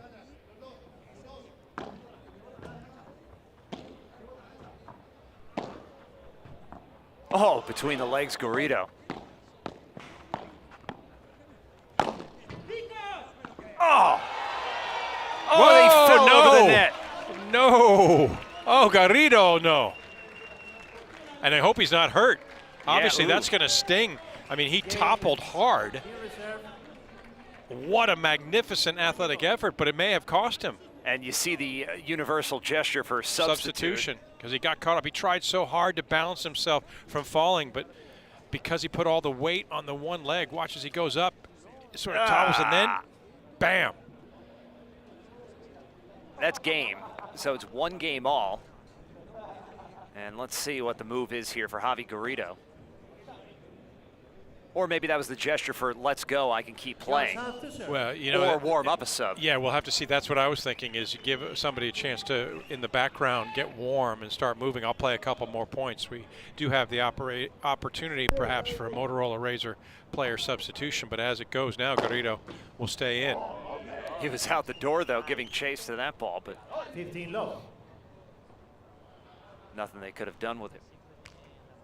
So one final Miami Vice thought. Do you ever drive around and just listen to In the Air Tonight? Of course. Oh, this is a smashing show from Koki Nieto. Phil Collins still makes his home here in South Florida, in the Miami area. His kids grew up here and went to school in the South Miami area. That drum break in the middle of In the Air Tonight is just omnipresent down here. Oh, I'm sure.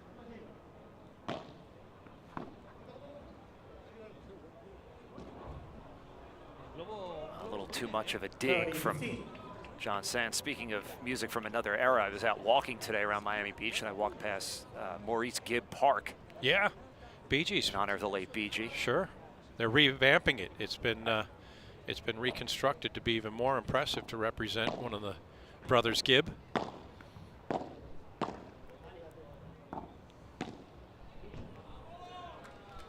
Sands has seen a bit of struggle over the last handful of points.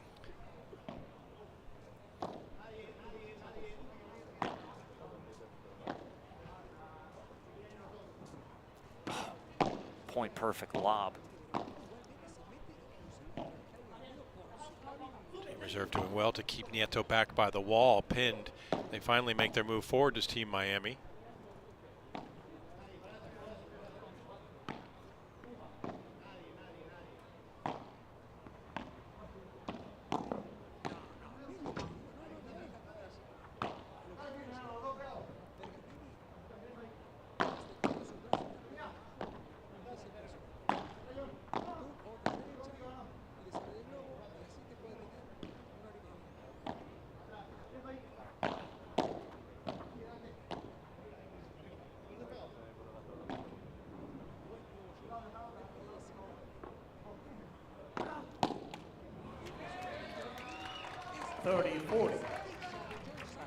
Puff of the cheeks from John Sands because he threw the kitchen sink at his Team Reserve opponents, especially Lucas Bergamini. But the diminutive Bergamini had all the answers.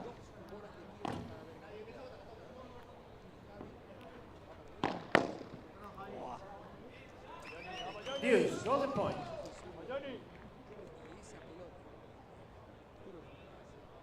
Javier Garrido to receive.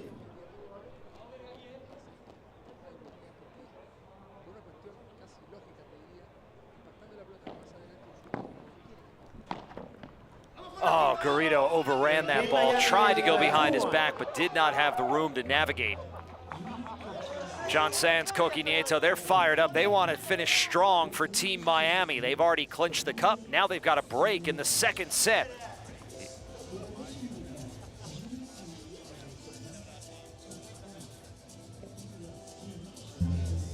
You make good choices, always planning ahead. Like to not just chase a career, but one day follow your heart. With ambition like that, you need someone who elevates advice to a craft. At UBS, we match your vision with insight and expertise to shape a unique outcome for you. Advice is our craft. Fly in the coop, but I need some more. Your antics make me bored, cause I just came around to say hello. Oh, oh, oh. I just came around to say hello. Oh, oh. Say hello. Hello, Moto.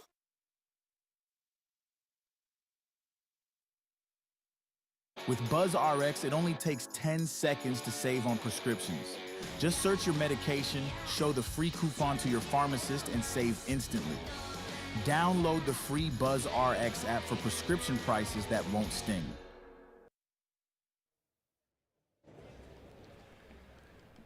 Koki Nieto, Team Miami, they've got the Reserve Cup locked up. But Lucas Bergamini, the man about to serve right there.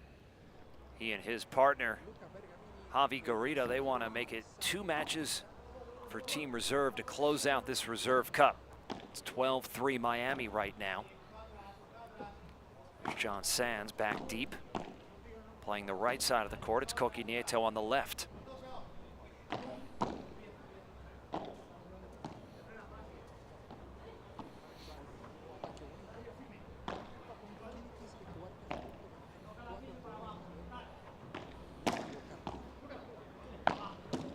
Oh.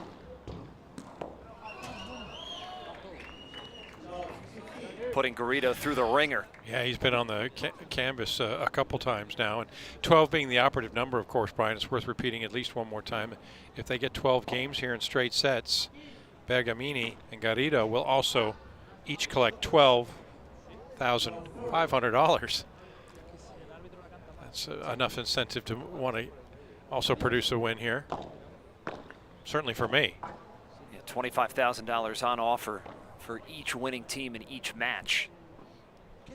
And then there's also money available if there is a Motorola Razr player substitution. And there's a formula depending on how many games you're in for, games won. Yeah, they thought things out nicely, didn't they, to be able to, it's equity and a meritocracy.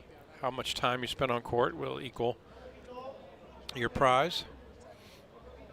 Only seen a couple of the Motorola Razr player substitutions in this. Thankfully, it's been kept to a minimum, just for the sake of health of everybody involved.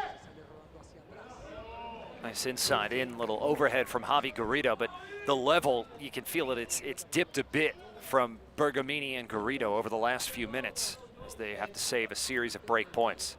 Yeah, it's hard to sustain a high level throughout. I mean, that is obviously, you know, the call. You're going to be a professional and be at the elite level that these players are. You've got to be able to maintain throughout a match, but they threw so much into trying to just maintain a very balanced approach.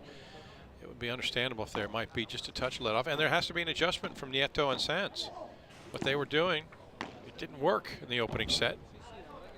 And Nieto and Sanz certainly have the pedigree and the resume.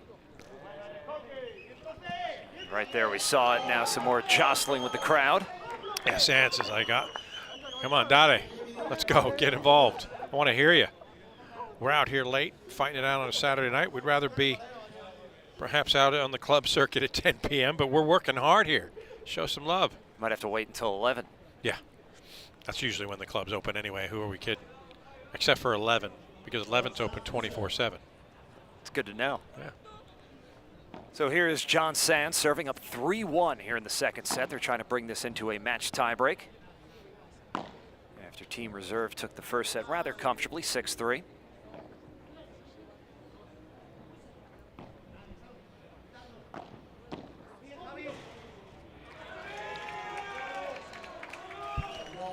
Does that make sense? We were talking about 11, and I said 11 is open 24/7. Club 11. Yes. Okay, good. Just want to make sure. Paddle fans like dialing up, get the thumbs going. What's he talking about?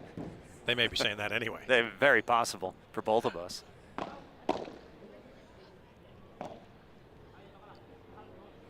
Great example of how the lob can be so offensive from Coqui Nieto. As well as the back wall from Garrido. Again, it's such an important play to be able to pull, although you have to keep it within the confines of the court. Garrido on his second effort off the back wall. It travels the length of the court and is a little too long.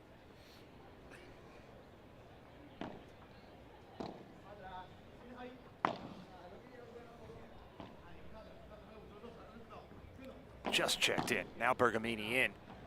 Keeps it deep.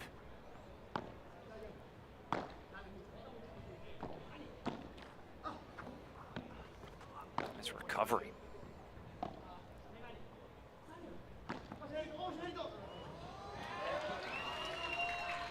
Good read as both Sanz and Nieto on opposite sides almost started apart. They opened this chasm of space that Garrido was able to exploit.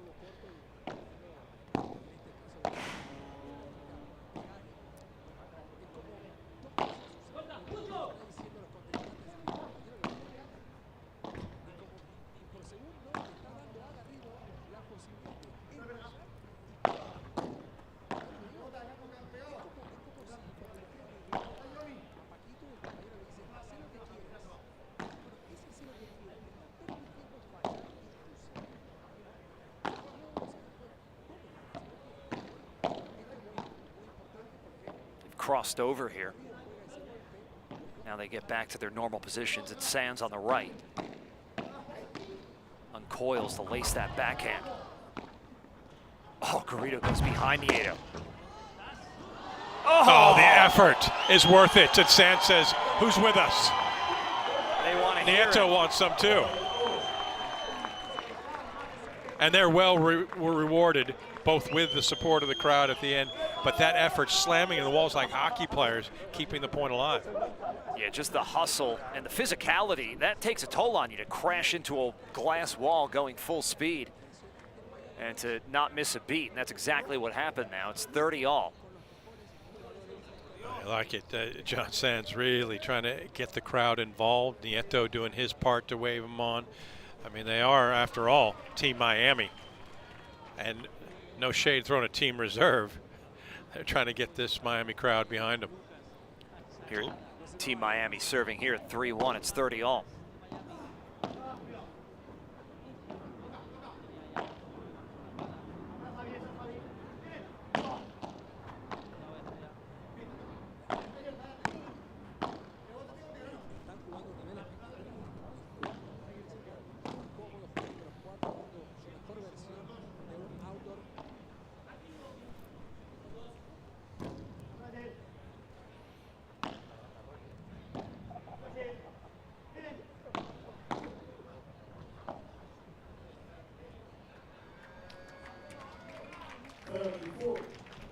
Break point here.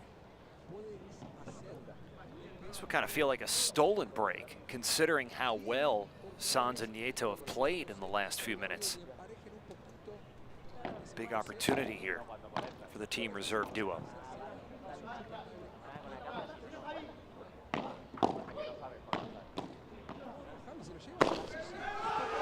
And it is an opportunity flushed away into Biscayne Bay. Javi Garrido crushes that smash. We'll see if he's able to continue. He has taken a physical beating, but his paddle has taken some beating. Excellent effort from the Team Reserve duo.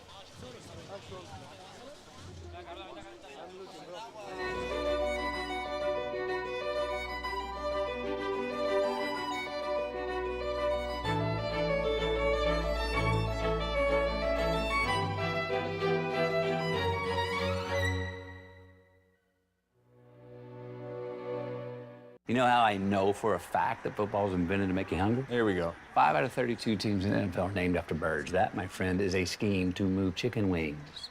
Look, no one's naming teams after birds just to sell. Wings! Get game day deals all season on Uber Eats.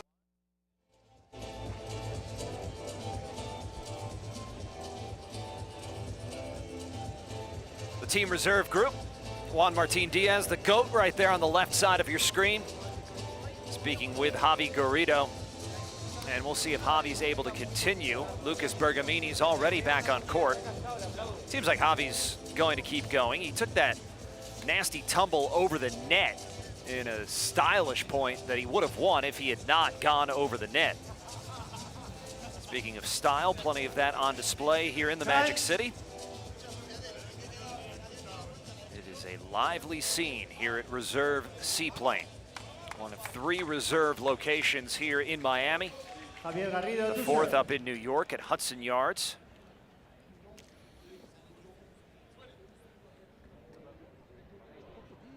Picture perfect Miami night.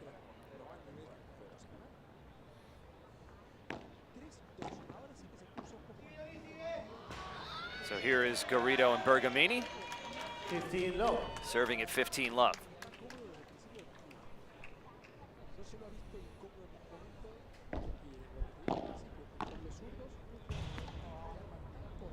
Big breeze coming in, strongest gusts of wind we've seen, and we'll see if that affected the play on court there, but it's 2 quick points for Garrido.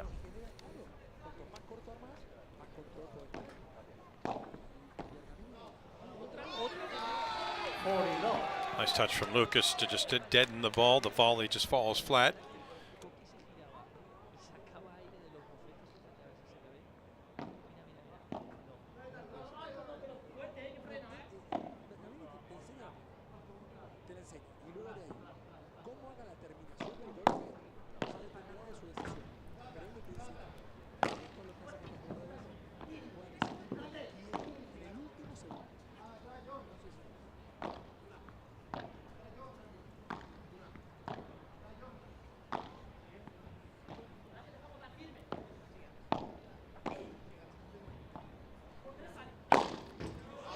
Another huge smash from Garrido.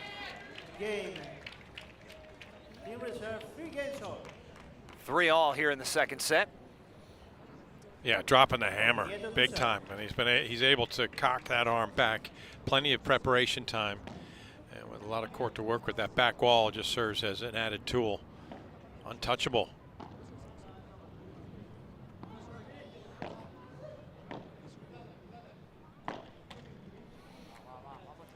love 15. A bit rattled, Sands and Nieto, as they find themselves all even at 3 apiece. It's been an uneven second set. The Team Reserve was so good in that first set, and they really started off second best here in the second, but they've raised the level a little bit, and you've seen it dip from Sands and Nieto. Here's Koki serving.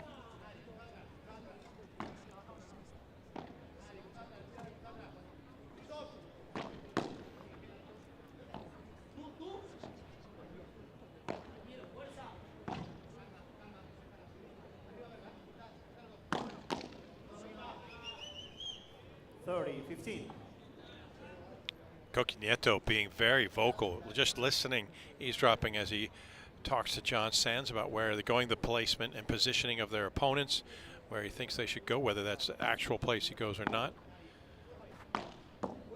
Oh, nice overhead from Sands.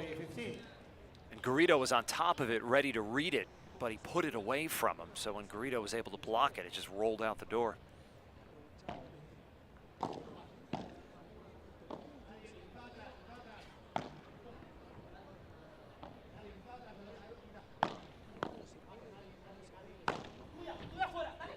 Oh, out the door. But not quite. Game Team Miami, they lead by 4. Team Miami for 4-3 here in the second set. Coming down to the wire here at Reserve Cup Miami.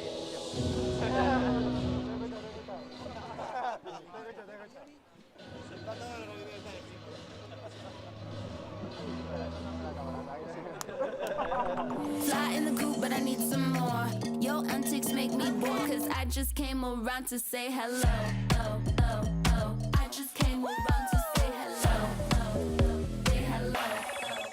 Hello, Moto.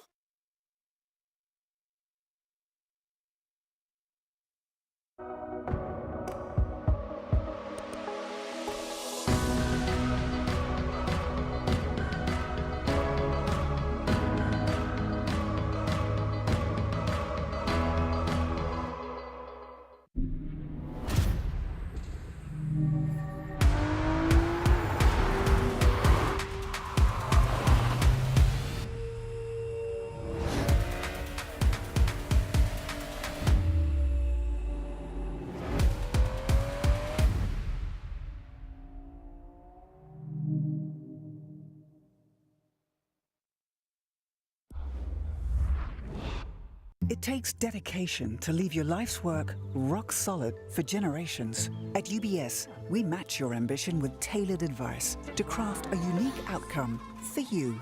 Advice is our craft.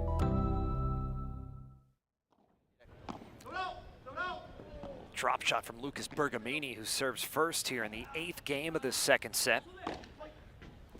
Oh, out the door goes Koki, and over the side wall goes Koki. All smiles from Team Miami. Zero hesitation from Koki Nieto. He knew exactly where he needed to be once that ball went up.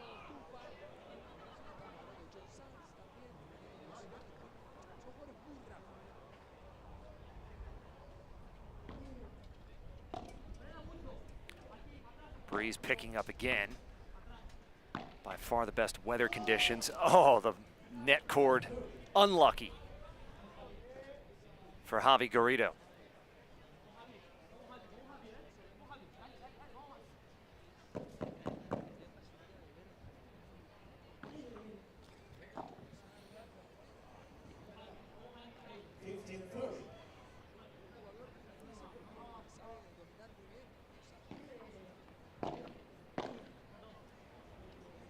$15-40. And now 2 break points. Wonder if the wind is actually causing a problem. It is really blowing in off the water. Yeah, it has changed considerably. It's definitely going to have an impact on the lobs, you know, inside the glass cage, if you will. Probably a bit benign, but there's going to have an impact on balls that go above the 3-meter mark. Also an impact, just, you know, the match played one way for almost an hour, and then all of a sudden it shifts towards the end. But that is Koki Nieto ruining that break point. Yeah, disappointed he didn't have that little disguise turnaround, just being able to put in the open court, clear the net there. He'll reprimand himself, but back to work he'll go.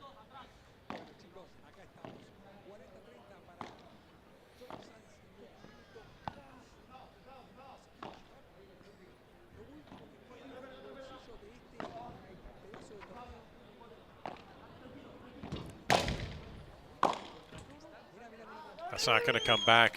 Bergamini just not able to get enough room to work with to get over that put away. And there's the game for Miami. And now a chance to serve for this second set for Miami. And there's another example right there of a guy who does not have the size of a Coelho or even a Garrido, but John Sands can bring it on that smash. Absolutely. And now he will serve.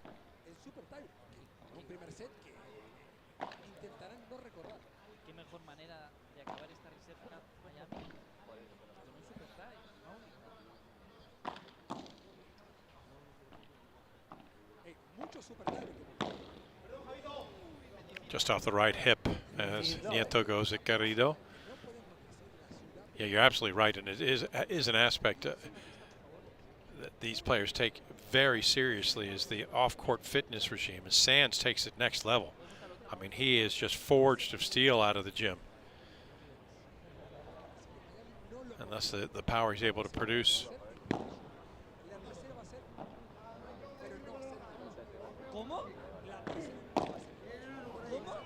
Stretched too far there, though.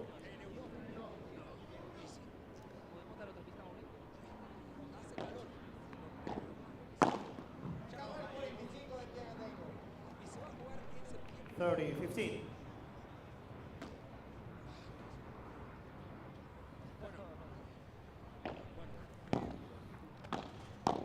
Oh, that was the only play for Garrido. Pinned to the wall. He had to go behind the back. Bergamini bringing the power, smallest guy on tour.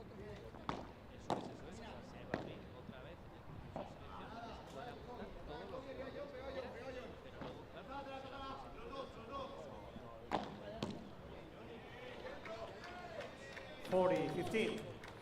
Set point, two of them. Yeah, good execution from back deep behind the service line, closer to the wall for Sands, as he's able to find the quality finish. He's running out of room here, but bam! And the right play to make, right down the middle. Set things up nicely for Team Miami. And that lob just long. That is the second set for Team Miami. So, Reserve Cup Miami comes down to this. The result's not in doubt, but the final match is. It'll be decided in a 10-point tiebreak. First to 10, you've got to win by 2. John Sands, Koki Nieto trying to maintain their perfect records and close it out in style for Team Miami. It takes dedication to leave your life's work rock solid for generations. At UBS, we match your ambition with tailored advice to craft a unique outcome for you. Advice is our craft. Fly in the coop, but I need some more. Your antics make me bored, cause I just came around to say hello. Oh, oh, oh. I just came around to say hello. Oh, oh. Say hello. Hello, Moto.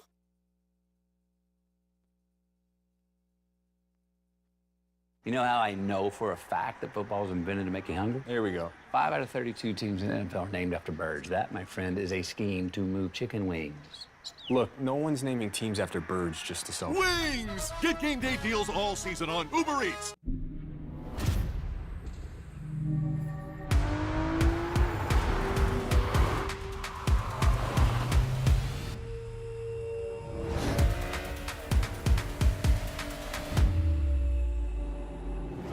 Final set, 10-point super tiebreak.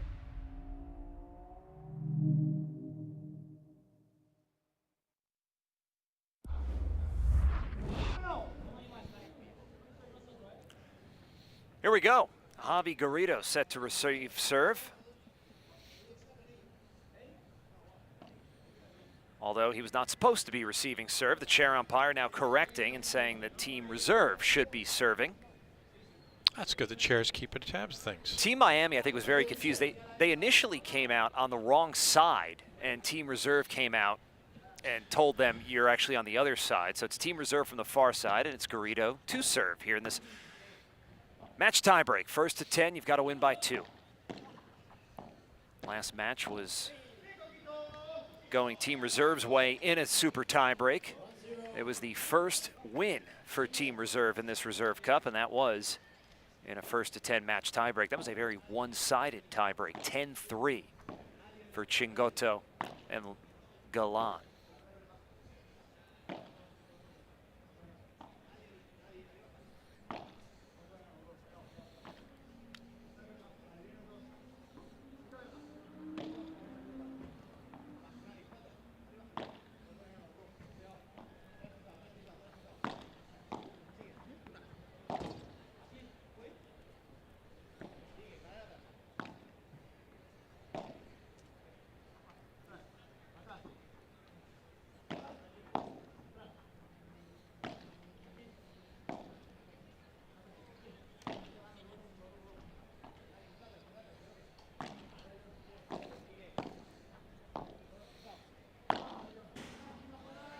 Hit the fence on the fly. Can't do that.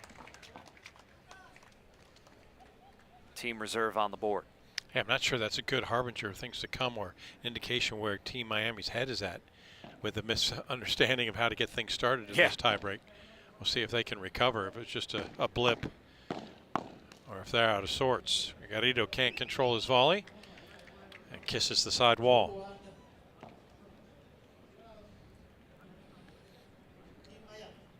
Sanz and Nieto so active in both their movement and their discourse. A lot of conversation between the two. Keep things on level and par, same page.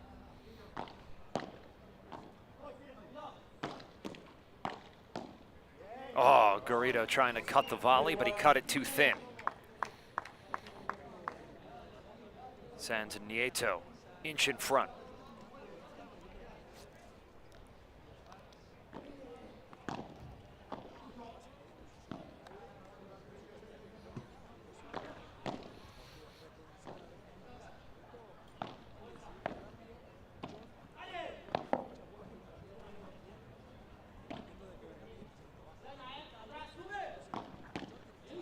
Oh, what a shot from Garrido. Gutsy play to take it out of the air like that.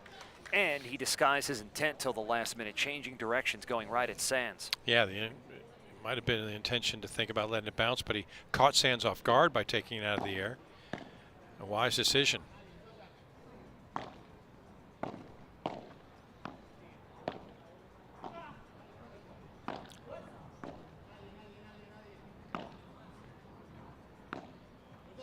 Oh.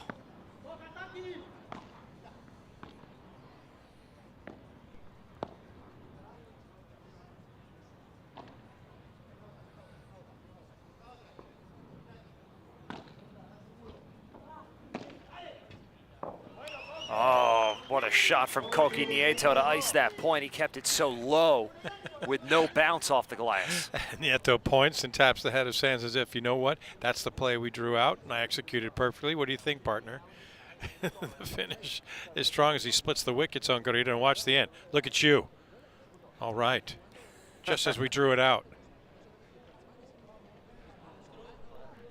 They switch ends with Sanz and Nieto almost at the halfway point.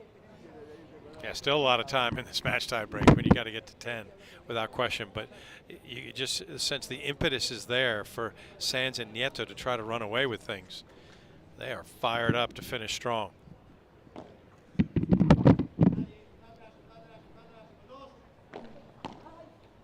Oh. 5-2. Bergamini can't believe it. Garrido can't believe it. That doesn't count. They have not gotten a single net cord. He just walked over to the net, put the ball on top of it just to see which way it would roll. It, spoiler alert, rolled onto the other side. Watch the frustration here. Here it comes. Garrido, can you, we won't have time to see it, but.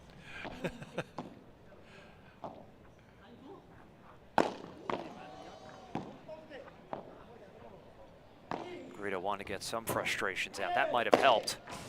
That might feel better if it's a point, but not yet. Oh, it's been that kind of night. for Javi Garrido. What a magnificent effort from point-blank range to get that volley off of the overhead from Nieto right at the net. And as you put it back in play, then the next shot, no control. And you're right, that's part and parcel for what Team Reserve has had to endure. Watch this right here. Bang, bang. Uh-oh, too much. I think he broke his paddle because after the first smash, he looked at it.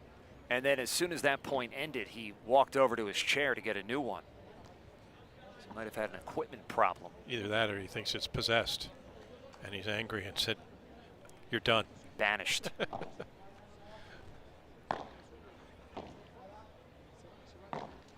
Team Miami 4 points away from taking the finale here and completing a 15-3 romp as Garrido misses another volley. Don't think that one was the fault of the paddle. Can't blame it on the previous racket either.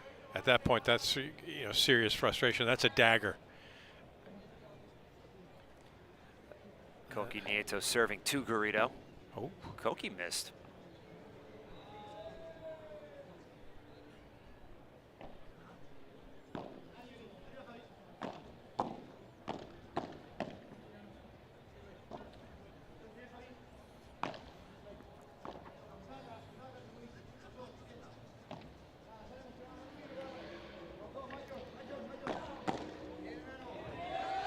Opening up the throttle on the causeway. You can hear it in the background. And Garrido trying to prevent Team Miami from opening up the throttle and driving away here.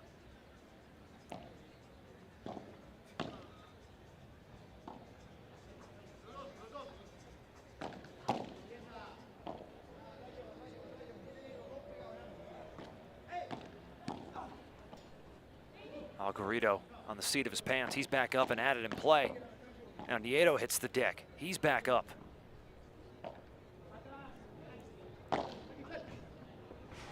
Oh, that side fence. What a recovery from Sands, and then Bergamini, right place, right time. Yeah, well, the commitment had been made, and it took one of Team Miami outside the confines of the court. You'll watch here in the anticipation there of Nieto going outside, and Sands able to bunt it in, but that left all of the right side wide open, and Bergamini, he knows exactly what to do. Dump it in the open space, does so effectively.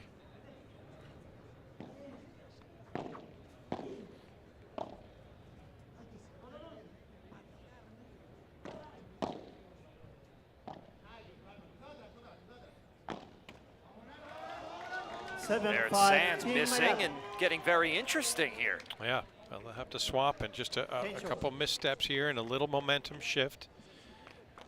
Ever so slightly. Still, you have to think Team Miami recognizes how close they are. They'll shore things up to sit down, but that's a little burst of hope for Bergamini and Garrido.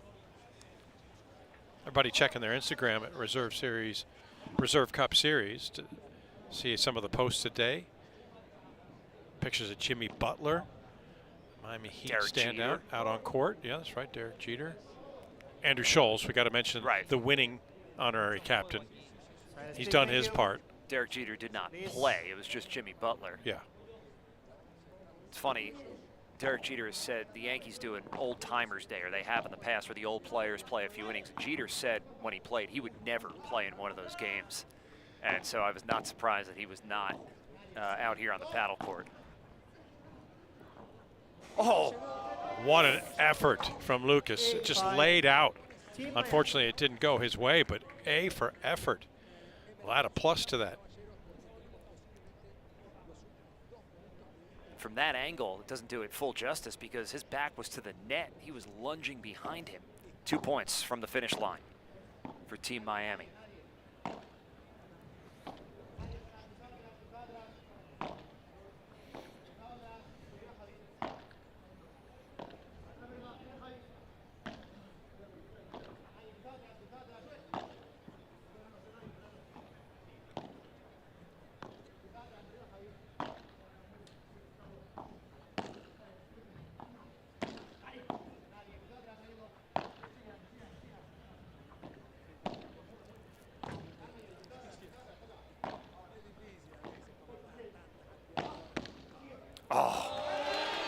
Beautiful from Garrido.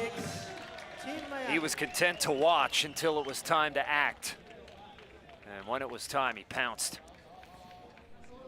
And just continues to make things interesting by being active, proactive instead of reactive. Serves his cause and his team as the reserve squad still in the mix. Miami, though, still 2 points away. Another big breeze picks up.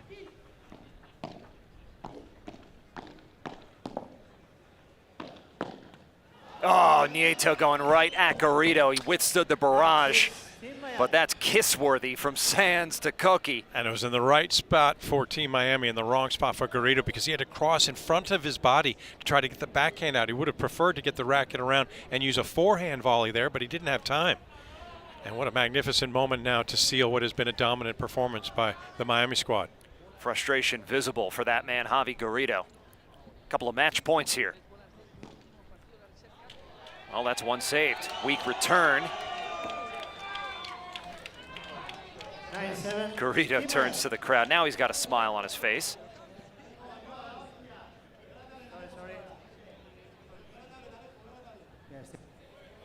Scoreboard had gone to 10-6. That's not correct.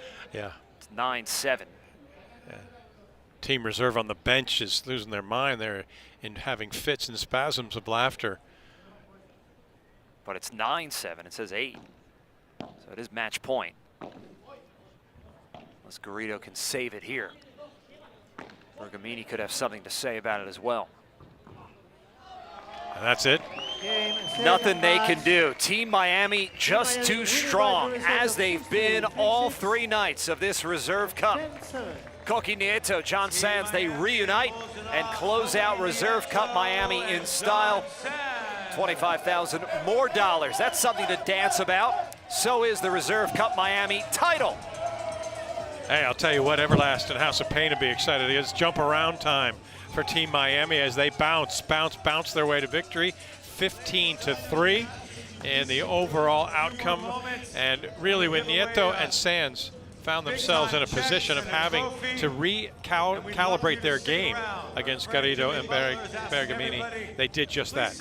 Yeah, it was all about the adjustments throughout this match, and a lot of this match was a microcosm for Reserve Cup and just how Team Miami was able to make those adjustments on the fly. They played those crucial points just a little bit better. When they went down, like the way they lost that set, they were able to bounce right back, and just a really fitting end to what has been 3 sensational nights of paddle here at Reserve Seaplane in Miami. Reserve Cup Miami, an even better experience than Reserve Cup 2024. It is bigger and better, and Reserve Cup 2025 is not over. The Reserve Cup Series continues. 2 more events, one in a North American city, another in a European city, and if those 2 events, wherever they are, they've got a lot to live up to based on what we saw here over the last couple of nights. Yeah, what a spectacular event it has been. And you know how it is when you try to build the recognition and the knowledge of the fan base of sports in the United States, you're trying to elevate paddle in their mind.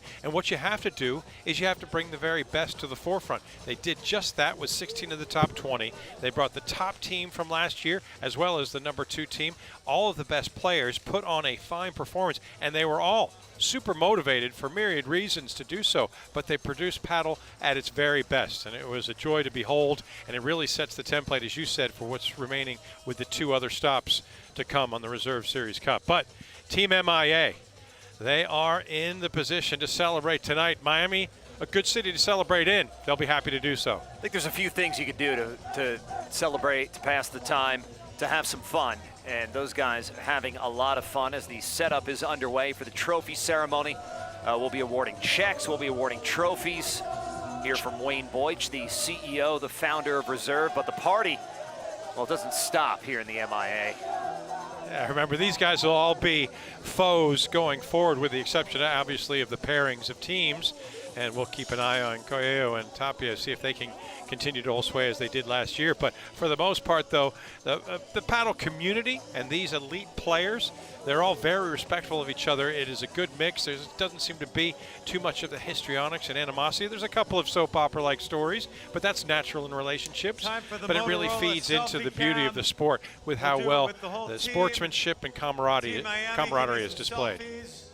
And now here is the final Motorola Razr selfie cam as you see how the final day of Reserve Cup went. It was Dineno and Momo Gonzalez clinching Reserve Cup for Team Miami over Juan Lebron and Mike Yanguas. Ironically, the #1 team in the world, they were the only Team Miami duo that lost in Arturo Caello and Agustin Tapia, beaten in a very good match by Ale Galan and Fede Chingoto. And then John Sanz and Koki Nieto closed it out with a win for Team Miami to make that final score 15-3. Yeah, that penultimate match was actually the ultimate matchup for this, and credit to Galan and Chingoto for being able to come through and knock off King Arthur and Mozart. But really, it does set the template for the 2025 season to know that these guys are already fresh. Late January, the off-season, they worked so hard to get themselves ready for 2025, and this indicates it's going to be a fantastic year. Here's Nico Pereira. Sí, sí, muy contentos, muy felices de creo que nuestra competición casi perfecta. Muy feliz, bueno, feliz poder jugar con este equipo, no tanto por compartir otra vez pista con Johnny, nada, le quiero mucho, es un gran amigo. Y muy feliz de compartir pista y poder ganar este año. Yeah, happy to team up and give our team the final points. Y ganaron de manera muy contundente. ¿Cuál fue la clave de estos últimos 3 días? Bueno, la verdad que muy contentos del equipazo que tenemos. Quiero dar las gracias a cada uno de ellos, a todos los capitanes, por esta fantástica semana. La verdad que para mí terminar esta semana jugando con Coquito es un placer. Y nada, somos campeones, así que estamos muy felices. Very happy to end up the week playing with Koki and very happy to have won.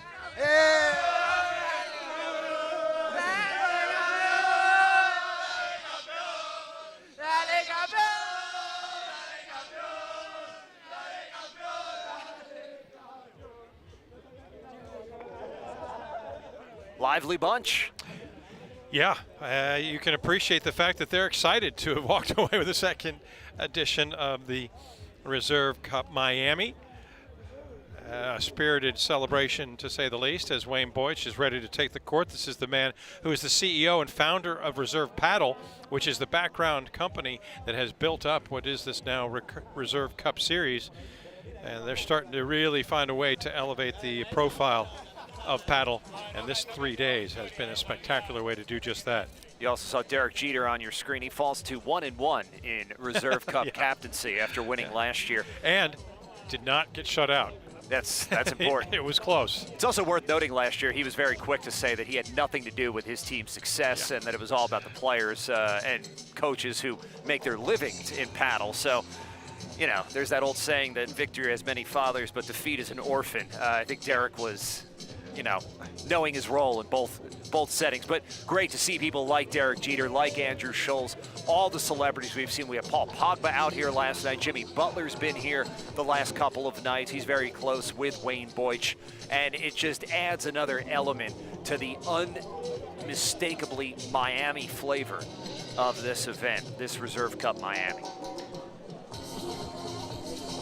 So some accolades, some coin, and just the overall feeling of success is going to be coming to Team Miami as they partner in great form. 8 players producing 8 match wins in 9 played.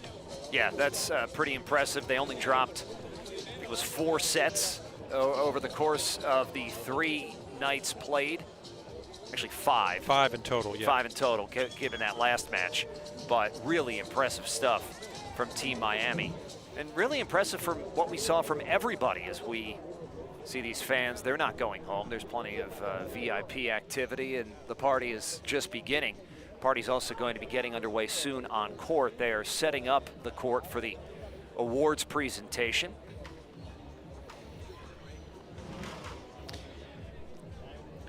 So what we'll do right now is take a quick break, and we'll come back for the awards ceremony as Team Miami takes it. They win Reserve Cup Miami 2025.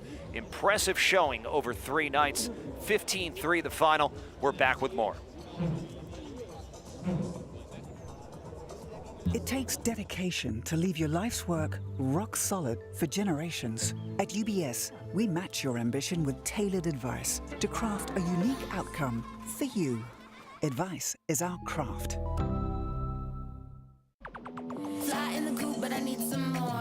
Your antics make me bored, cause I just came around to say hello.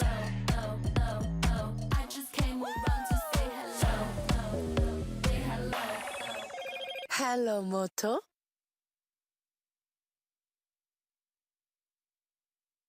You know how I know for a fact that football was invented to make you hungry? Here we go. 5 out of 32 teams in the NFL are named after birds. That, my friend, is a scheme to move chicken wings. Look, no one's naming teams after birds just to sell. Wings! Get game day deals all season on Uber Eats.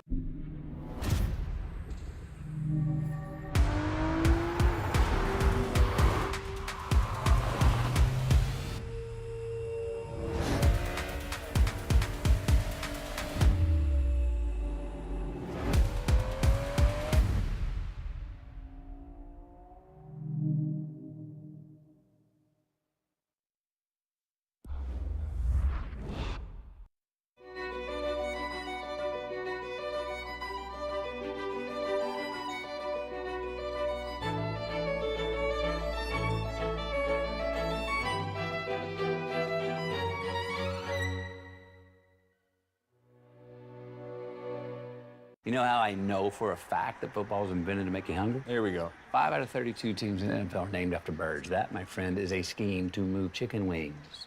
Look, no one's naming teams after birds just to sell. Wings! Get game day deals all season on Uber Eats. You make good choices, always planning ahead. Like to not just chase a career, but one day follow your heart.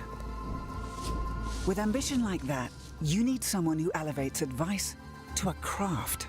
At UBS, we match your vision with insight and expertise to shape a unique outcome for you. Advice is our craft. Fly in the coop, but I need some more. Your antics make me bored, cause I just came around to say hello. Oh, oh, oh. I just came around to say hello. Oh, oh. Say hello. Hello, Moto.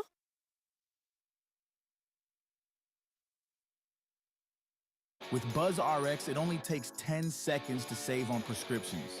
Just search your medication, show the free coupon to your pharmacist, and save instantly.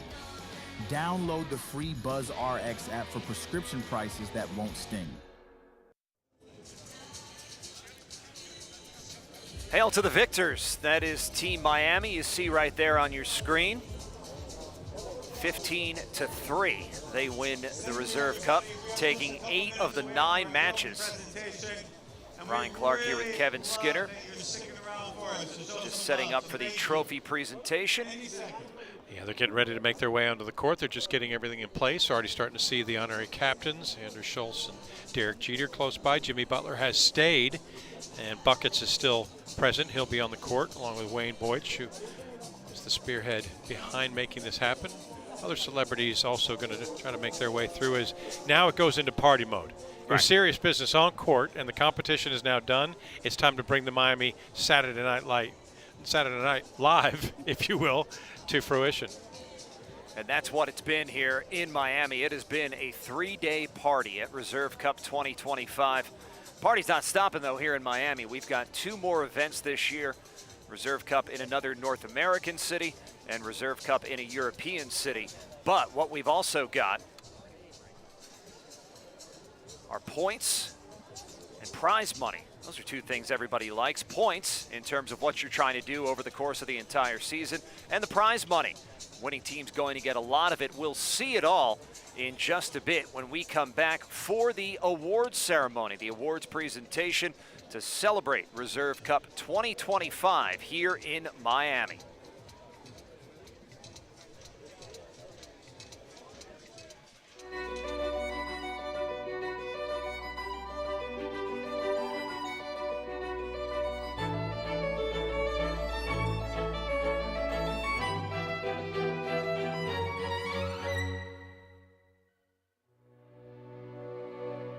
You know how I know for a fact that football was invented to make you hungry? Here we go. 5 out of 32 teams in the NFL are named after birds. That, my friend, is a scheme to move chicken wings. Look, no one's naming teams after birds just to sell. Wings! Get game day deals all season on Uber Eats. You make good choices, always planning ahead. like to not just chase a career, but one day follow your heart. With ambition like that, you need someone who elevates advice to a craft. At UBS, we match your vision with insight and expertise to shape a unique outcome for you. Advice is our craft. Fly in the coop, but I need some more. Your antics make me bored, cause I just came around to say hello. Oh, oh, oh. I just came around to say hello. Oh, oh. Say hello.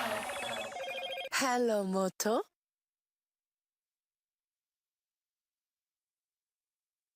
With BuzzRx, it only takes 10 seconds to save on prescriptions. Just search your medication, show the free coupon to your pharmacist, and save instantly. Download the free BuzzRx app for prescription prices that won't sting. There's an expression, Brian, in Miami that is notorious for this town. As vibrant and as active as it is, Miami time is a thing, and Miami time runs late. And so as we wait for the celebration and the ceremony here, this is right on par with the city itself. I mean, it's a bit of a time to set up and get things going, but we are on Miami time. Is it similar to island time that you might find if you go a little bit There is an further aspect south? to it, but island time is more of a chill, sort of relaxed thing. In Miami, you sort of, it's part and parcel sometimes to make people wait just a little bit for you. And there's an expression that goes on here, but I'll paraphrase it, is that in Miami, the brides are late to their own weddings. Well, the ceremony for right here is going to be crowning the Reserve Cup Miami champions. It was actually crowned a few hours ago when Team Miami clinched it on the court with their win in the first match tonight. They came into tonight just needing to win one of the 3 matches. They had swept the first 6 over the first 2 days. They won the first one. And we thought, oh, it's unfair. They've got the closers sitting in the middle in Coelho and Tapia, the world #1s. They're the only team that lost for Team Miami. That was Team Reserve's lone result over these 9 matches. That being said, though, there were no slouches across the net. It wasn't a fluke that it was won by Chingoto and Galan, the #2 team out of 2024, and they only partnered midway through. Here's a chance, though, and as I talk about it running a little bit late, it's worth the wait because of the notoriety of this event, how much it's grown and how much it's really signifying what paddle is going to hopefully mean in the United States. Behind the sponsorship of Wayne Boich and his buddy to his left, you'll see Jimmy Butler in the mix there. Derek Cheater's made his way to the court. All the players are chafing at the bit to get their rewards, both the Crystal Trophy, the checks that are going to be so important. It's just a really cool scene to cap off 3 really special nights. So your first big bite at a paddle apple, what did you think? Yeah, very impressed. Not only with just the overall setting of the Reserve Cup Miami here on Watson Island at Reserve Seaplane, a magnificent venue, and the backdrop is unparalleled, I believe, in paddle, but also to see it up close and personal and see the activity and just the, not only the explosive speed, but also the court awareness, the dexterity, the reaction times of everything, and you add in the added aspect of the glass court, it all elevates its just excitement. Let's take a listen to Andrew Krasny. Let's keep it moving. Yeah, we're ready to go. Hey, welcome to the 2025 Reserve Cup Trophy presentation here in Miami. Joining us, we have some special dignitaries joining us on court. The Reserve Paddle founder and CEO, Wayne Boich. There we go, a round of applause. Next to Wayne Boich, honorary chairman of the Reserve Cup. Let's hear it for Jimmy Butler.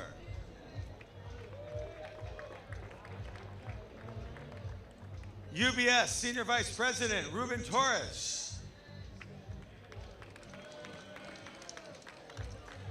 Motorola President, North America, Rudy Khalil. CEO, Moncayo Club, Carter Red.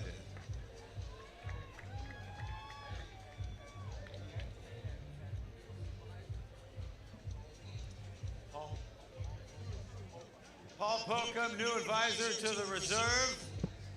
Very fashionable. And last but not least, Victor Ruiz Fernandez, Reserve Cup Miami Event Director. And now I want to hand the microphone over to Wayne Boich. Thank you very much, Andrew. Thank you for the work this week. I'll be fast. Amazing event. First, I want to thank all the GA. You all were incredible. We all know what the weather was like the first 2 days, and you braved it out. You hung out. It was packed, and we're very appreciative. It's great to see you all here. It's a testament to paddle. Your love not only for paddle, but for these fantastic pros who put on an amazing show. Let's give them one more round of applause, please. Incredible. To the pros, I think I've said this many times this weekend and over the past year, but this event cannot happen without all of you. So we thank you very much for coming, for showcasing your skills. We hope you love the event. It's obviously a new event, it's a new format. We're gonna improve as we go. We wanna take consultation from you all to keep improving Reserve Cup. We look forward to the next 2 events this year and the future, and it feels very, very special, and we all feel very honored at Reserve to play a small part in what we're sure to be tremendous growth for paddle and you all as future stars in America. So thank you from the bottom of our heart, and the whole Reserve team, for being who you are and doing what you do. Next, we'd like to thank our sponsors. You know, we're only a year old, but we're almost becoming institutional with some of our great sponsors now, starting with UBS and Ruben and your team. You know what you did over the last few months. You made it happen with us, and we're very appreciative to the partnership with UBS. We think we have a long future together, and thank you very much. Rudy and Motorola, their team, also a new partnership, and Rudy happens to be an amazing paddle player that is probably as obsessed as any of us here. So Rudy, thank you very much for bringing this over the goal line for us. It's special. Carter and Moncayo, another new partnership. Very, very well represented, an amazing development in Puerto Rico that I had the pleasure of going to visit last month. We're thrilled to have you as a partner. Your team was great this week, and we hope you enjoyed it as much as we did. To my honorary chairman, Jimmy Butler, give him a big round of applause, please.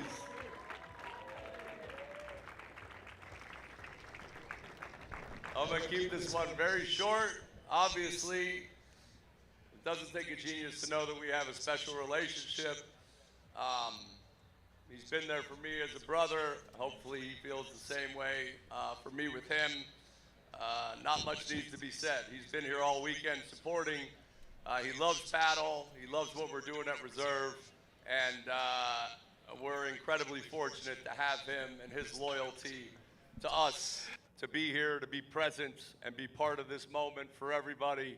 And I think you should get used to Jimmy, because he's going to be around for a long time. He loves paddle, he loves the pros, and he's formed some special relationships with some of you here that are playing, and I'm sure more of you in the future. To one of our 2 captains, Mr. Jeter, who is, give him a round of applause. The man is not used to losing, as we all know. So we're just going to blame the loss on the GOAT of paddle, Juan Martin, because Derek really wasn't involved at the beginning. He had to be out of town when we did the draft. So we'll go with that. But Derek, again, you were here. You're very present. We appreciate you very much. We're honored to support in our own small way your foundation and what you do. It's great work. And obviously we're supporting again. And hopefully we get used to seeing Derek a lot more too at future Reserve Cups, but we'll see. But we appreciate you, man. To my team at Reserve, you know, it's hard because every company, every business, you have the figure at the top. And yes, I'm very passionate about paddle and Reserve Cup and what we're doing here as a company. I think it's very special. I feel incredibly blessed to be in a position that I could help in some way to improve a sport in the U.S. and make it big. And you're dealing with a clean canvas largely here in the U.S. And it's amazing. It's an amazing feeling waking up every day and being part of what's happening in paddle and part of this team at Reserve. But I can tell you assuredly, there's no chance I could do this without my team. And I just want to thank everybody on the Reserve team. You all are passionate. You work tirelessly. You deal with me and my ADD nature, and I'm all over the place, and you do it with class and grace, and I thank you. And this event was not easy to put on. This is 2 courts with no stands 3 weeks ago, and they do a tremendous job. Lane and your team, thank you so much for all the work you've done, wherever you are, Lane and team. Victor, our commish, I would say he lost a little bit of hair this week, but he's had no hair for the last 2 years. But Victor, he is, we call him the commissioner, but he's been the quarterback of the day-to-day here. He's been with me since the beginning, and I want to give you a big shout-out, Vic. Thank you. And lastly, apparently we've convinced a new advisor to get involved with paddle. So I want to thank our new buddy, Paul Pogba, who is, and another amazing athlete who also thinks he can play paddle a little bit better than he does, much like Jimmy, but the talent is there, and we look forward to having you hopefully involved in some capacity. Thank you very much for showing up and making the time. It's truly special. Thank you all. We'll see you soon. All right, let's get some checks away. We are going to get the runner-ups to come on up. Team Reserve to get their check from Rudy Khalil. So if I can get Team Reserve to come join us. Rudy Khalil from Motorola is going to present the runners-up with their check for $80,000. And we'll get a photograph of all you guys. Yep, come on over. Juan Martin and his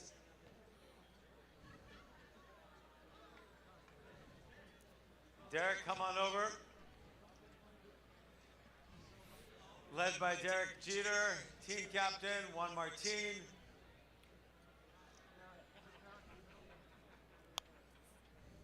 And we'll get a quick photo, and then we will get our champions up, everybody. Another big check. All right. All right, let's all do a big.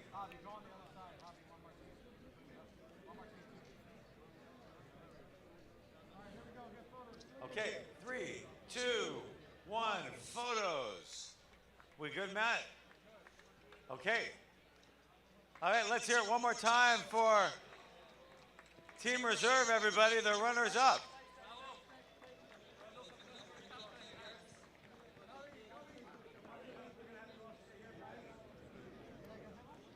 All right, let's get our champions to come up. Team Miami, come on up and get your check from Ruben Torres from UBS.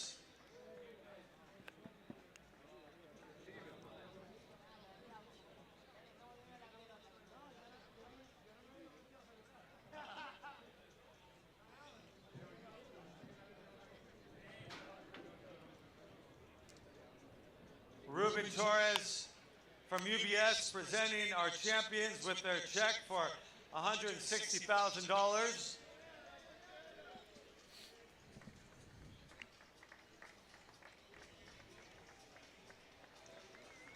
All right, now we're going to get some photos with Wayne Boych. Wayne, come on over. Wayne's going to give them the trophy. Yep.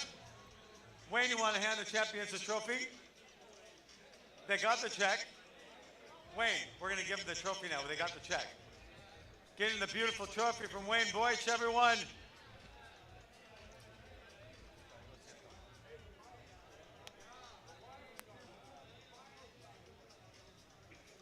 Guillermo Cañas in there.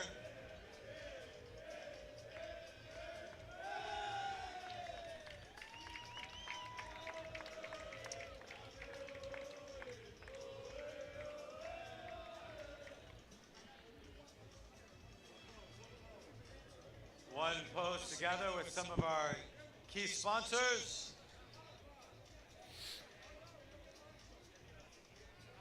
We got photo bombers from the losing team.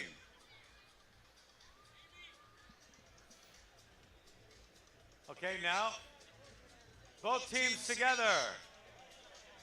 Both teams completely together.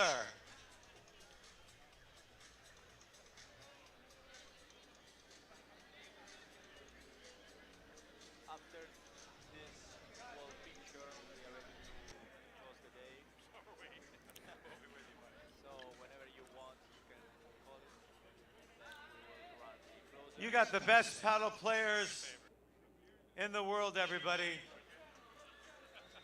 And how great is it to have them all here in Miami at the Reserve Cup?